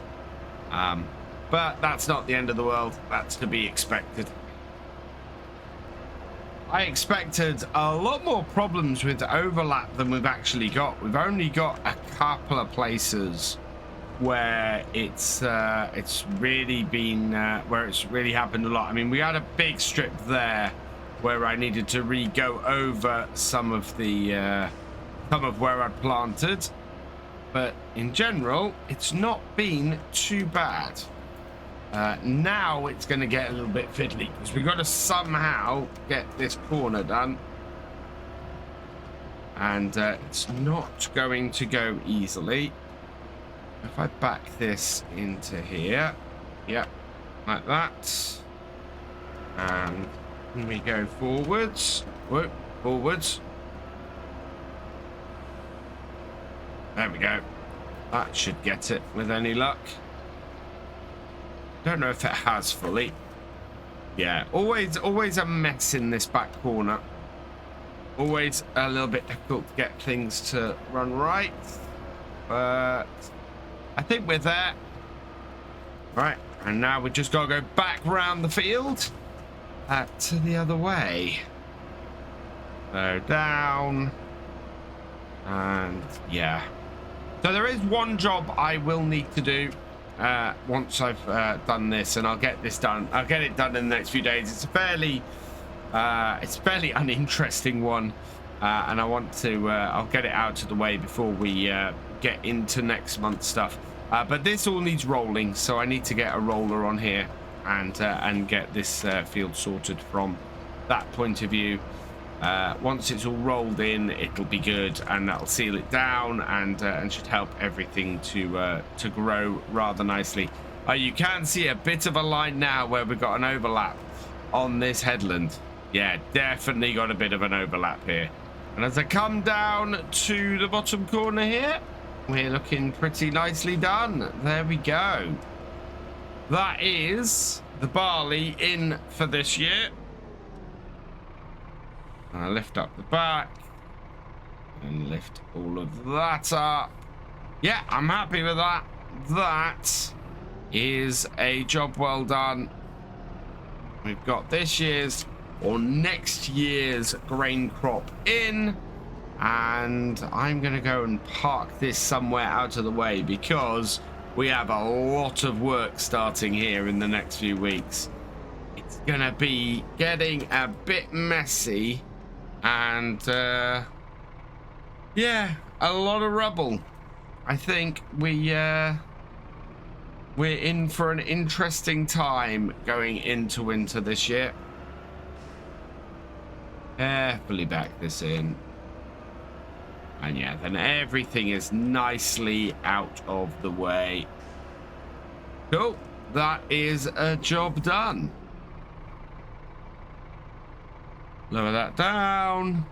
And there we go. Time to turn her off. And I think it's time to go and get a nice cup of tea.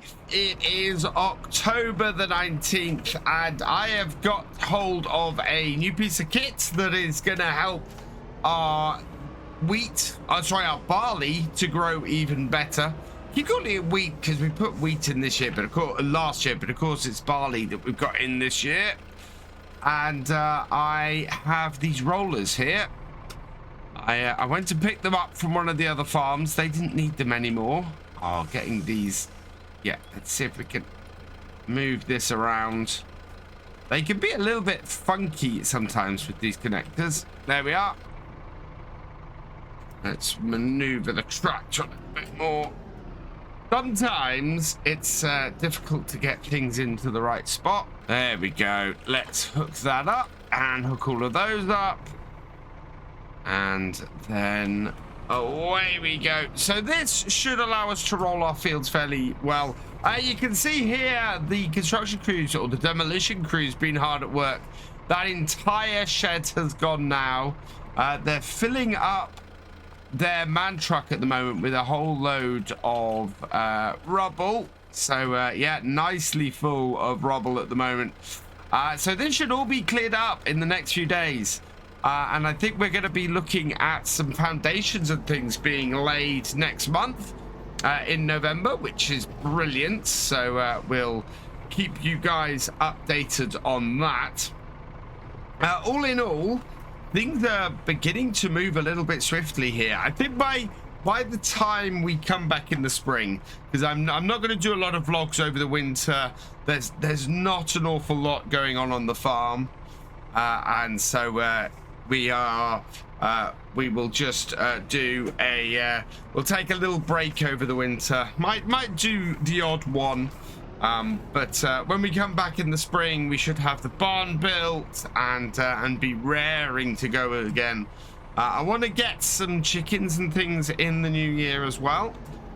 So that will be all go on the farm, and of course we've got the calving season around then as well. And I've got a little field that I want to convert to our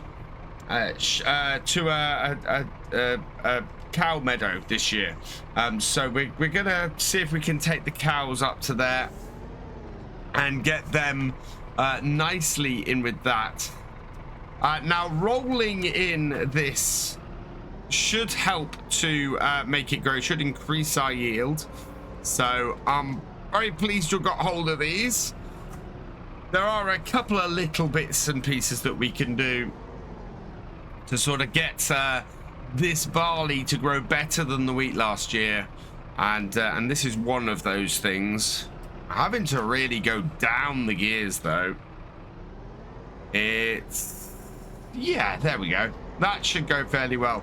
I've also got my eyes on a weeder. I've been putting the feelers out for a weeder.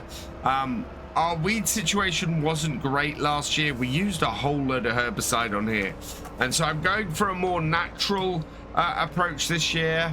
There is a Potinger weeder I think we can get our hands on, so there's that too. I've also been recommended a piece of kit to do a lot of our grass work with, which might be a little bit better than using the old 7610 on. Might handle the hillsides better. So we've put a fields out for that, and I think there's second-hand one coming available. So we're gonna line up, and that should be here next month as well, when we get into cutting the grass for our silage for the year end. So I'm looking forwards to getting that on here too, and trying that out. So as I said, yeah, lots going on the farm before winter is upon us, and we should get some nice updates. I think we're probably gonna have another couple of vlogs before December. So yeah, we'll round the year out with some interesting things happening on the farm, I think. So rolling this field, what we'll do is we'll do a full round of the field like this, going around the main areas, but you can see there are some bits at the edges that are being missed. So what we'll then do is go and do 2 headlands. One of the nice things about this roller is it does allow us for some fairly sharp turns, so we're able to get round and actually not leave too much at the head. But at the same time, it is leaving some messy patches at the headlands. So we go around it twice, gives us a nice little bit of headland to work with. And then when we come to cut it and come to work it, the headland is fairly nicely defined for us. It's fairly similar to how we've originally seeded it. But we're just widening that headland just a little bit. It grows. The way it grows is a little bit weird because, of course, how we're rolling the headland isn't the same direction in some places as we've seeded it. So it ends up growing across the actual run of the roller, but that isn't a huge problem. I mean, it doesn't cause a big issue for us at all. Just looking at the fuel gauge, we've got about 1/4 of a tank left in this tractor, so we should be all right, I think. Getting the rest of this field done, but lots of comments over the last few vlogs where I've been talking about the age of this tractor and maybe getting something a little bit newer and working with that. And yeah, the thing that's been suggested to me is something that a lot of alpine places on the continent have been using to sort of deal with more mountainous terrain. And we've got a fair amount of hills around this. I mean, you can see the side of this field here. It's got a little bit more horsepower than our current bit of kit has. So this has 97. The bit we're going to be trying out next month has 109, I think. And yeah, it should do the job quite nicely, I think. And we'll have that purely for doing grass work and that side of things. And then we can use this tractor for doing work on the fields like this, and also for running things like the feeding wagon and things like that. So it should be a good mix on the jobs and help to spread the load on this older tractor, a little bit like this tractor came in and spread the load that the David Brown was dealing with. It really does get steep up to the top end of this field. That's quite a bit of struggle the tractor's got on.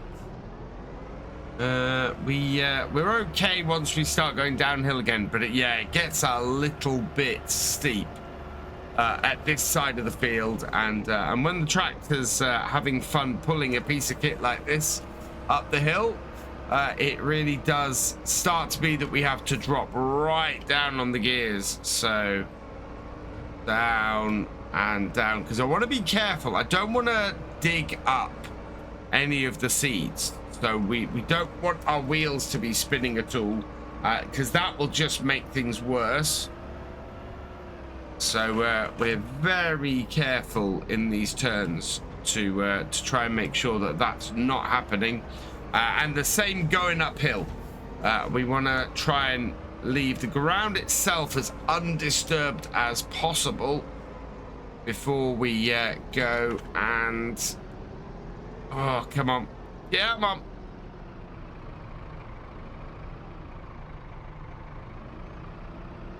See if we can get this going. Yeah, there we are. Right, so here, what I want to do is we want to start going down the headland. We'll go down here, and then we can come back up and have all of our fields nicely rolled, and I think we'll be all right. We're going to have a slightly wider headland this side than the other, but that's not the end of the world. It should all pan out fairly well, I think. Had to drop down into low range of gears in order to actually get up this hill. It's pushing my little 7610 to the limit. This, you can see it. It's struggling up this hill, which is quite something. Doesn't even do this with the trailer normally, so these rollers, you know, weigh quite a bit to get this tractor to be doing that. That's not a misbit. Yeah, we'll be okay going along here. We did a lot tighter turns on this side of the field than we did on the other, so it should be all okay, and we'll make it all the way back down to the bottom and get this and get this all finished, which is quite amazing. I'm very, very pleased this would work. I wasn't originally thinking of doing a vlog for this, but we kind of needed to just show the difference that rolling this field would make, and yeah, it's going quite well. Let's pull this forwards and stop there. We'll lift this up and fold it so that we actually get out of the way. Yeah, and then we're done. Oh, this is the thing about these gates. I need to get this gate to open further. It's got stuck opening to this point recently, and as a result, we're having some trouble getting some of our stuff through. But we're all right. We've got that done. All right, let's go up into the high range, and we can just dump this down the side, out of the way. I'm hoping to have a lot more storage space soon. We've got our truck and our combine both need to go into the shed. We've been presented with a few ideas for barns that we're going to be putting in here. So I'm currently contemplating what those are going to be. Also considering putting a lean-to down the side here, if we can fit one in. Yeah, let's stop that there for the moment. So yeah, you can see we had to bring in a bigger skip here to start loading this stuff in. So these should go soon because, of course, they're full of rubbish. This should all be cleared. So yeah, just piles and piles of rubbish here. Yeah, and this will be moved and cleared. Still two minds on this shed. I think we could demolish this, have a new lean-to in here, and have it much more useful, and then maybe have some sort of through shed here.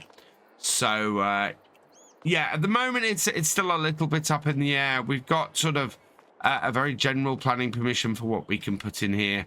So something will fit. We will find something to fit that subs us well in our yard, which I'm very much looking forward to.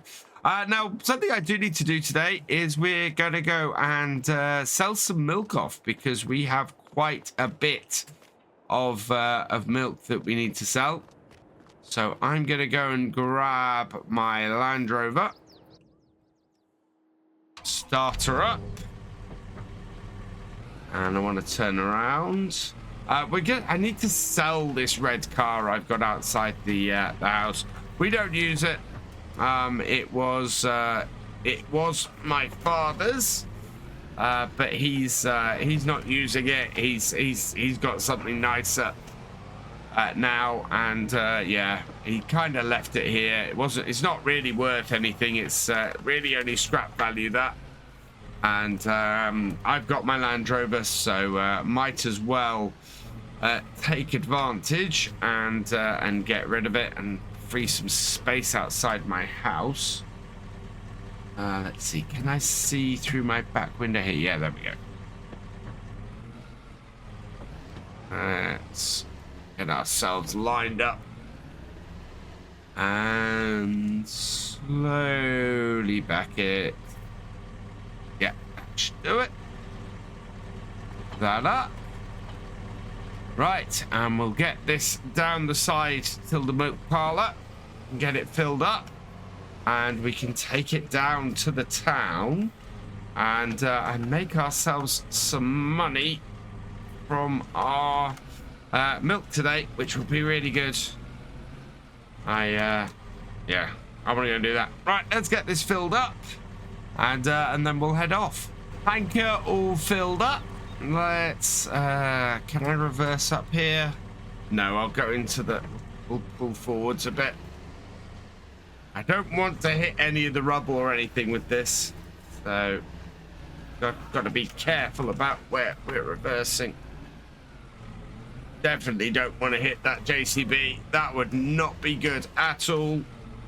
There we are. That should do it. Right, and we're down to the same place where we took the wheat earlier in the year, because that is our general place. We take it down and they ship it out from there. So let's head down to Coastal Dairies and get this milk delivered. I should really explain how the coastal supply stuff here works. So this is a bit of a community hub for us to sell our stuff. There aren't really many grain merchants and other stuff around here, so whenever we're looking to sell stuff, looking to sell our milk and all of that kind of thing, it's here that we bring it to. There are storage sheds here for milk. There's a place here where we can drop off wood to sell. We can sell wool here if you've got sheep on your farm, which a couple of farms around here do. And of course, as we've covered before, in this shed here is where grain is brought from the local farms to be sold as well, and that gets loaded up and taken. You basically you bring it here for storage, and it gets collected and you get paid. So I've unloaded the milk, and that's all done.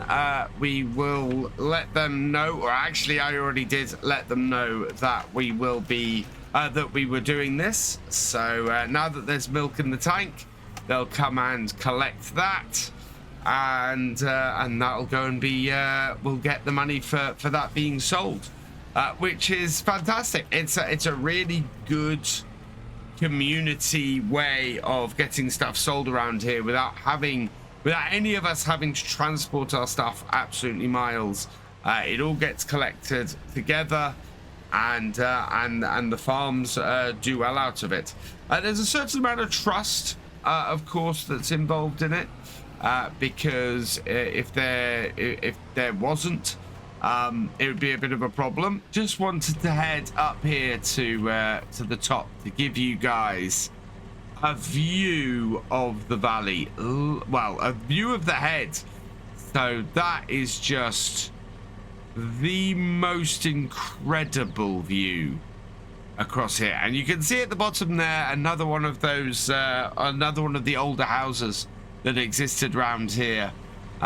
Yeah, this was never a big estate up here. This was always lots of smaller farms, and now it's still lots of smaller farms. There are just less of them. So I normally do one of those milk deliveries after I've sorted the cows in the morning, and we basically, it's the first thing we do. We go and drop the milk off, so that we can make our money, or that we can get a fresh milk delivery in. It's good to do it that way, because then we don't have milk hanging around the farm for ages, and with our cows, it's not a huge issue to sort of do a small milk delivery like that. Goes fairly well. As you can see, we've got it down to a pretty good, or pretty fine art. Let's get that disconnected, and we'll take this back up to the farm.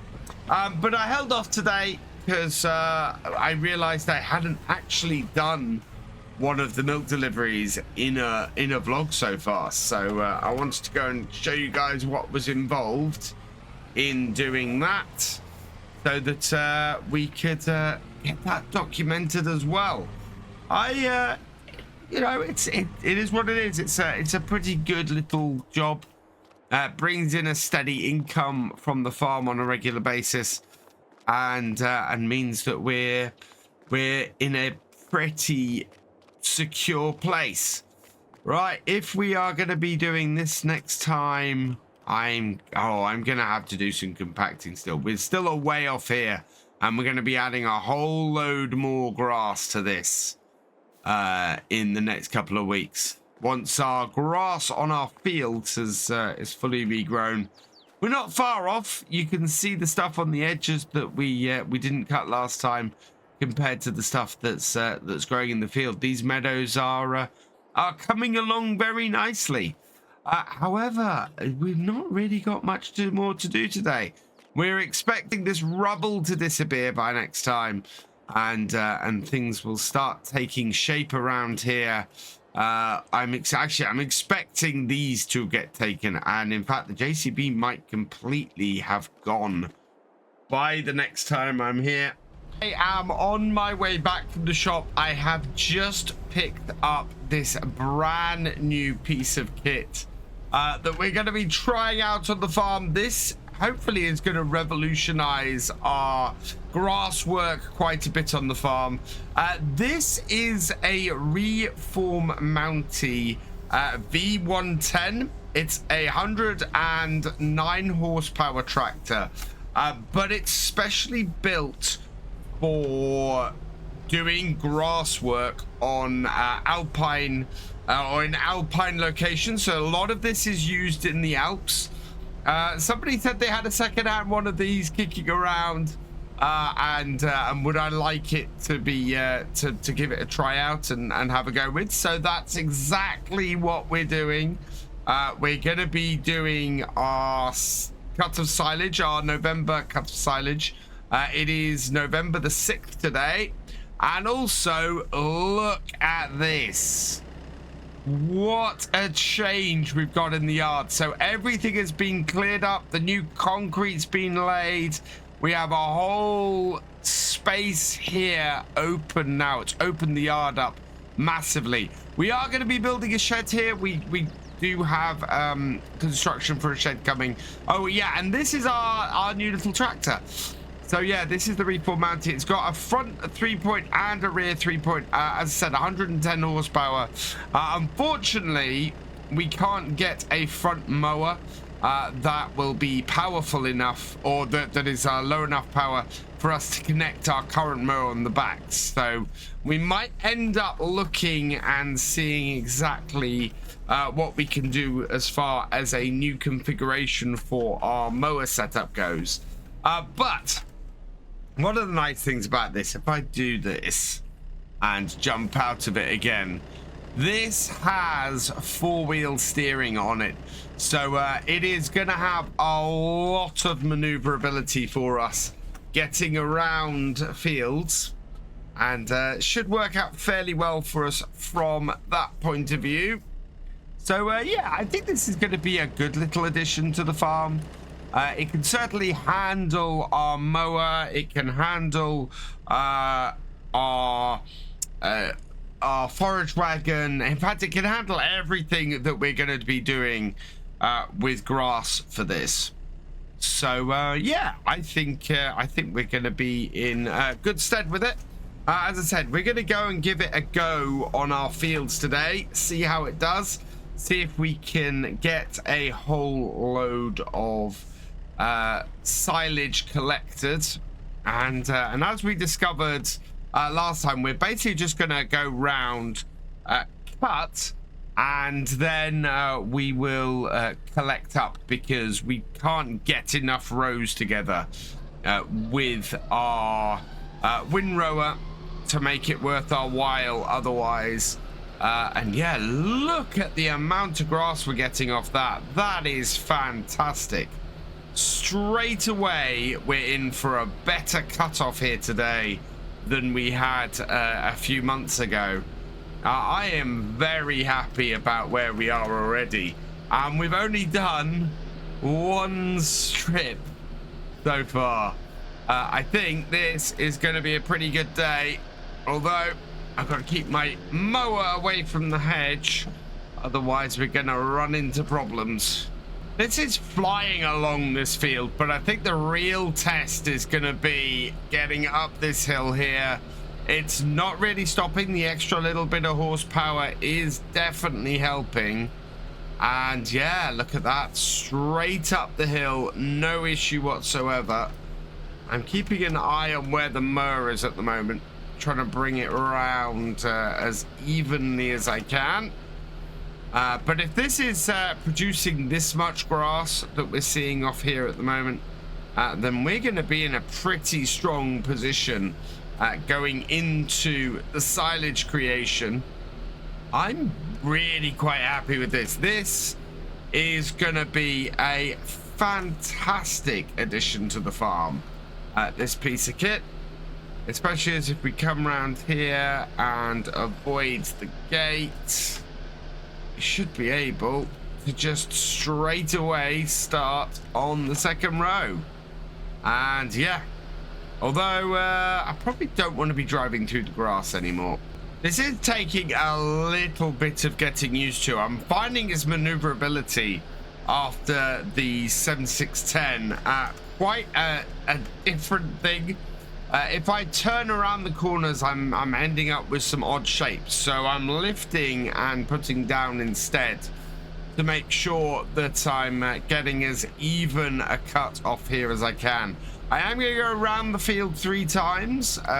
The headland up ahead of me, I've already done for 3rd time, so I'm going to drive back up the top of the field and come round and do this bit again. Or go up to the top and sort. We also had a little bit up here where we were going so fast with this that the mower actually jumped. So if I come to here and I just put it down like that, that will sort that bit out and just clean things up. But yeah, this is taking a little bit of getting used to, but it is working an absolute treat. It's a joy to use. And hopefully by the end of this field I'll be used to it enough to be using it really well on our other 2. I spoke in a vlog earlier in the year about how finding a small tractor for us to put on the farm was going to be a really difficult task. And yeah, this is actually a perfect example of what I was talking about, and actually a pretty good solution to the problem. So this is perfectly built to handle this kind of task. It's not built for us to go rolling our fields or seeding or anything like that, even though it's got this about the same level of horsepower as our 7610. It could do those jobs, but it is very much built and very much suited for dealing with doing grass work in small spaces on slopes like we've got here. It's wonderfully maneuverable for doing that. It is brilliant as far as that goes. And so the way for us going forwards with this, actually, because it's secondhand, not being overly expensive, is to have a dedicated tractor that is doing all of the work on these grass fields for us. And then we can use the 7610 and the David Brown for what are now their more specialist jobs on the farm. It will allow us to get everything done quicker. It will allow us to focus very well. And yeah, I'm all up for it. As I was saying before, I think there is a more efficient way to get this working. And I think in the new year, after we've sold this year's silage, we might look at the possibility of getting a slightly smaller rear mower than this Potinger we've got, but adding to it a front mower on this. so that we're also not driving over any of the grass that we're cutting. That should also help increase our yield by nothing getting pushed down like that, and just make for a more efficient thing, because although we'd have a smaller mower on the back, our overall mowing width would be increased by having a setup like that. It's amazing how quickly I've got used to this and where to line up to get the best cut and everything. It's just settled in really well straight off, and I'm not having any issues with this. I thought I might have a bit of an issue with the more complex tractor, having used older ones for so long, but to be honest, there's not a lot of controls in this. This is not that much more complicated than the tractors we already have on the farm. More modern, certainly, but compared to the 7610 especially, it has a very similar number of switches and buttons. The transmission is a bit different, of course. We've not got anywhere near as many gears to handle. That is very much more automated on this piece of kit. But it's yeah, it's in fact, if anything, that makes it simpler than the 7610, because I'm not having to switch gears all the time to make sure that I can make it up the hill. The tractor's doing all that for me, and meaning that we're getting a much easier cut on this. This is really nice to do, and I think come the summertime, I'm going to be very thankful for the air conditioning in this cab, just as heating is not so bad now, with it being early November and the temperature beginning to drop. I'm loving the speed of this tractor. I'm loving the maneuverability of the tractor. I'm loving the visibility in this tractor. It is just, this is great. This is gonna make my life so much easier doing this job. I am over the moon. We're gonna try and get this cut, and then I think what we'll do after that is we'll go and get the trailer, the forage wagon. Whoa! Engine's just cut out on me. Oh, come on.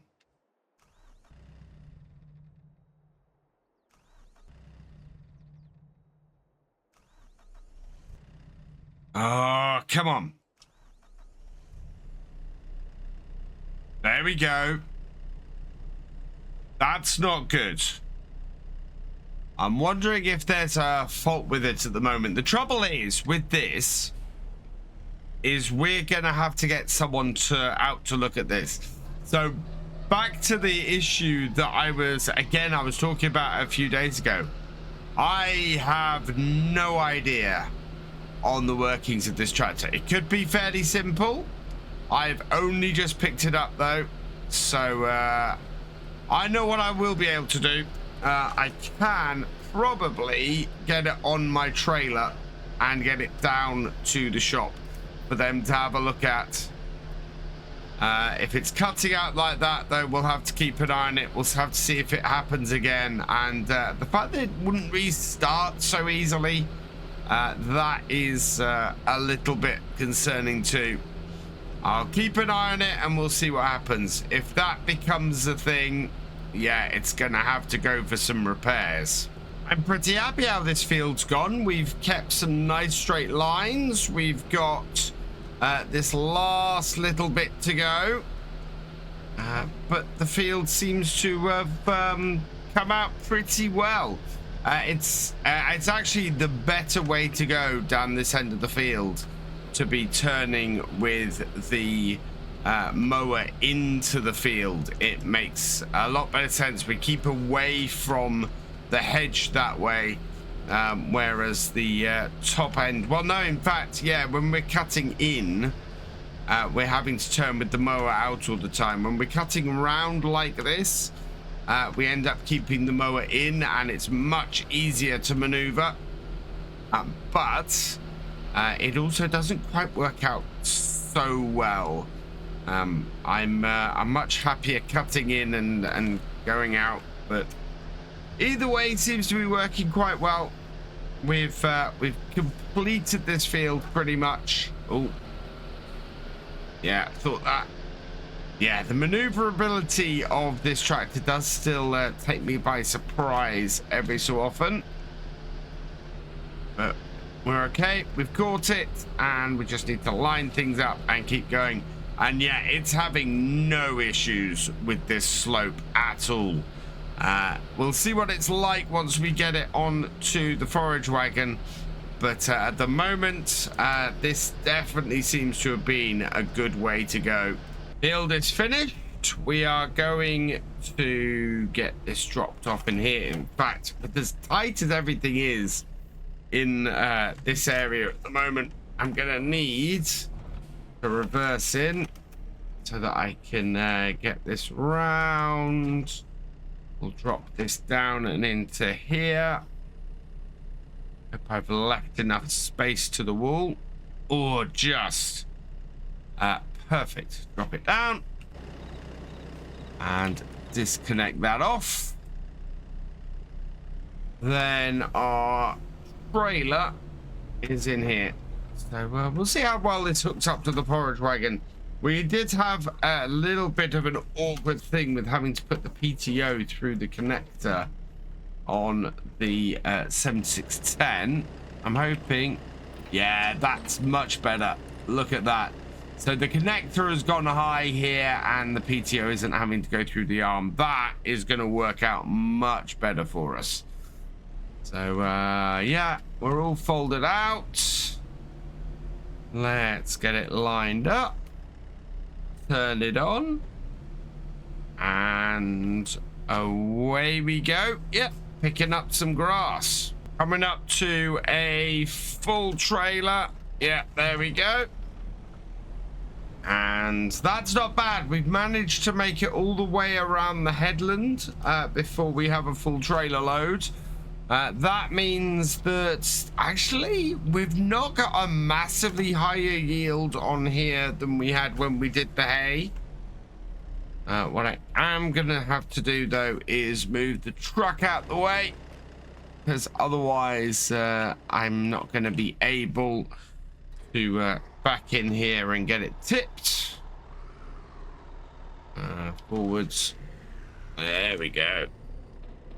So yeah, really want to get this this tipped and done.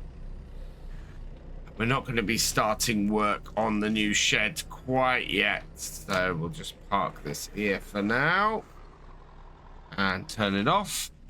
There we are. Yeah, and then we can just reverse this up, get it tipped out, and keep on with the field.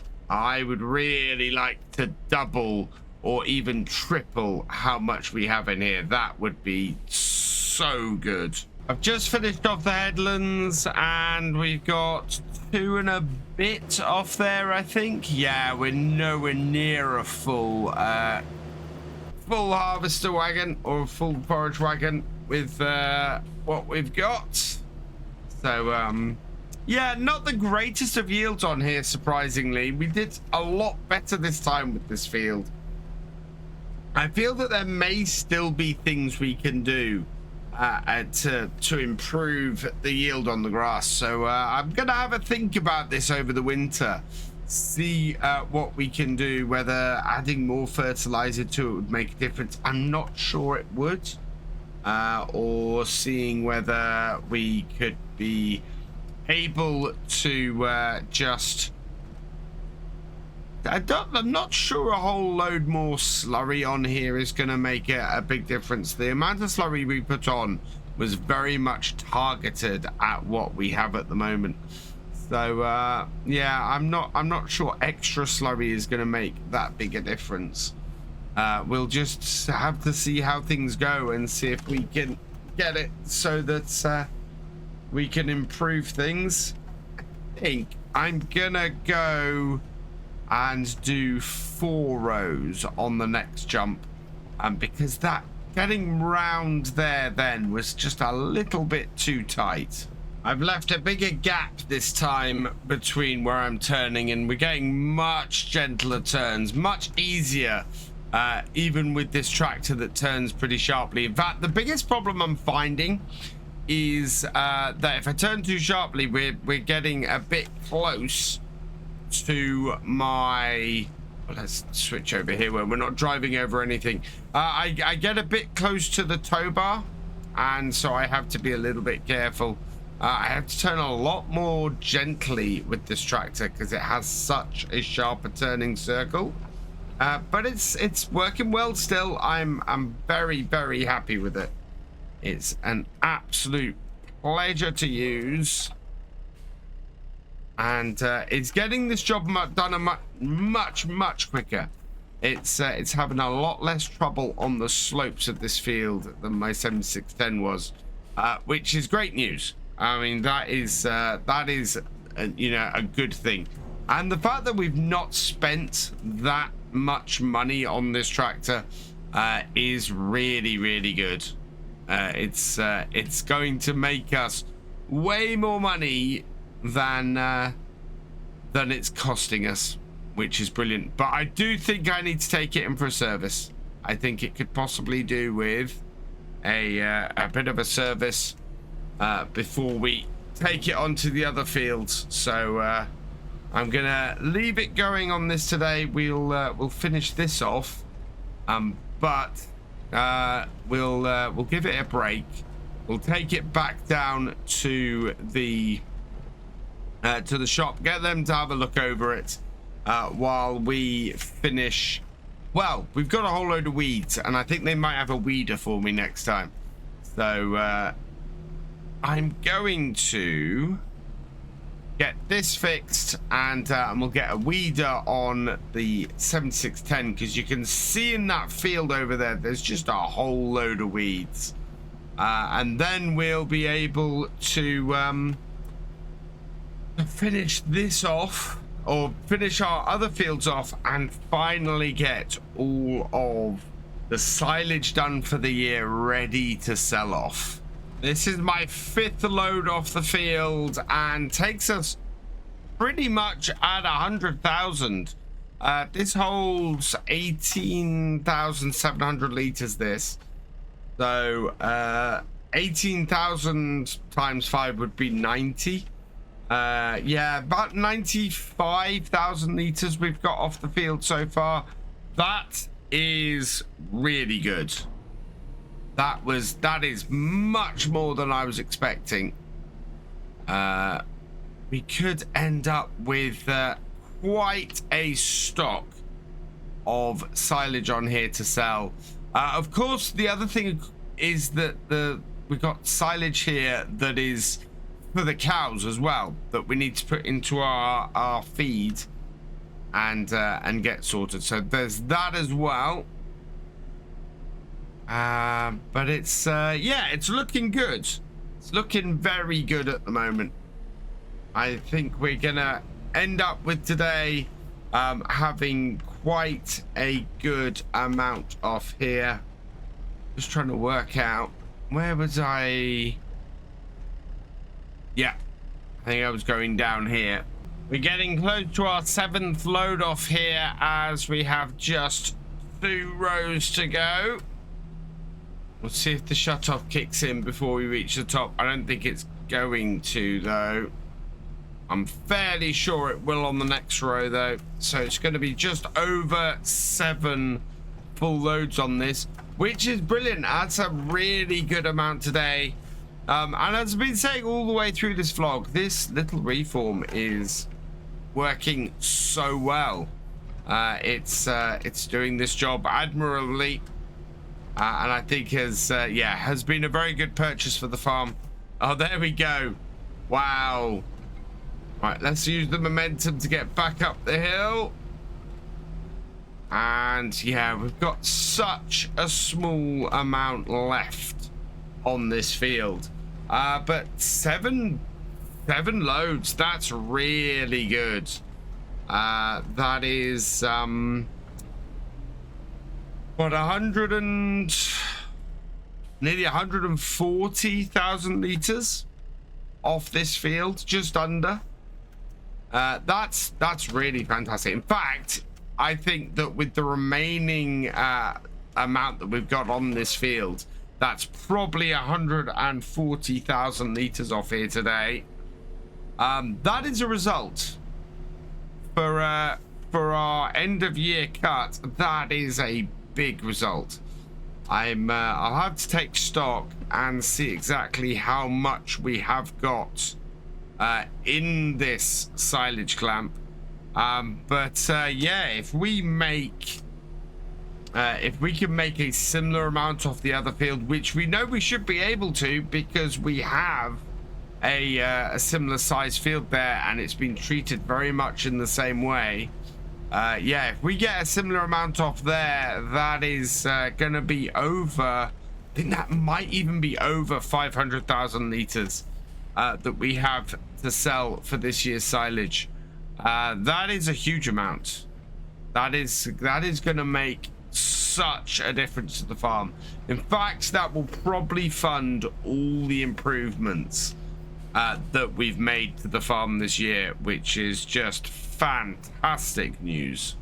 All in all then, this has been a pretty productive day. First outing for this little tractor, and it's performed well. It's going to be odd going back into the 7610, but we've got some arable work to do in the future, so I'll be doing that. As I said as well, while it's performed really well, we have had a couple of glitches with this tractor, so I will need to take it down to the shop and get it fixed. I think get them to have a look at it.